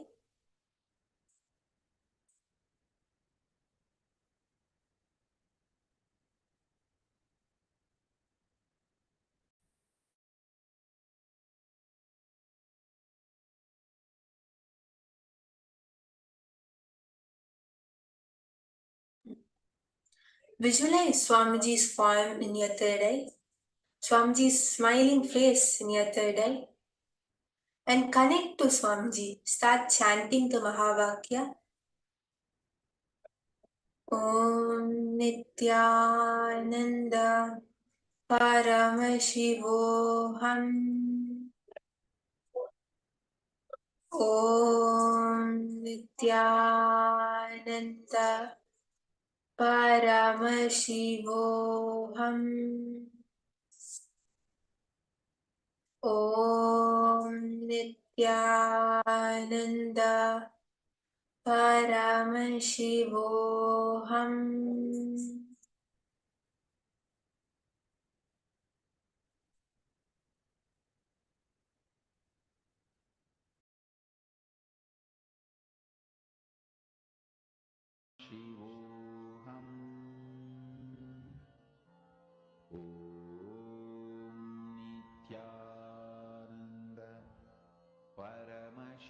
Paramashivoham.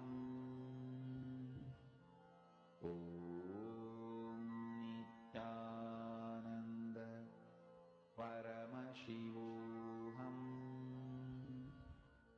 Om Nithyananda Paramashivoham. Om Nithyananda Paramashivoham.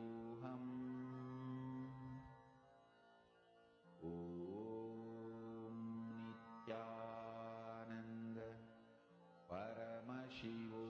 Paramashivoham. Om Nithyananda Paramashivoham. Om Nithyananda Paramashivoham. Om Nithyananda Paramashivoham. Om Nithyananda Paramashivoham. Om Nithyananda Paramashivoham. Om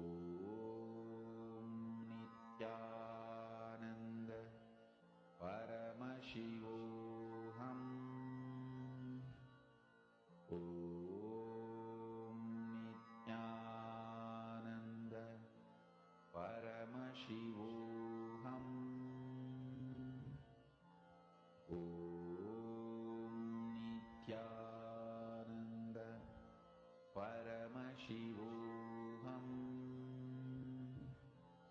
Om Nithyananda Paramashivoham. Om Nithyananda Paramashivoham. Om Nithyananda Paramashivoham.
Now, whatever Swamiji is showing you, start penning it down.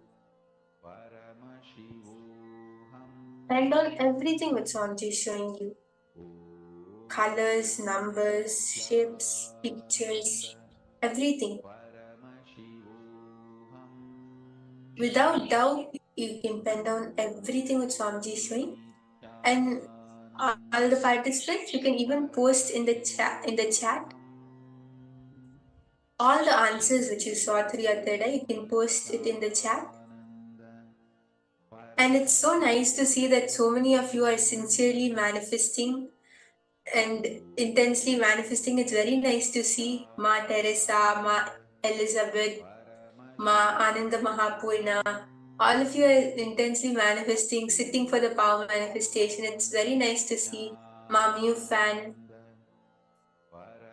Yes, ma, all of you can please remove your blindfold now. I request everybody, please remove your blindfolds. And you can post your answers, what Swamiji has shown you. Do not let any of your doubts or ideas come in between.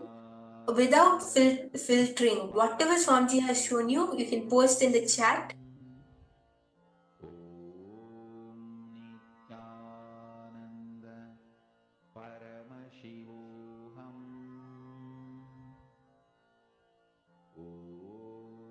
Okay, yes, Ma Elizabeth, if you are not able to see anything, then you can connect to Swamiji. Now we will be doing one more round. So you connect to Swamiji and drop the cognition of you not being able to see. You drop the cognition that you have to see something itself. Just connect to Swamiji and chant the Mahavakya. The simple instruction that Swamiji gave us. Unclench from all the thoughts and only vibrate with the Mahavakya. You just do that, ma. You'll see how Swamiji will show you the answer. Because at the end of the day, it is Swamiji who's manifesting through us, right? And ma, one more thing I'll tell you. Initially, when I started power manifestation, or any one of us start, we will get multiple things. It can be not just a vision or really how we expect it to be, but if you just sit there and listening, it may even be a thought which is occurring inside you, right? So I'm sure there would be some thought or some random thing which you may just have brushed aside. I request you to write down all the things. You may have 20 different things coming in your inner space when you are manifesting power. Write all of them down. I'm telling you, from there, you will get your answer. So I request all of you to please, whoever feel we are not able to manifest, just hold on to the powerful cognition. I am taking Satya Sankalpa, the conscious decision, which is above my self-doubt, self-hatred and self-denial, and I am going to manifest. Swamiji is going to flow through me. Decide it and you will see you will be able to manifest. Yes, I can see few of the participants have posted your answers. That's great. Malisa, Ma, Teresa, all of you have posted what Swamiji has shown. So all the other participants, you can also post Ma Anandeshwari, Ma Ranak, Ma Ruishu. All of you can post what Swamiji has shown you. It will be very nice to hear your answers.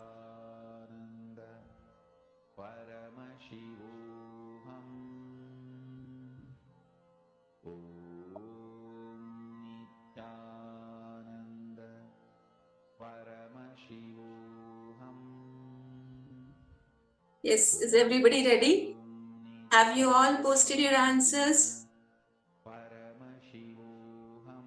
We are now going to be moving to the answer for this round. So if any of you still haven't posted, please do post, because after this, it won't be counted. Whatever Swamiji has shown you, you can post everything. You don't need to filter or hold back anything.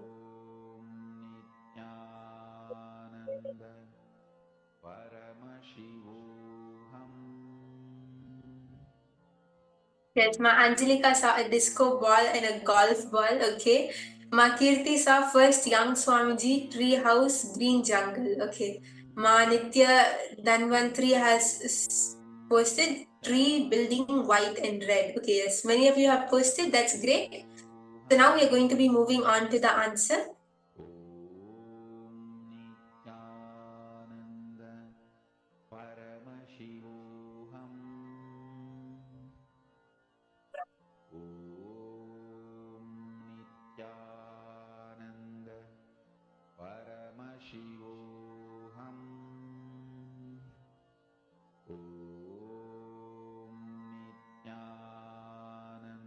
Yes, so the answer for this round, as always you can see, Swamiji himself is playing chess with the adolescents, with the kids. Yes, so many of you have gotten the answers, many of you have manifested, and that's great. Yes, me fan, you saw black trees surrounding a white spot. So you saw black and white, the two colors which is there. That's great. That's amazing, Ma. And actually, Ma Angelica, you also saw young Swamiji, which is correct. That is also a manifestation.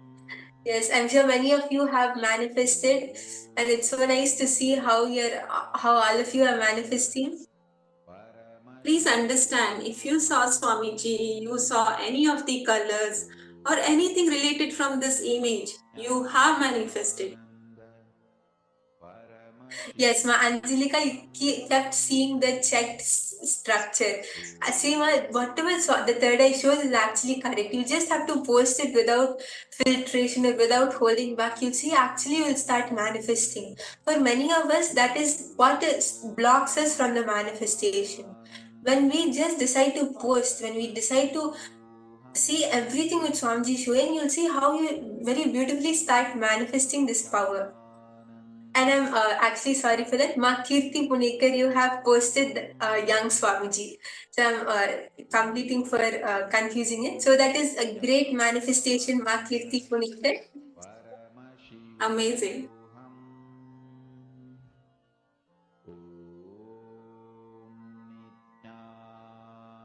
Yes, so now we are going to be moving on to our final round of this third eye manifestation. So all of you can wear your eye bands and connect to Swamiji.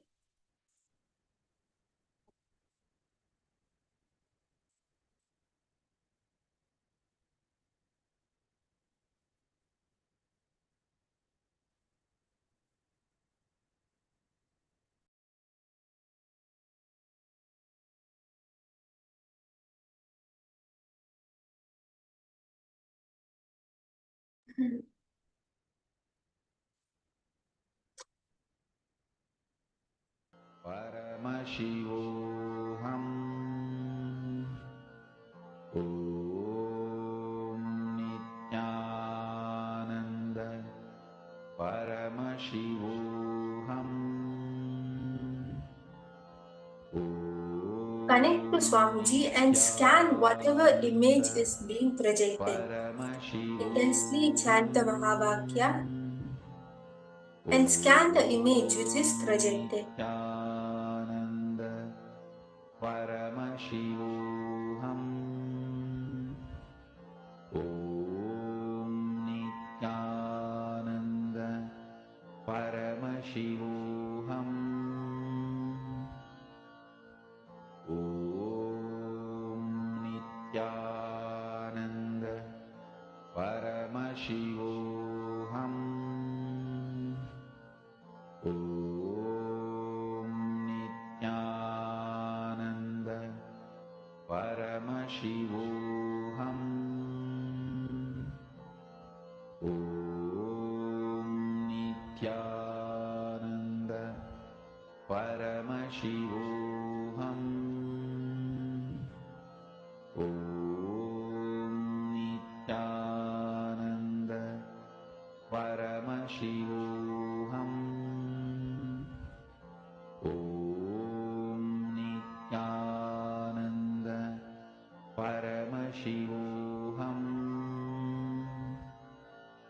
Om Nithyananda. Paramashivoham. Om Nithyananda. Paramashivoham. Om Nithyananda. Paramashivoham. Om Nithyananda. Paramashivoham. Om Nithyananda. Paramashivoham.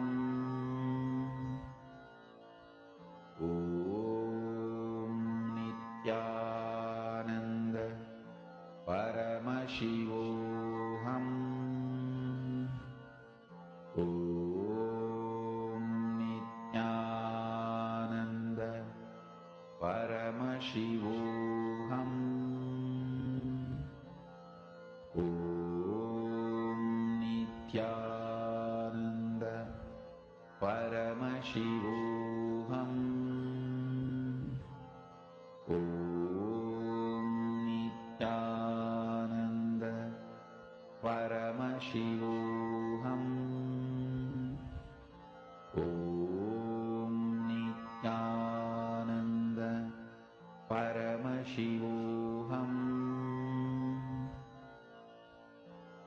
All the participants can start penning down the answer which Swamiji has shown you. Paramashivoham.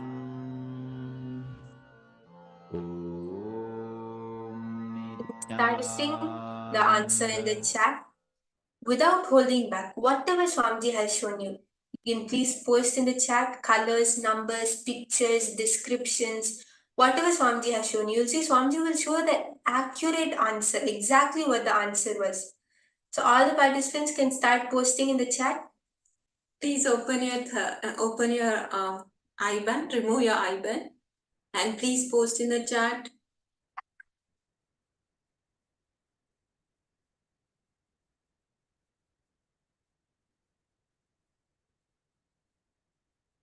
It's so amazing to see all of you sitting and intensely and sincerely participating.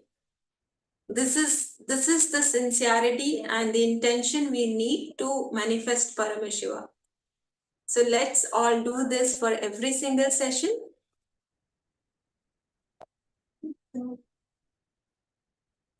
Yes, so Ma Ajendra has posted Swamiji tree green, yellow,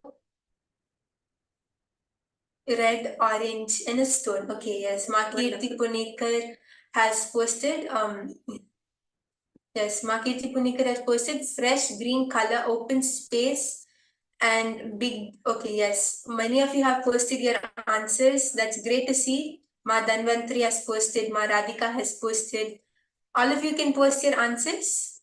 You can type down whatever Swamiji has shown you. Yes, Malisa has posted triangle shapes attached to each other, white pyramid shapes, a facial structure like a profile, and a tire. Okay, yes.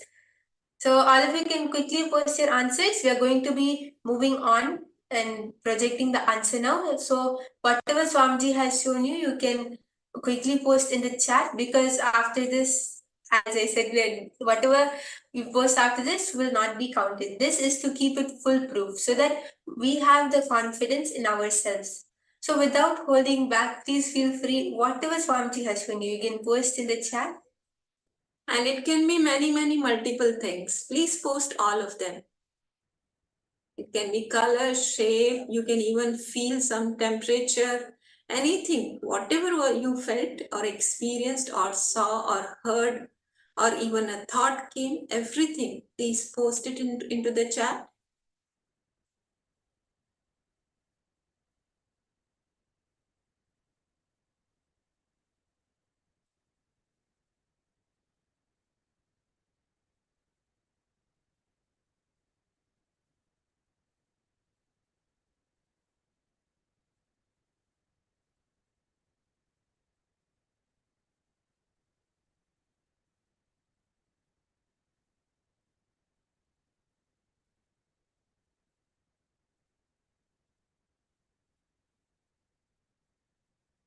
Yes, so Mami Fang has posted a bit white, black color with a bit white. Okay, yes. And Ma Ananda Mahabuna has posted, I have gray, black, and red. Yes, so now we are going to be seeing the answer.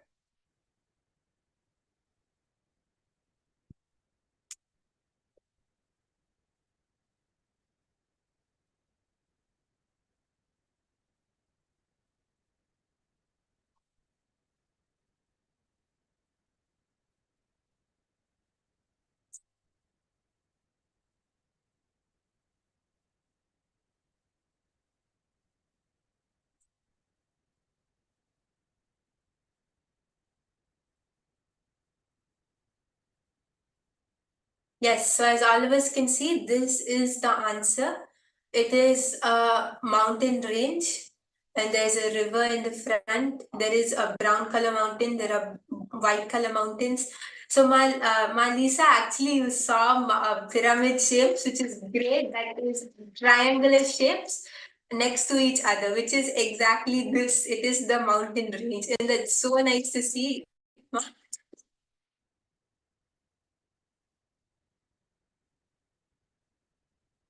And Ananda Mahapurna, you saw a vast blue expanse. That is also correct. You saw water, you saw sky. That is there in the image. That's great, Ma.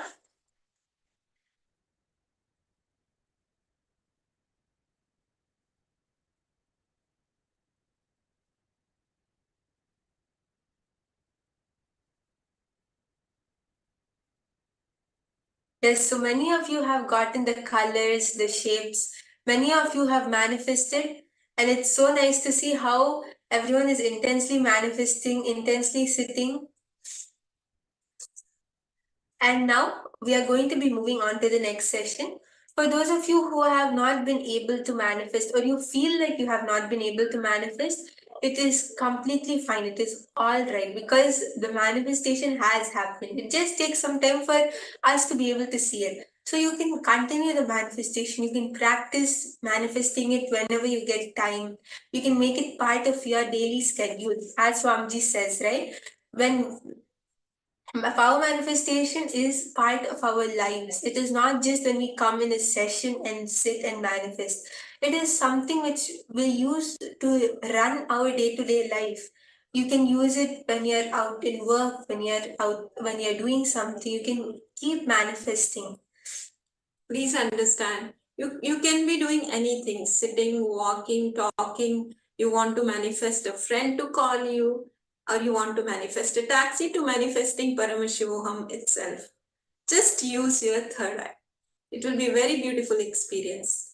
And now we will be learning from Swamiji about manifesting the best of the cosmos, the Nada Bindu Kala. What is the Nada Bindu Kala and how do we manifest it? How do we manifest the best of the cosmos?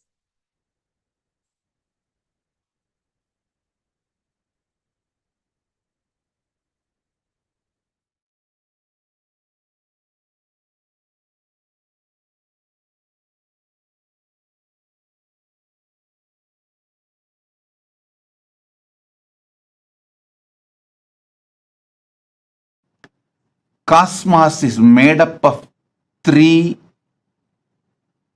core material: Nada, Bindu, Kala. Of course, there is unmanifest, avyakta, behind this Nada, Bindu, Kala.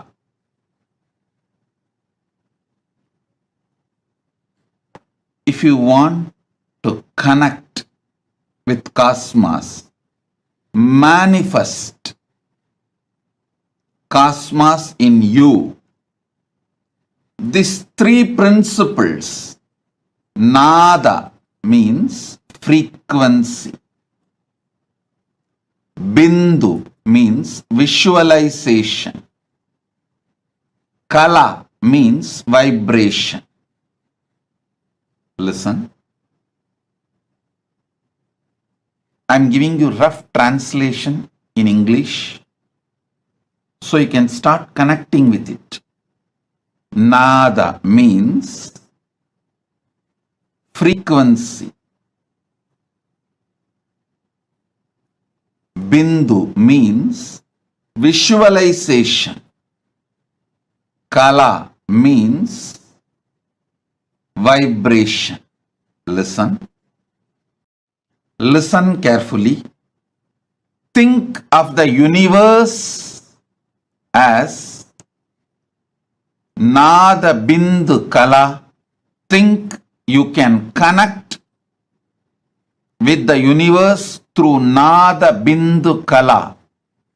Nada means frequency. Bindu means visualization. Kala means vibration. you just need understanding about these three.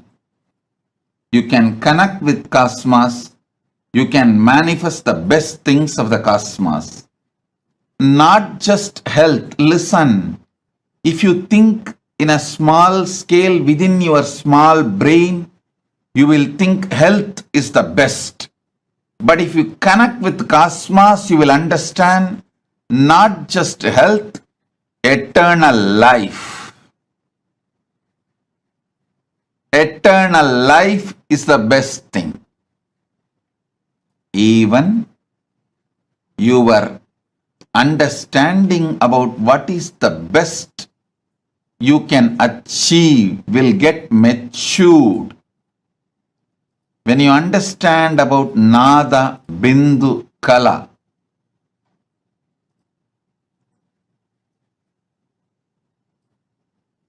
listen again and again and again. All great things on this planet Earth happened when some being knowingly or unknowingly connected with cosmos through this Nada, Bindu, Kala.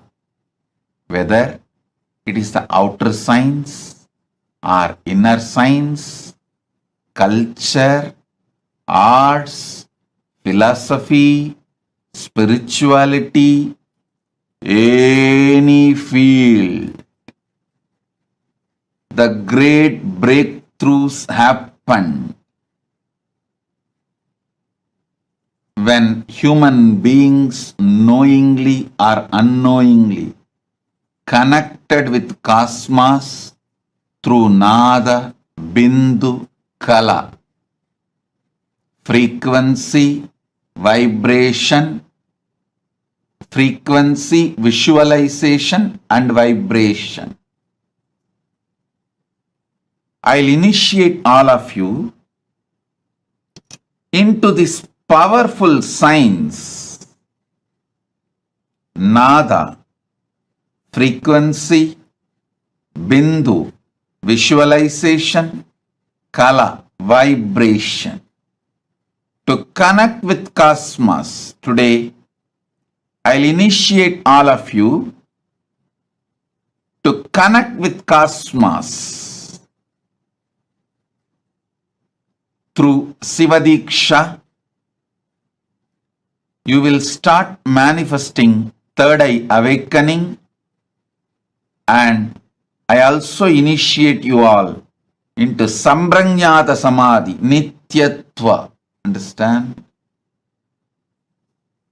Just if the one door is opened in you, if Nada, frequency is opened in you, you will have third eye awakening.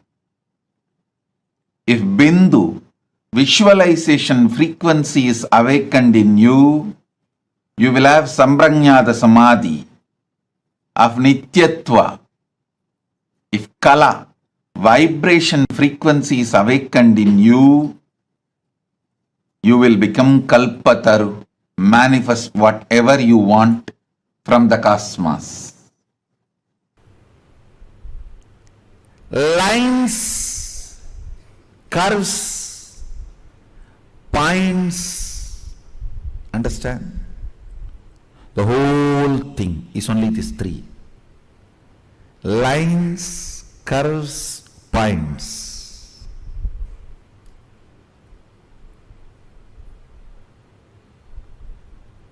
Nada, Bindu, Kala. Lines is Nada, points is Bindu, curves is Kala. Flow.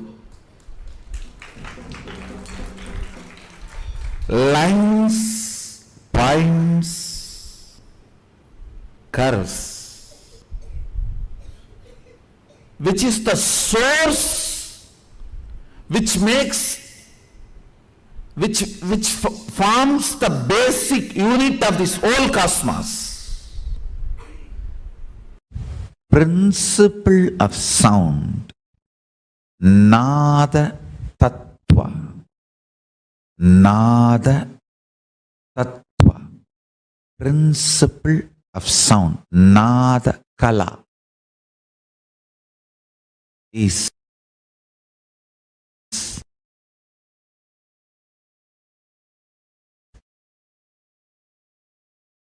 the source principle through which manifestation happens.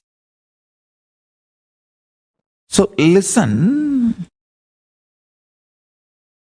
Kayakalpa Yoga, nothing but working on sound, Nada Kala, the principle of sound.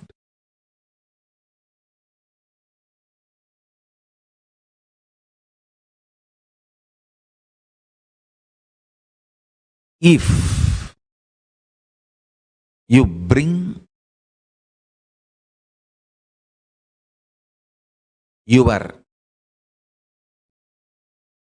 talking into mano mauna, mana unmana, not just verbal silence, mental silence, where you are just there, an existence is there.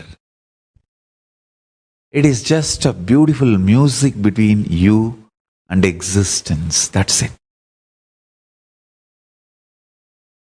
Understand, in mano mauna, mana unmana, you understand the difference between sound, music, words. The source of all this is called Nada. Nada Kala. I tell you, if you can rest Nada Kala, not only you will understand all languages, you will know you can manifest anything you want just by creating the right sound. I have seen my gurus doing it.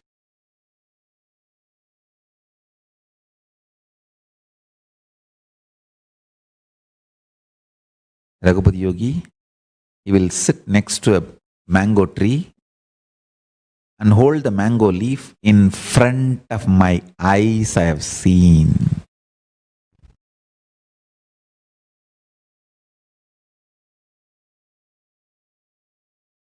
He will hold the mango leaf, the tree's branch on leaf, and create some sound. It'll be like in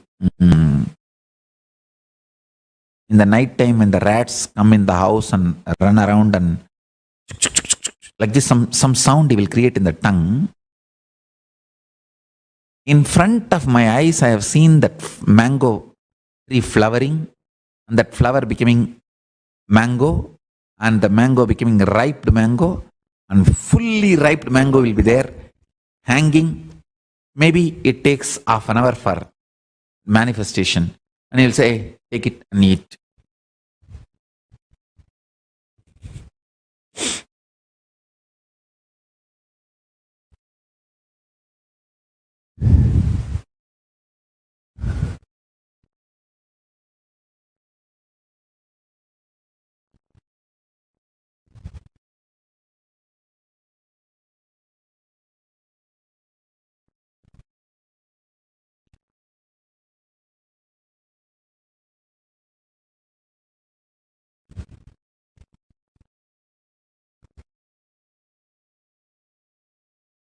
I'll offer to him. He will eat little and then give the remaining share to me.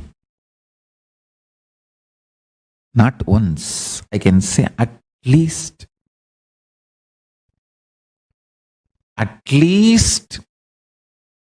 25 to minimum 25 to maybe maximum 50 occasions. I have seen him doing this. It's not some magic. He can just talk to the tree's DNA and connect with the tree, make the tree manifest the power. If you just connect with this Nada Kala, you can manifest anything you want. I know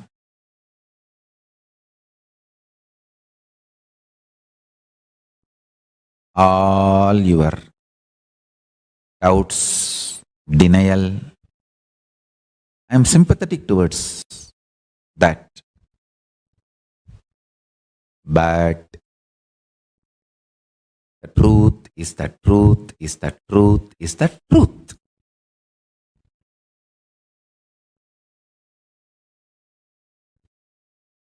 Ultimate completion with Shiva.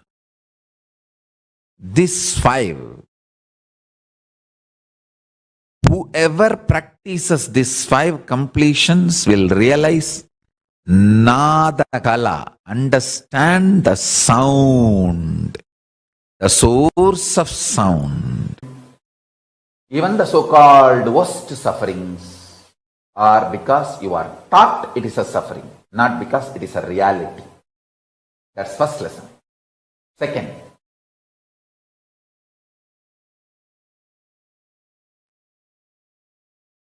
the hydrophobic material which keeps your DNA together,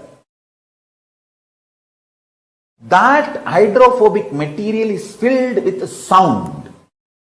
See, being becomes identity through sound. Identity becomes physical expression of a person through fire.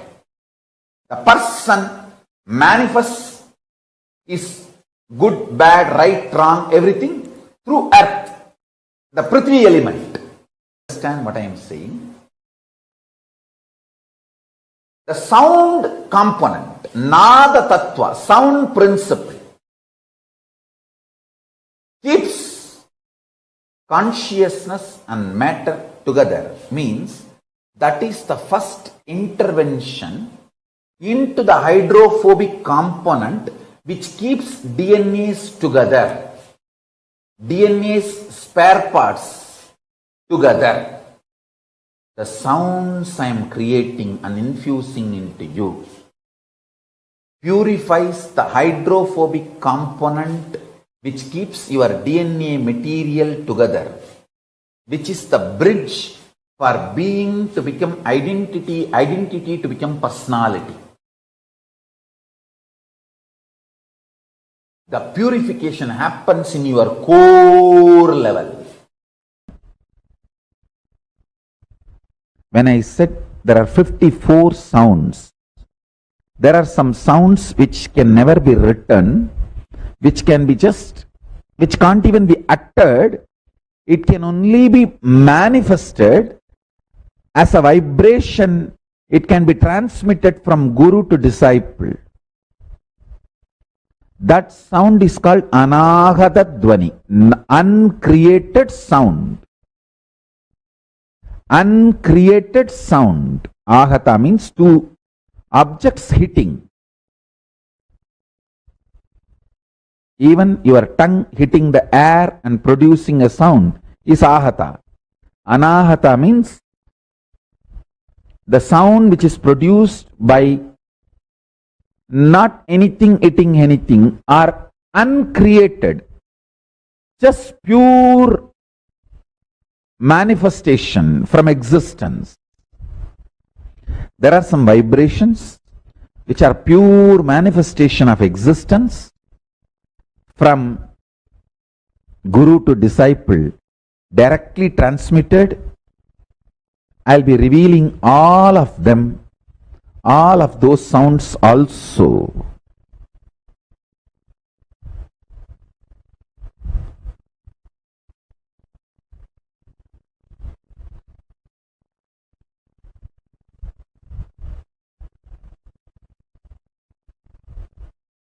So the source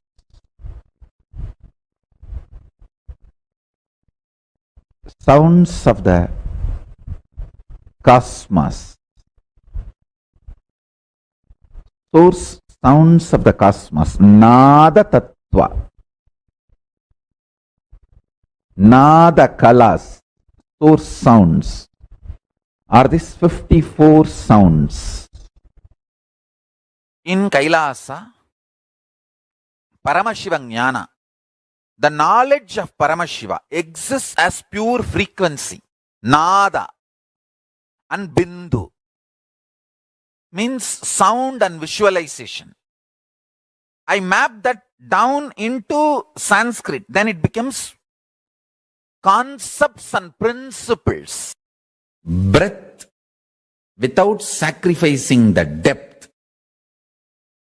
Depth without compromising on breadth. That is the uniqueness of multidimensional logic. X, Y, Z in all three and then few more axes. In all uncompromising. Depth and breadth and length and intensity.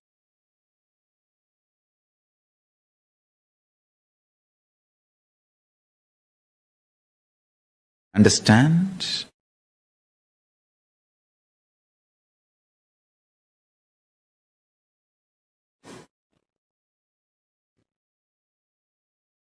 I was talking about an article. Some of the Chinese scientists discovering a huge black hole, which is not matching with all the known theories, including Einstein's E equal to mc square. I'm telling you, I'll give you the most important sacred secret.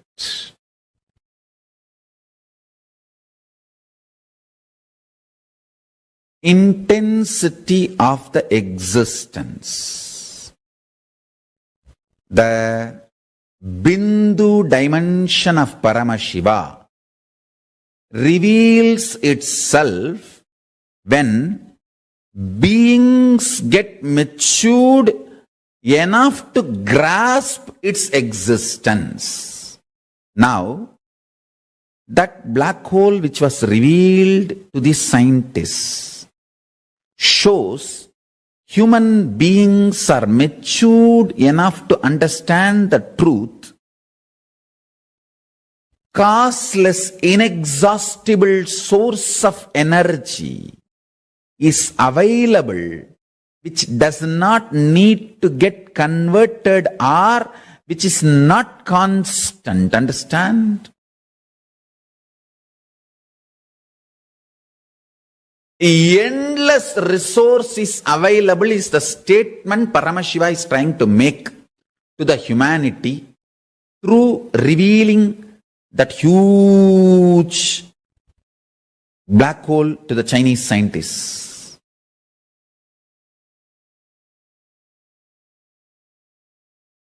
Listen with Shraddha. Kala, time, is my skin on which the stimulus signals called this universe manifest. Universe, as you see, is only the signals manifesting on my skin. It is not real. My narration of the existence, your delusion of the universe, both meet each other on my skin called time, Kala. My narration, my reality, my existence is stored in time, Kala, as Akashic record. I run this cosmos through Dharma. My narration of the cosmos is Jnana. My narration of this universe is knowledge.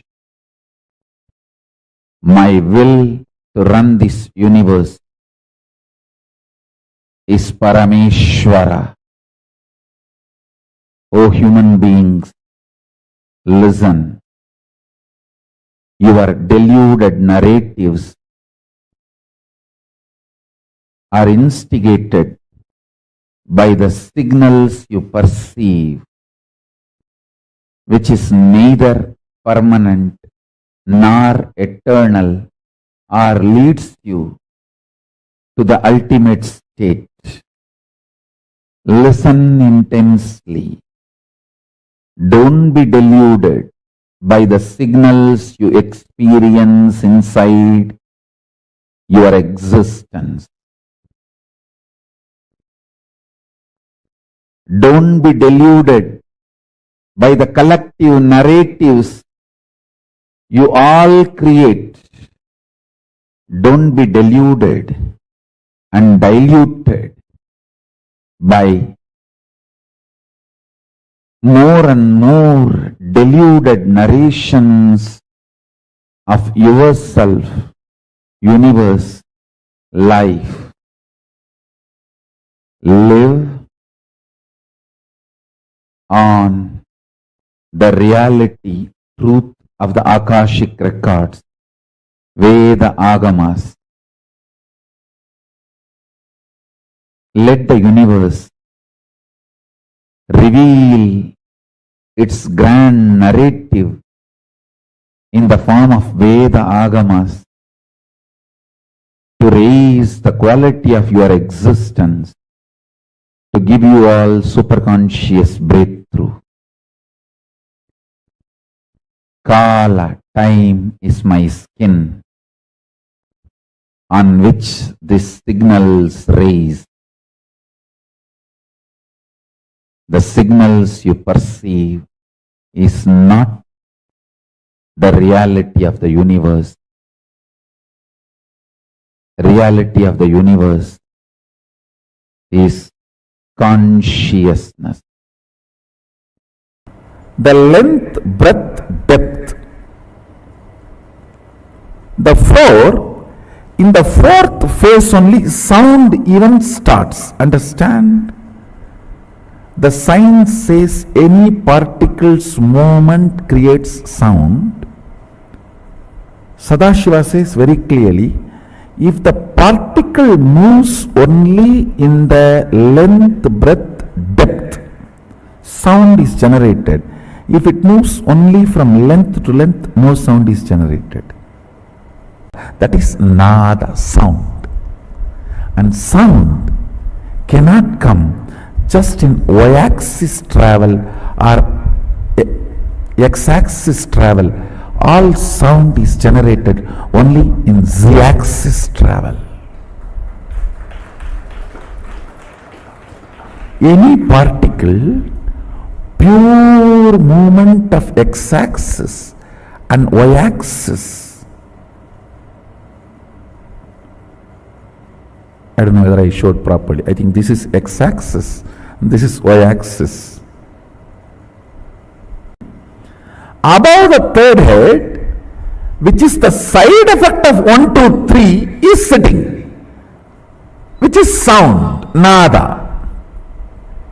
Above the fourth head, 3 heads are sitting. Listen. Above the fourth head, which is Kala, sound, listen very carefully.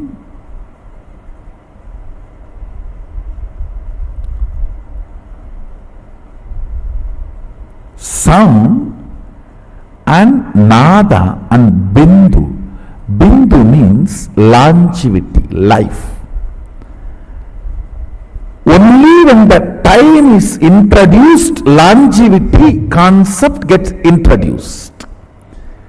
Till the time is introduced, there is no life, longevity. How many of you are grasping? So the head sitting on the fourth one is time, nada, bindu, above, which is this. See, the fourth, nada, bindu. That is life. Only the time dimension in, see, the depth dimension introduces sound in the cosmos. Time dimension introduces sound and life, longevity. Kala is kala kala. Kala is life and death. Am I able to make you all understand? The fifth head, listen. The fifth head is what is connected to the body. Body is the universe. Like all your identities put together is your consciousness. Identity is used as a unit to measure your consciousness. If you are entertaining more unit of father identity, that will be the lifestyle of your consciousness. If you are entertaining the beloved identity more units, that will be major aspect of your life. When the time is brought into the scene, nada and bindu both are added. That is nada and bindu. Yes. You may say, why nada should be added to depth and time? When the bindu is added, nada is no more an ordinary nada. Sound which is not created never dies. Sound which is created dies. Sound which happens only with the association of length, breadth, depth can die, but the sound which happens with the association of length, breadth, depth, time and space does not die. So the sound associated just length, breadth, depth is different, and the sound associated to length, breadth, depth, time and space is different.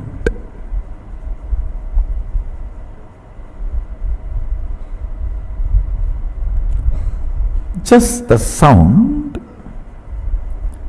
generated by length, breadth, depth.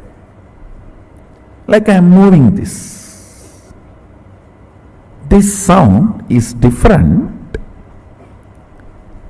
than the length, breadth, depth, time, all four create certain sound that is different. The sound generated by the two objects hitting,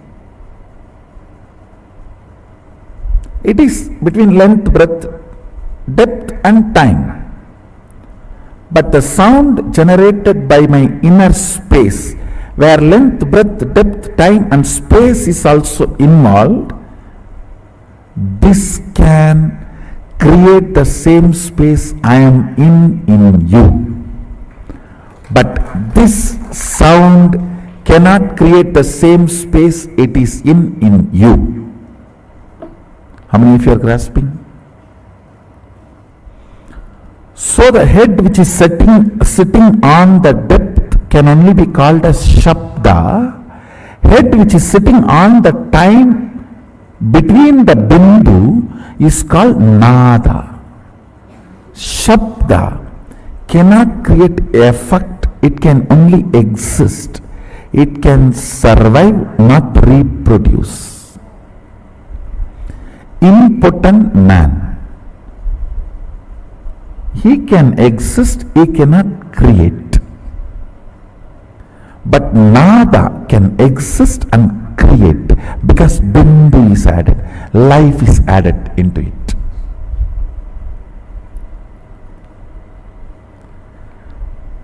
A sound potent of producing something in you is nada.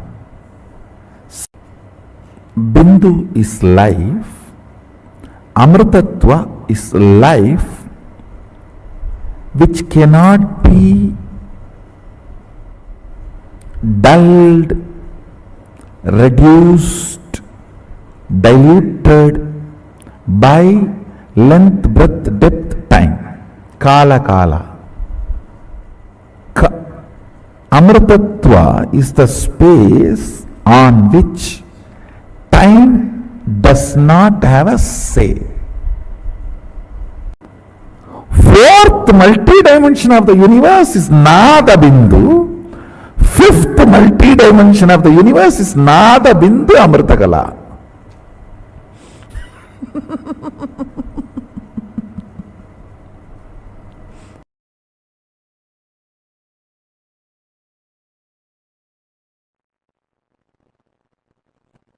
Nada Kala, Bindu Kala, Sambandha. The relationship between Nada Kala and Bindu Kala.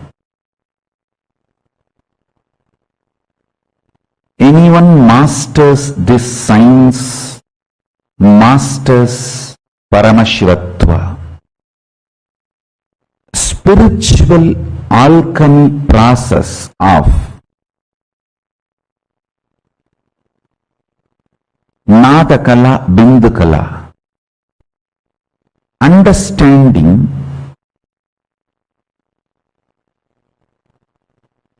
the words you use inside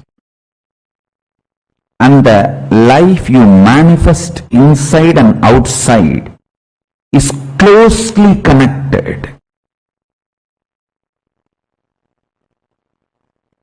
Understanding what words create what kind of emotion in your heart, signals in your brain, your emotions and signals when they are connected, when they become powerful, what kind of the life you manifest inside and outside. Listen, now I'll explain about the Nada Kala, Bindu Kala. Understand the words you use inside you, meanings you give for those words, impact of those words in your heart and on your brain. All this are very important. You need to consciously build all these. I was telling you one example. You always mistake natural as automatic. Natural is different, automatic is different. Listen to this one example. Love is natural but not automatic. Love is nature of your existence, but what you experience automatically is your hormones ups and downs.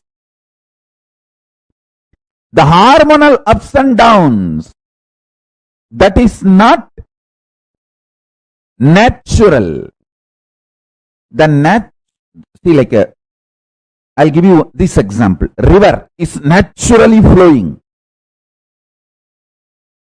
When you put a dam and open one small part, that part automatically flows.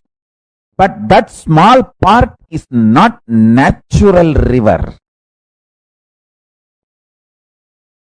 If you put a dam on the river, open one small corner, one small part, it naturally flows. See, the river naturally flows.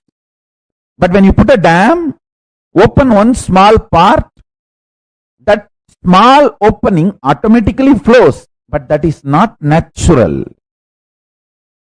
Whole flow is natural. Small automated versions cannot be equated to natural.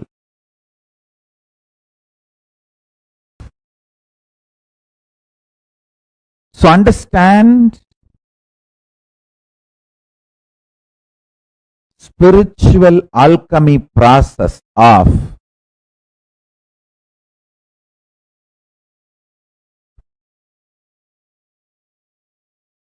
aligning your Nada Kala, Bindu Kala, your verbalization energy, visualization ability,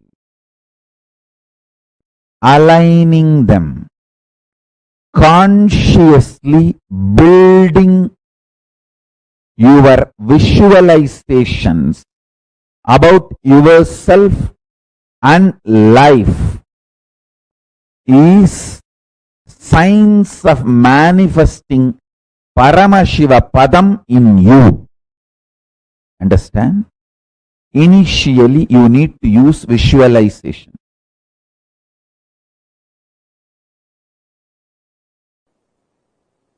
Pure life positivity, absolute life positive energy is superconsciousness of Paramashiva. The food you eat, the way it is produced, the way it is processed or cooked, the way it is consumed, the way you detox yourself, clean your body after the digestion, the whole thing, end to end, should be absolutely life positive. Same way, the words you generate, see, the pure vibration is the Nada in you. How you convert that Nada into Sabda, Sabda into language, how you use those words on yourself, and how you use that words on others, and how others use words on you, and how you consume, get impacted, decide to get impacted by the words others use on you. The whole thing should be with absolute life positivity. It is in Nada Kala your will is created. See, when you create a will to manifest power, your wordings will never be adequate. How many of you understood that? A person who can bring integrity to his thought current only can experience Nada Kala. Means while you are thinking, completion. Two ways you can work on Nada. One, creating the right sound and repairing the wounded Nada. That is what is done through mantra. Or taking your disturbed nada structure to a being where anahata is continuously happening, in that very silence, your wounded nada structure gets healed, realigned, reorganized, restructured. One important thing, if it happens through the right sound, only the physical healing and mental healing happens. Whatever vibration sounds were created, the effect of that happens in the system. If there is a wound, if there is a sound, that sound heals the wound. The right sound does its job. But if the wounded nada structure is brought near the anahata dvani, the uncreated sound which constantly master is radiating, which Shankara calls us very beautifully, Chitram Vadadaror Mule Vriddha Sishya Gurur Yuvaha Gurostu Maunam Vyagyanam Sishyastu Chinna Samsayaha. The word Maunam Vyagyanam means all his expressions and discourses are in and from anahata dvani, the uncreated sound.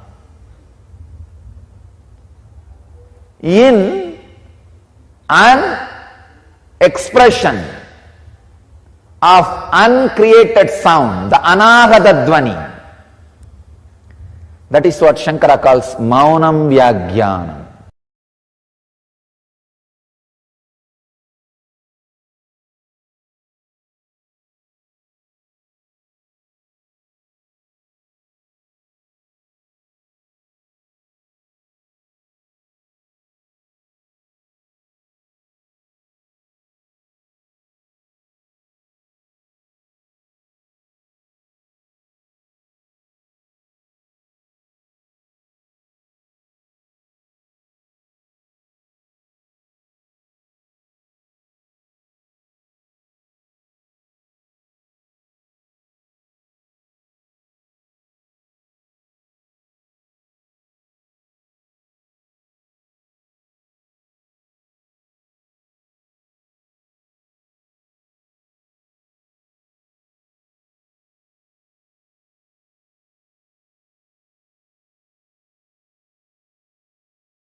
जटाधरा हर हर बोले आनंदेश्वरा जटाधरा नित्य जटाधरा हर हर बोले आनंदेश्वरा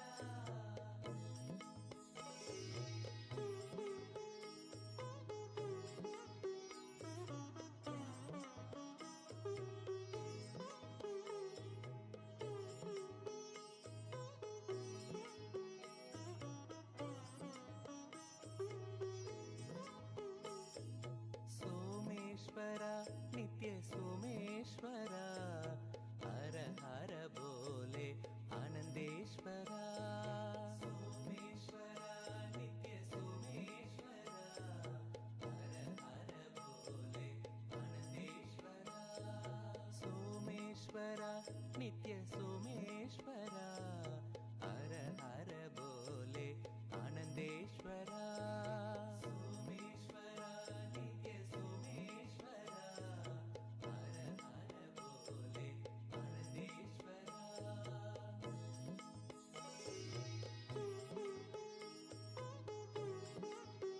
हर हर बोले आनंदेश्वरा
Yes.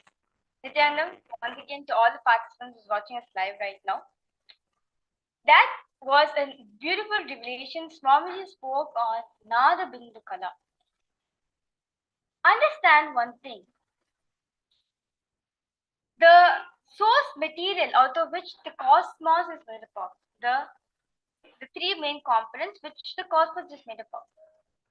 The first is the nada, which is the verbalization, the frequency. And the cosmos is made up of three core materials, which is nada, bindu, and kala. Nada is frequency. Bindu means visualization. Kala means vibration. So these are the three core principles out of which the cosmos, the universe is made up of. It is the source material for the whole cosmos.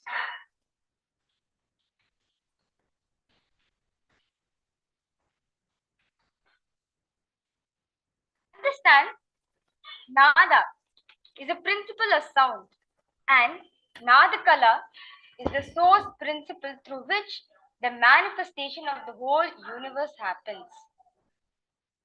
The nada tattva, as we said, nada is the sound. It represents the principle of the sound of the cosmos. And nadakala is the source principle through which the whole manifestation happens. The whole creation, the whole manifestation of the universe happens. Understand one thing very beautifully. The words you use inside yourself, the words you tell to yourself, the meanings you give for those words you have uttered to yourself, the impact of those words in your heart and on your brain, all these are very important in your life. You need to consciously build all these things. Understand, the words which you utter to yourself has an impact to your biology, has an impact to your body. It directly impacts your very organ which you have. So, when you are saying something, you need to be life positive. You need to consciously build within yourself.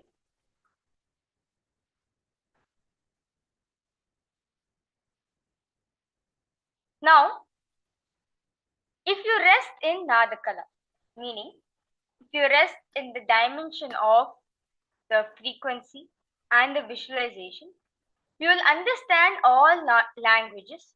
You will know you can manifest anything you want just by creating the right sound. As all of us heard in the satsang which beautifully Swamiji gave, that Raghupati Yogi has mastered this power through manifest anything through sound. Like just uttering a sound, he'll be able to crack a rock, a boulder on the rock. Just through the sound, he'll be able to get the snakes coming around him. Just through sound, he'll be able to gather 50 dogs around him. And just through sound, he'll be able to make the mango flower bloom in the tree. Make sure the mango comes out from the tree.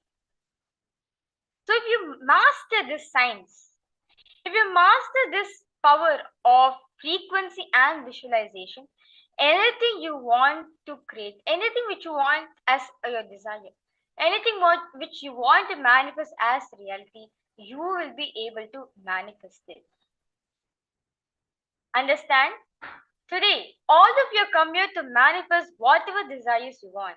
But through the frequency, through the visualization, through the verbalization of the cosmos, through the vibration of the cosmos, you will be able to manifest not just what do you want, but you will be able to manifest the best of what do you want.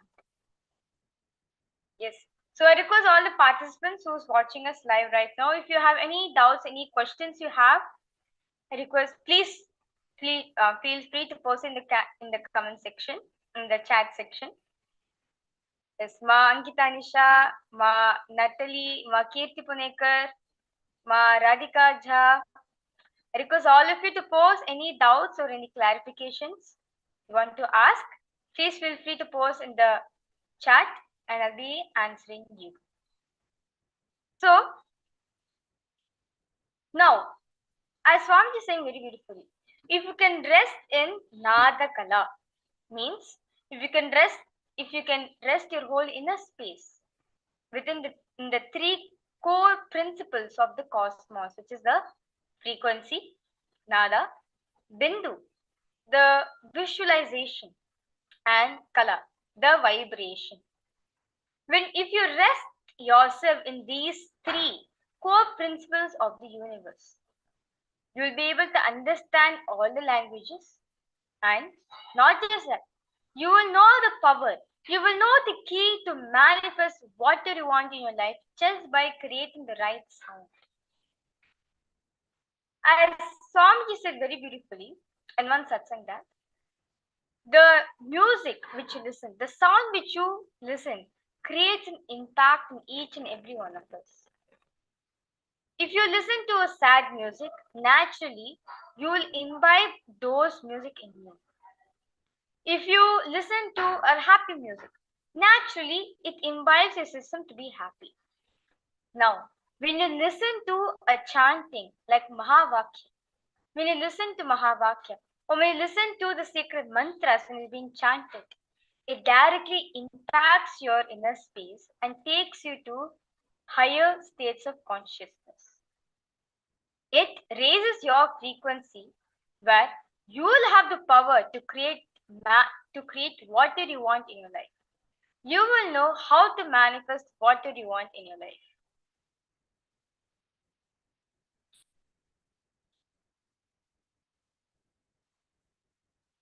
Yes. So, now understand one thing. As Swamiji said very beautifully, practice integrity to define your nada to nada kala. Means your subtle purification in your thinking level is needed. All requires is to bring integrity to manifest whatever you want in your life. So now I request all the participants to take a pen and paper and write down whatever you want to manifest in your life. Create a will that you want to manifest power. Let's say you want to manifest powers in your life. Create a will within yourself that you want to manifest this power. Or if you want to manifest wealth in your life or health, create a will that you really want to manifest.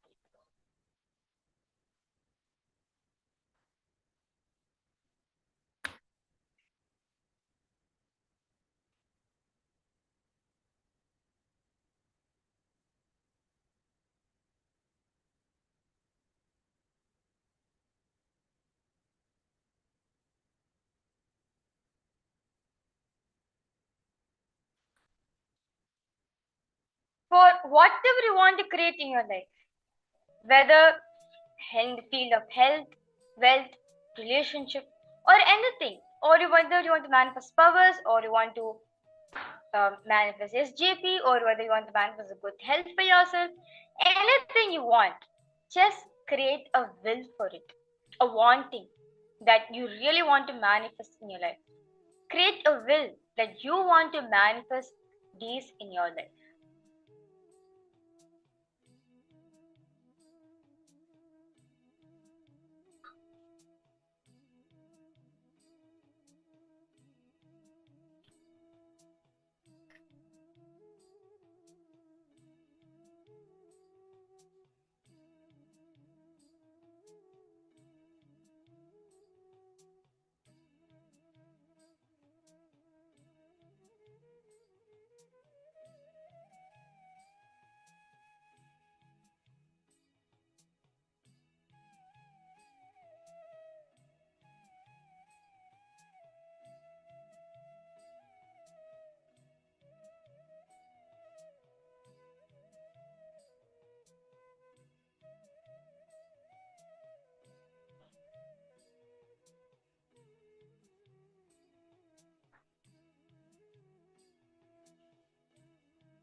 Okay.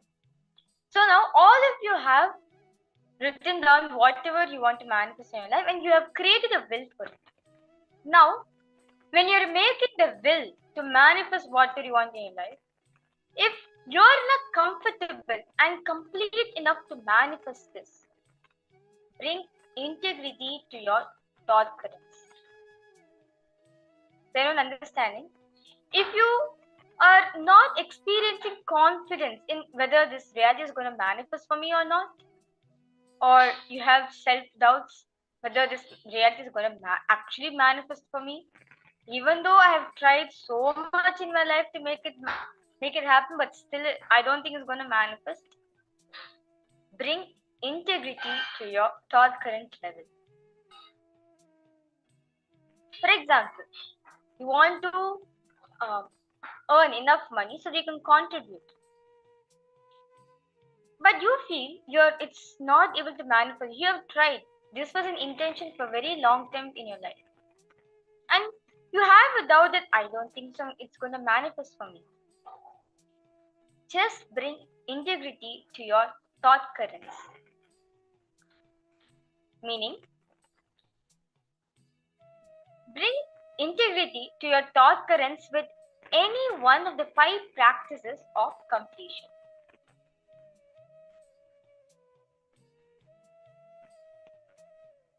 Bring integrity to your thought current level. Realign yourself back to integrity and to the space of completion. As Swamiji said very beautifully, cosmos is always life positive and it blesses whatever you want in your life. Cosmos is the biggest tathastha you can ever have in your life. Even if you didn't want to manifest something, if you have a uncomfortability in manifesting it, bring integrity to the thought current level. Bring completion when you are deciding. Bring completion to the thought current level where you are taking a will, you're making a will to manifest these desires in your life.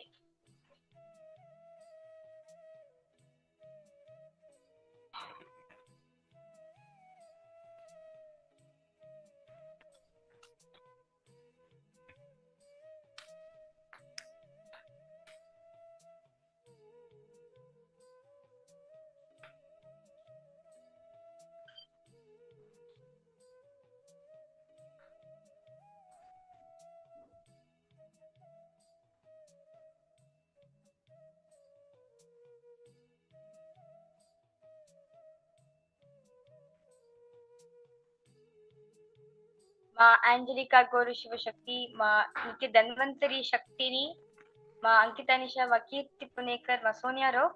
Request all of you, if you have any doubts or if you want any help in creating your reality, please feel free to post in the comment section in the chat and I will help you out.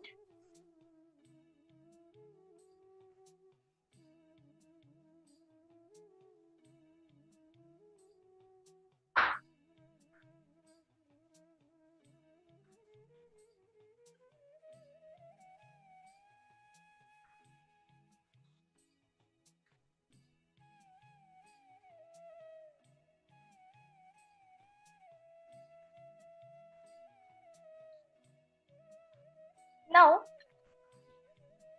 for all the thought currents which you have created a will to manifest these thought currents in your life, bring integrity and completion to those thought currents. Meaning, when you are taking the decision, take it from the space of integrity and completion. Because when you're integrated and from the space of completion, any decision you take is going to manifest as a direct reality for you.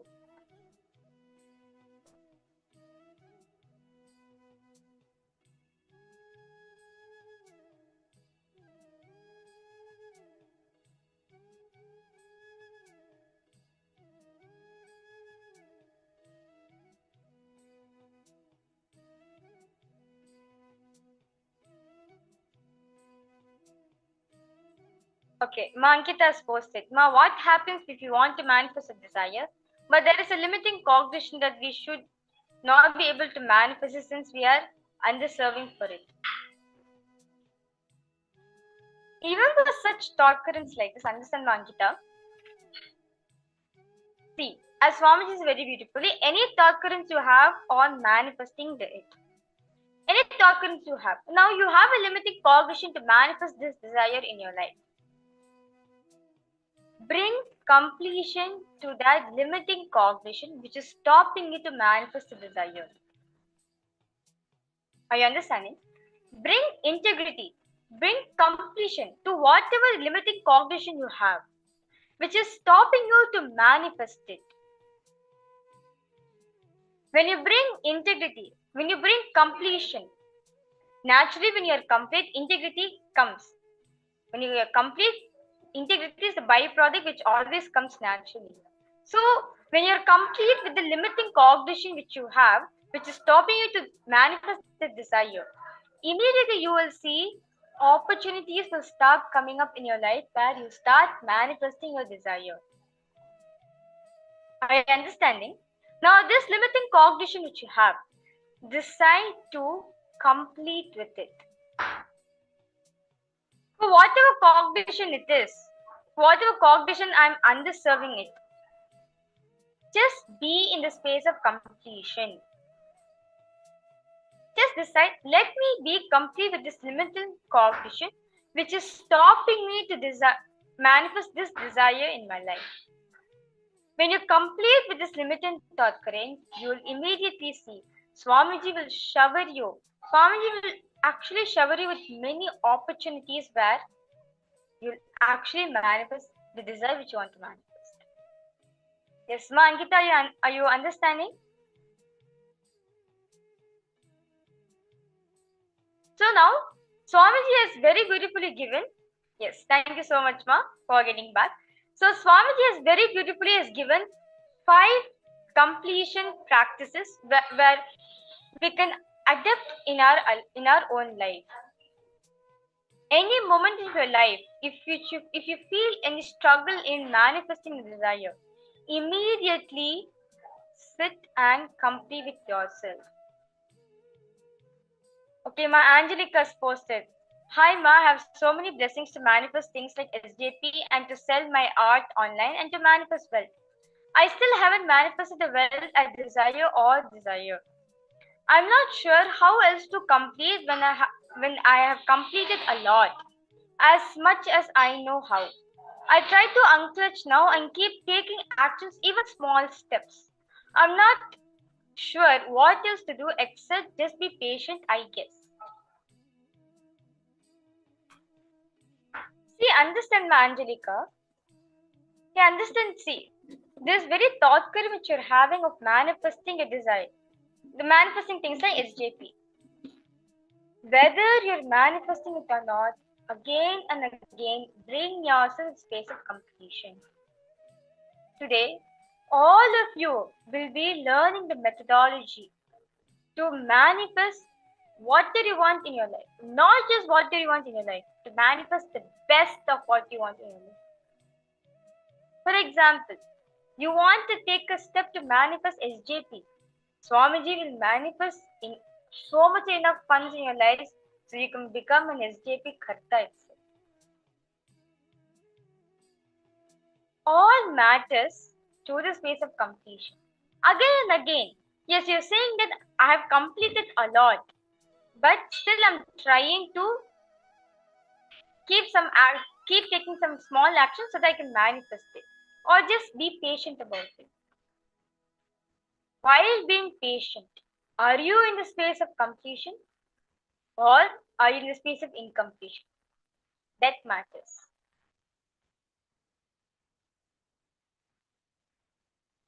Manjari, are you understanding? Okay, you are both. You're experiencing both completion and incompletion.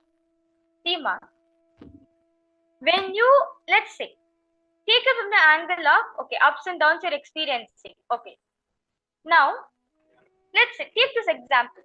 Let's say this SJP example which you have given, that you want to manifest it really with lots of intention. Let's say you are incomplete about the situation is not manifesting in your life. Decide to be complete with it. When you are incomplete with this manifestation, when you are incomplete on manifesting this desire in your life, because it's not moving at all for you. You have tried a lot. Nothing is working out for you. So you fall into incompletions. But what happens when you manifest a space of incompletion? At the end of the day, resources will be given to you, but you may not know how to utilize these resources. Are you understanding, Angelika? It's not that Swamiji is not showing you the opportunity to manifest wealth in your life. It is because most of the time you associate yourself with the incomplete component of you, not the completion part of you. Most of the time, very oftenly, you always relate to the incomplete part of you, especially when you manifest any desire which is related to wealth in your life, Mark. Are you understanding? You can also comment, reply back saying yes, you're able to relate to this. So yes, you're saying the most of the time you always relate yourself to the incomplete part of you. So understand, when you relate yourself to the incomplete part of you, what happens? In front of you, opportunities are there. Resources are there. Resources are given. But you are not able to utilize those resources to its fullest maximum. We are not able to see it through our eyes that these are good resources for me to manifest what I want in my life. Instead of seeing the resources as a good thing for you, you'll only complain saying, I'm not able to manifest it. Let me be patient. Even the little steps I'm taking, nothing is not moving for me. You're only bounding yourself to the grid. Are you understanding, Angelika? This is how the cycle goes. When you associate yourself to the incomplete part of you, even the will which you created, it will not sustain longer. Maximum be there for 1 or 2 days. Then after you yourself get incomplete about it. And even if resources are given to you, you'll only think that, okay, these are small resources, but still it's not helping me to manifest in my life. Now, the same scenario, ma'am, just shift to the space of completion. Again and again, reminding yourself space of completion. As Swamiji said very beautifully, you do completion as long as you are able to do. Anything which is known to you, you do the completion. Anything which is not known to you, surrender at Swamiji's feet. Manjalika, you understanding? Now, this intention of you want to manifest SJP in your life. Every single moment, you're taking any action for you to manifest this desire. Take it in the space of completion. Okay, now, you're saying that, yes, I can see the resources too.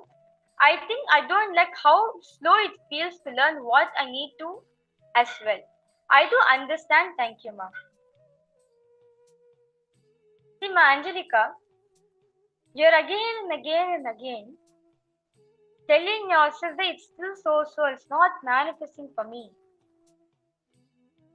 Swamiji said very beautifully on satsang. Success is a habit. It does not come naturally. You have to build for it.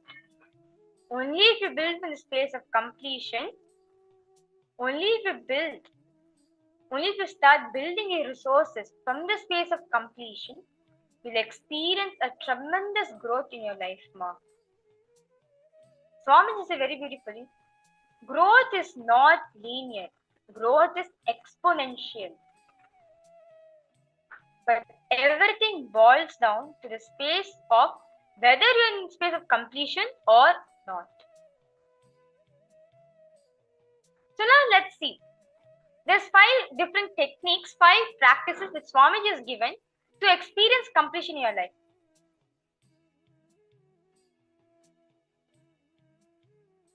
Yes, Ma Angelika, you can continue to be there, Ma. See now the 5 completion techniques are going to be projected for you. Just take any one of the completion technique, and then and there, if at all you feel any self-doubt or anything which is coming up in your mind, do completion. Again and again remind yourself, you are Paramashiva. Any desires to manifest in the space of completion, it's going to be an exponential growth for you. I understand, Manjalika. Continue to hold the will to manifest in your life, whether it's going fast or slow. All matters whether you're holding the will, whether you're holding on to the will from the space of completion, that matters. If you're holding the will out of the space of completion, you will see experience growth in exponential level, Manjalika. Okay. Yes.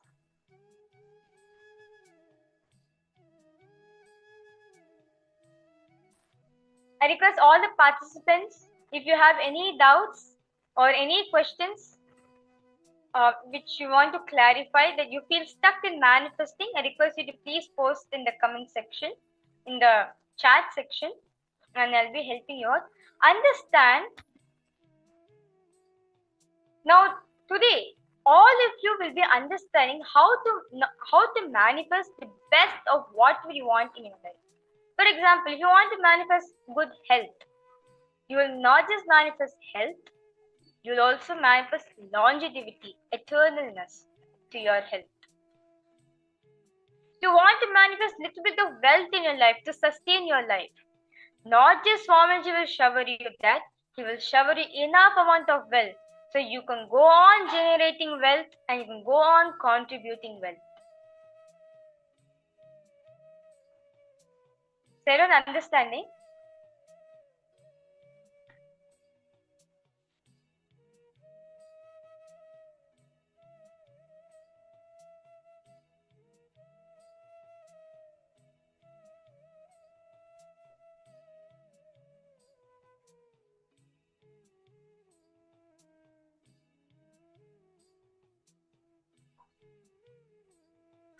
So understand, you and the cosmos are made up from the same source.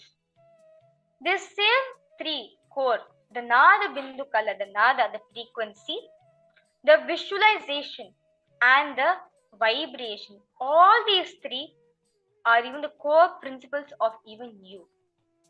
When you say, like as Swamiji said very beautifully, whatever you associate yourself with matters a lot, because it's going to be impacting your life. It's going to impact you physically, it's going to impact your organs, it's going to impact you psychologically also.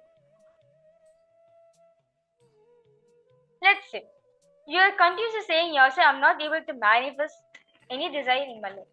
That is the vibe, that's the frequency which you are creating within yourself. Naturally, when the frequency is created within yourself, what's the second thing always happens? You will visualize yourself and not manifesting that in your life.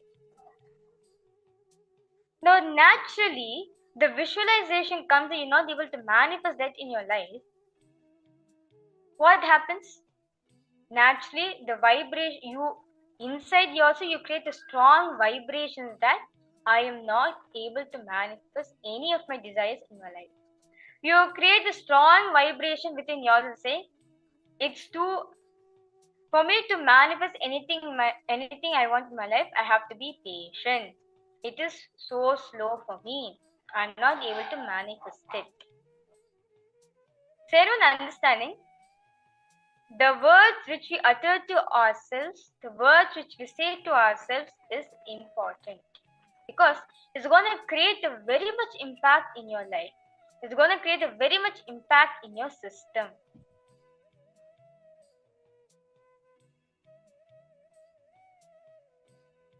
Ma Angelika, Ma Ankita Nisha, are you understanding? Ma Nitya Dhanvantari Shaktini, Ma Sonia Rao, are you understanding? When you go on telling yourself you are Paramashiva, you can manifest whatever you want in your life.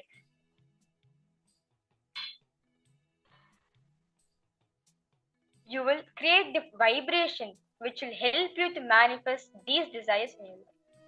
So now, Swamiji has very beautifully given a 5 practices which will help you to rest in the Nada Bindu Kala state. The 5 completion practices Swamiji has given is 1. Completing with yourself. Completion with yourself means sitting with yourself and having a mature conversation with yourself and completing. Or the second option is mirror completion, where you look at the mirror and complete with yourself, where you relive the whole mirror, you hold the whole situation in the mirror, on the mirror, and you complete it.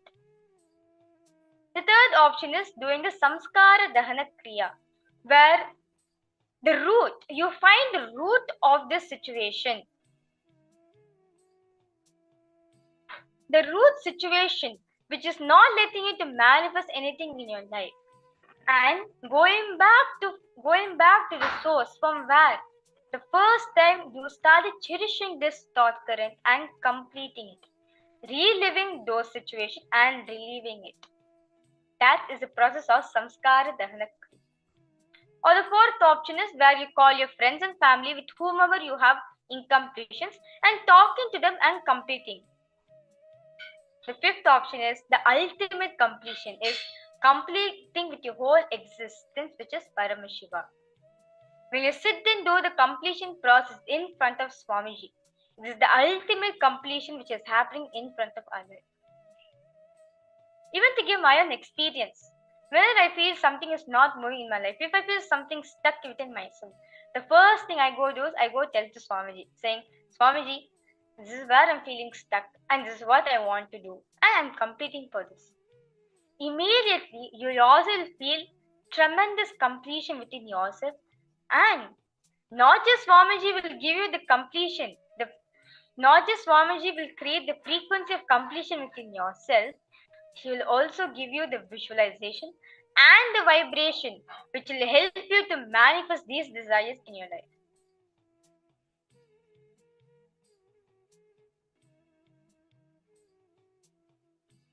So now, I request all the participants, now all of you have created a will to manifest a certain desire in your life.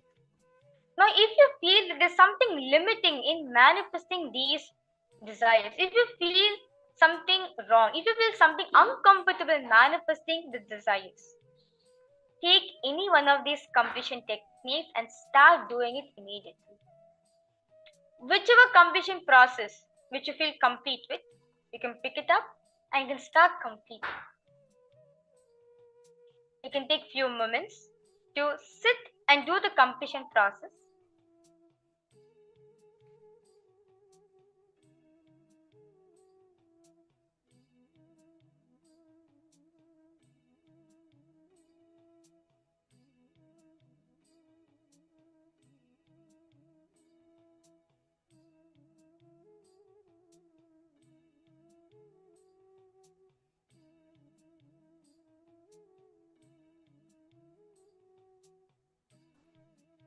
Just decide. From now onwards, let me run my life out of space of completion and integrity. The moment you decide to do completion to your thought currents, which is limiting you to manifest your desire, immediately Swamiji will show you best opportunities to manifest anything you want in your life.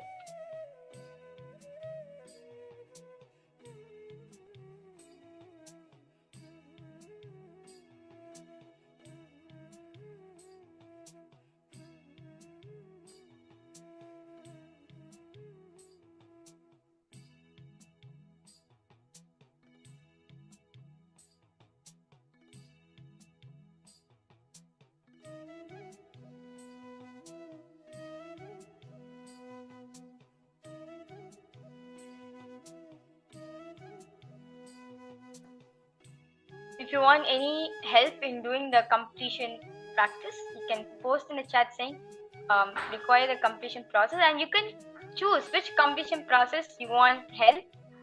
You want help in guiding, and I'll guide you in doing the completion process.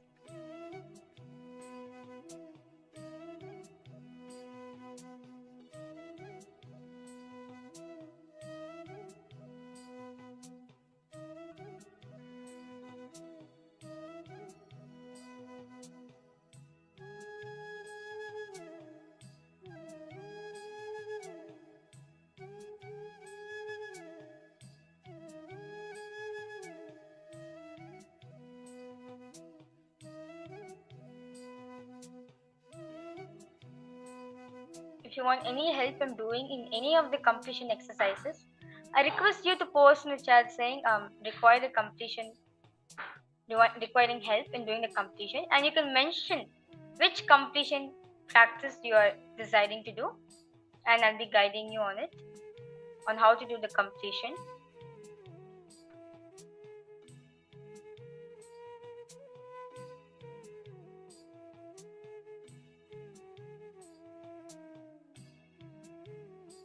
Okay, Ma Kirti Punikar is saying, sometimes I feel very much pain and suffocation while completion. See, Ma, when you're feeling this pain and suffocation, understand, Swamiji is making you to feel that pain so that you can get out of the pain, so that you can liberate yourself from the pain. So the best technique for you, Ma Kirti Punikar, you can do the Samskara Dahana Kriya, where you go back to the incident where the first time you felt so much of pain and suffocation when you started doing completion. Ma Kirti Punikar, are you understanding, Ma? Go back to the first time where the first time you felt so much of suffocation and pain while doing completion. Go back to the same moment, the situation.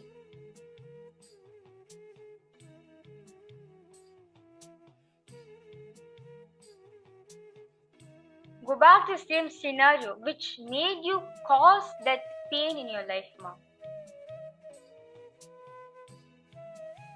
The same feeling arising out from you, where you felt so much of pain and suffocation while doing completion. Go back to that moment.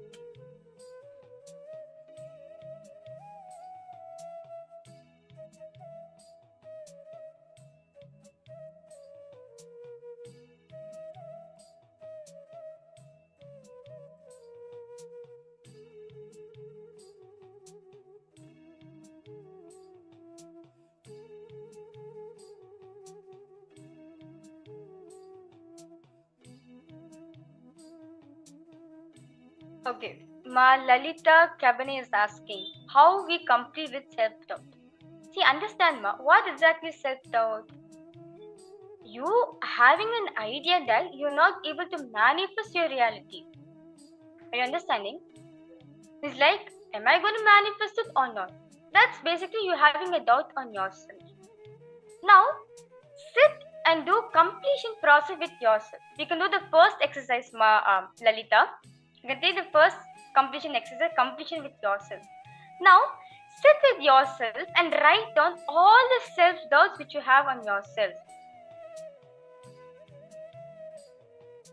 Understand the gap between your inner image and your outer image is self-doubt.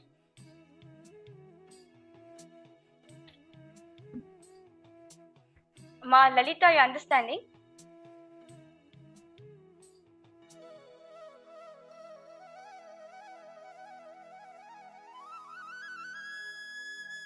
Ma Kirti Punekar, you're saying that feeling is pain not in any physical but in bone marrow level, and some gas from heart goes and feel comfortable and you feel uncomfortable. So Ma Kirti Punekar, understand this is actually a sign which Swamiji is showing you which you need to complete, Ma. So this Samskara Dahana Kriya process which actually help you to get rid of this pain which you are having, where you feel the pain in your bone marrow and the gas which you feel, Nova. Go back to the same feeling. When was the first time you felt this pain? You will see there will be a thought current which has been associated with this pain.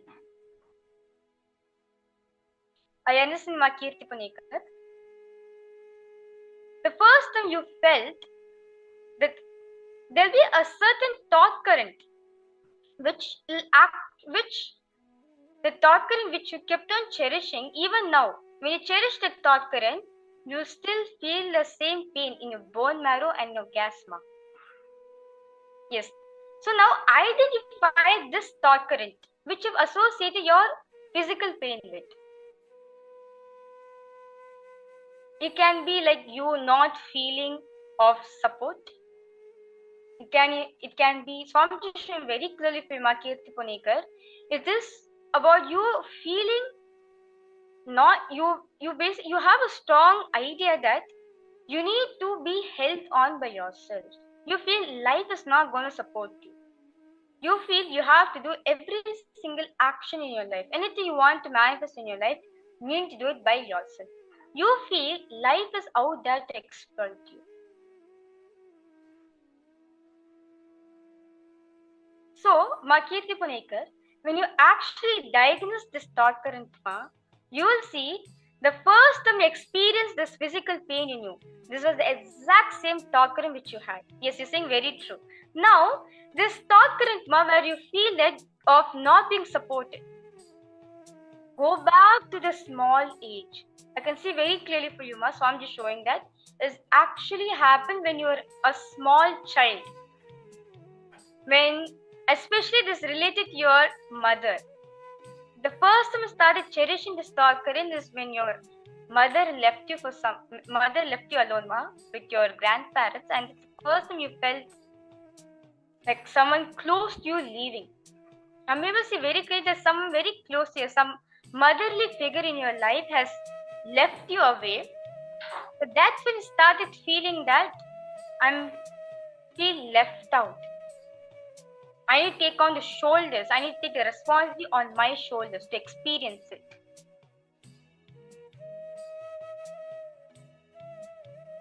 Yes. So, Ma Lalita, for you, Ma, I request you to sit and write down all the self-doubts which you're having. See, understand very clearly, Ma Lalita, Kabane, understand, we have 4 images. First is the inner image, what you project yourself to be. Second is the outer image, what you project to others. Third is the life image. Third is life image.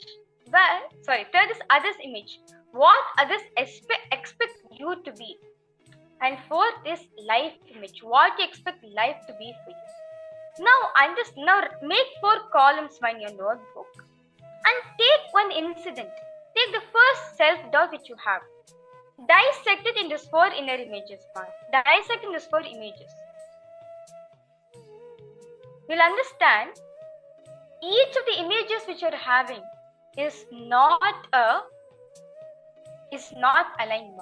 You will see your inner image be complete. The inner image which you hold for yourself will be such a powerless cognition which you hold for yourself. Something which very low about yourself you feel. But you didn't want to show this powerless to outside. So naturally your outer image is different. So Ma Lalita, I request you to sit and write this exercise where you can do the first exercise, completion with yourself. Now write down these 4 images which you have. What do I think about myself? Now the same scenario, what am I projecting it to others? Now the same scenario, what are expecting me from me? And what am I thinking to life? What am I thinking about life? Understand, Ma? When you complete with the powerlessness that is there in your inner image and your outer image, you'll experience tremendous breakthrough in my life, because this gap, this self-doubt patterns actually related to the yes, Mark. Thank you so much for coming for saying that you are writing. Thank you. So when you understand there's a gap between your inner image and outer image. That is where self-doubt starts happening in you. So write down what is the inner image you carry with yourself. Okay? Yes. Okay, Ma Kirti Punekar is saying, very much related, Ma. My mother is emotionally dependent on me totally. Now, Ma Kirti Punekar, I'm not expecting support from childhood time. Now, Ma Kirti Punekar, Go back to the first time in your life where you felt denied of support.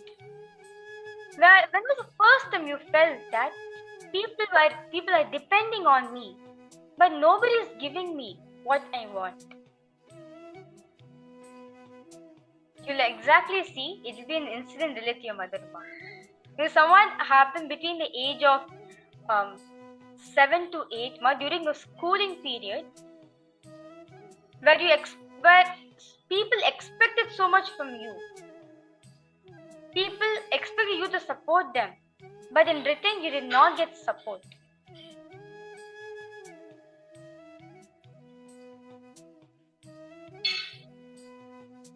Okay, Ma Alejandra is requesting how to complete with tiredness and boredom.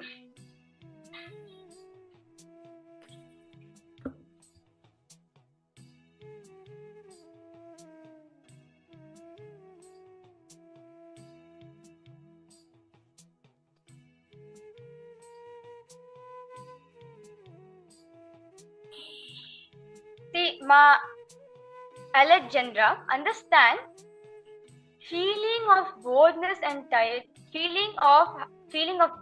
and tiredness is related of you not inspiring yourself so much. Swamiji says very beautifully in satsang, when you are not inspiring yourself, when you are not treating yourself as Paramashiva, when you take your decision out of incompletion, the first thing which happens to you, even if life is moving for you, you will be tremendous tiredness and boredom in coping up with life, Ma. So now, look into yourself, find out the root pattern. What is making you to feel tiredness and boredom? Ma Alexandra, are you understanding? Find the exact thought current or even the situation where you felt tired and bored. What is the thought current which is making you to fall back to tiredness and boredom? You will see, Ma, Swamiji shown very clearly for you, it's something related to work.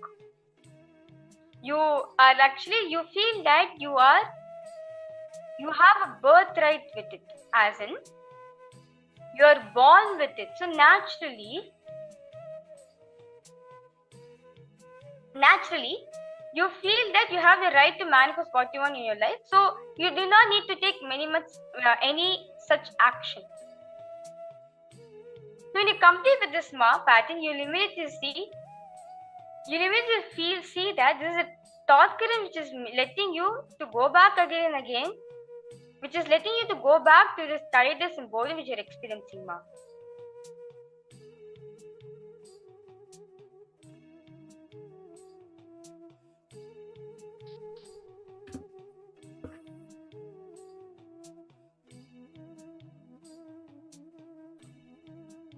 Okay.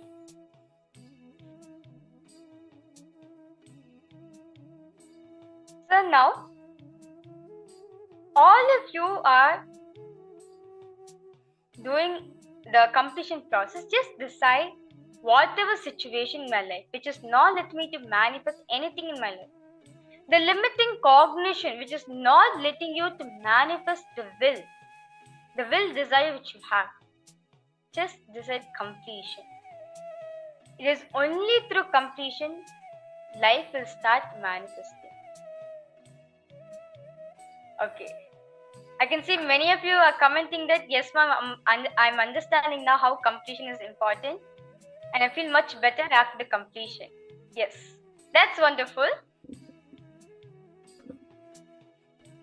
So, Ma Lalita, now you're saying that one thing is, I feel the outside is controlling me.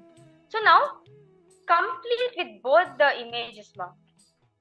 When you align your inner image, when you hold yourself high, naturally, in any situation in your life, you will always see you are the one who is controlling the life. Not life is controlling you. Not outside is controlling you. You are controlling it outside. Are you understanding, Ma Lalita? Just align your inner image, Ma. The moment you align your inner image, you will immediately experience completion.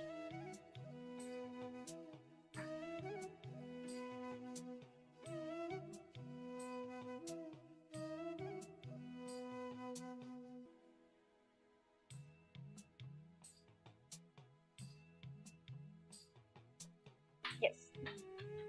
So now, all of you are decided to do completion with the limiting cognition, which is not letting you to manifest your will. Now, from the space of completion, the best thing you can do in your life is to manifest powers. When you manifest powers, especially in this round, you'll be manifesting the power of consciousness over matter. Swamiji says very beautifully that if you want to manifest any desire in your life and it's not letting you to manifest, if you feel stuck in manifesting it, do manifest the power of consciousness over matter. Because the matter which you are moving, which you are commanding to move, the coconut symbolizes your feeling of stuck. It symbolizes your inner image which you have. When you are sitting as Paramashiva and moving the coconut, naturally when the coconut moves, immediately you will see breakthroughs in your life. You will experience tremendous breakthrough in your life just through this power of consciousness over matter. So is everyone excited for it? Okay. So now I request all of you to take any object which is round, preferably if you have a coconut. If you do not have a coconut, you can hold an orange or an apple, as long as it is a round object.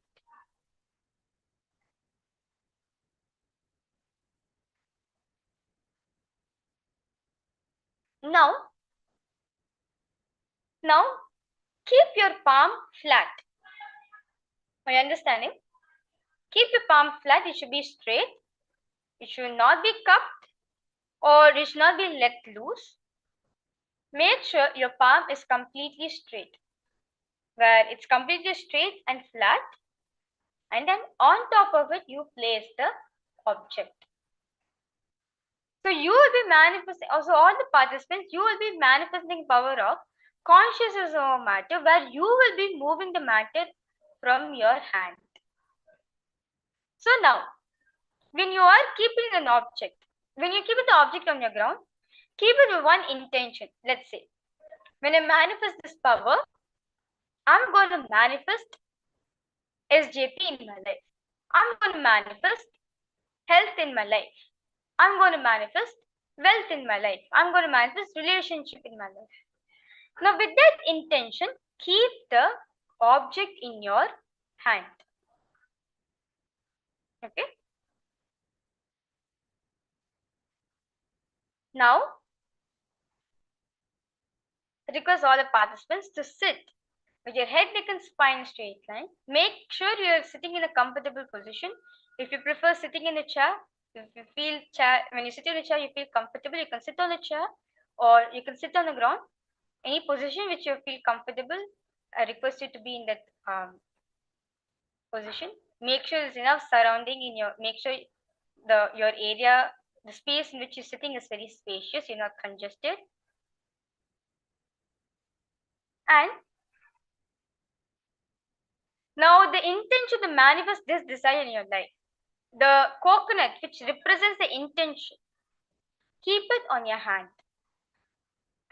Now, because all participants to sit with the head, neck, and spine in straight line.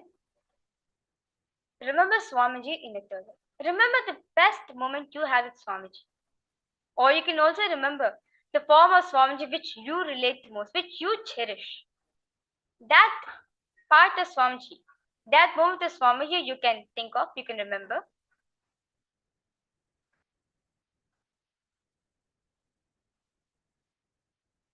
You can start chanting the Mahavakya. Om Nithyananda Paramashivoham. Om Nithyananda Paramashivoham. Om Nithyananda Paramashivoham. Now, in the same space of oneness, in the same space of completion, look through your three eyes at the object which represents your intention, which represents your will, and command it to move in any direction you desire. Command it to move. You'll see, as soon as the object moves, you'll immediately experience tremendous breakthrough in that area which you want to experience a breakthrough.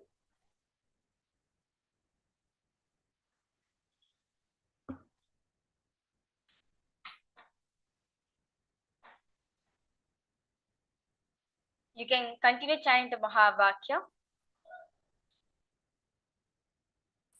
And if the object starts rolling, you can post in the chat saying, I have manifested my object moved, and you can manifest it multiple times.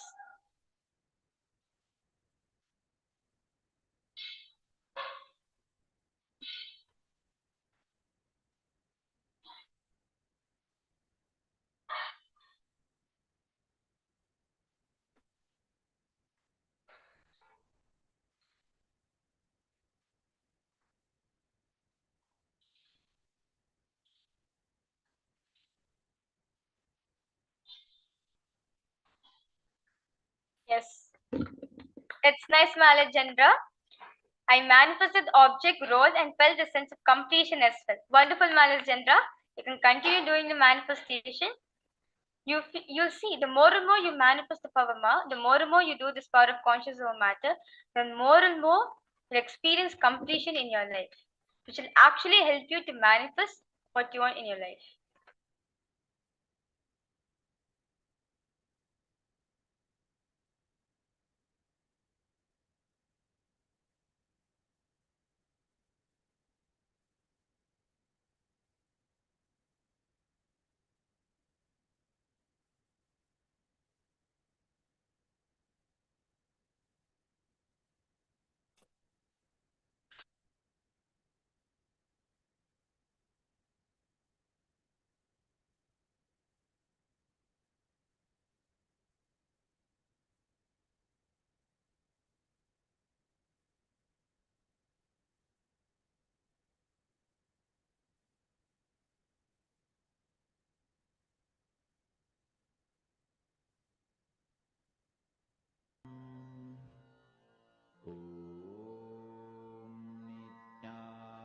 Nithyananda Paramashivoham. Om Nithyananda Paramashivoham. Om Nithyananda Paramashivoham. You can continue chanting the Mahavakya. If any self-doubt comes, decide to do completion with it. Just surrender the self-doubt at Swamiji's feet. You'll see, the moment the object rolls off from your hand, you immediately experience tremendous breakthrough in your life.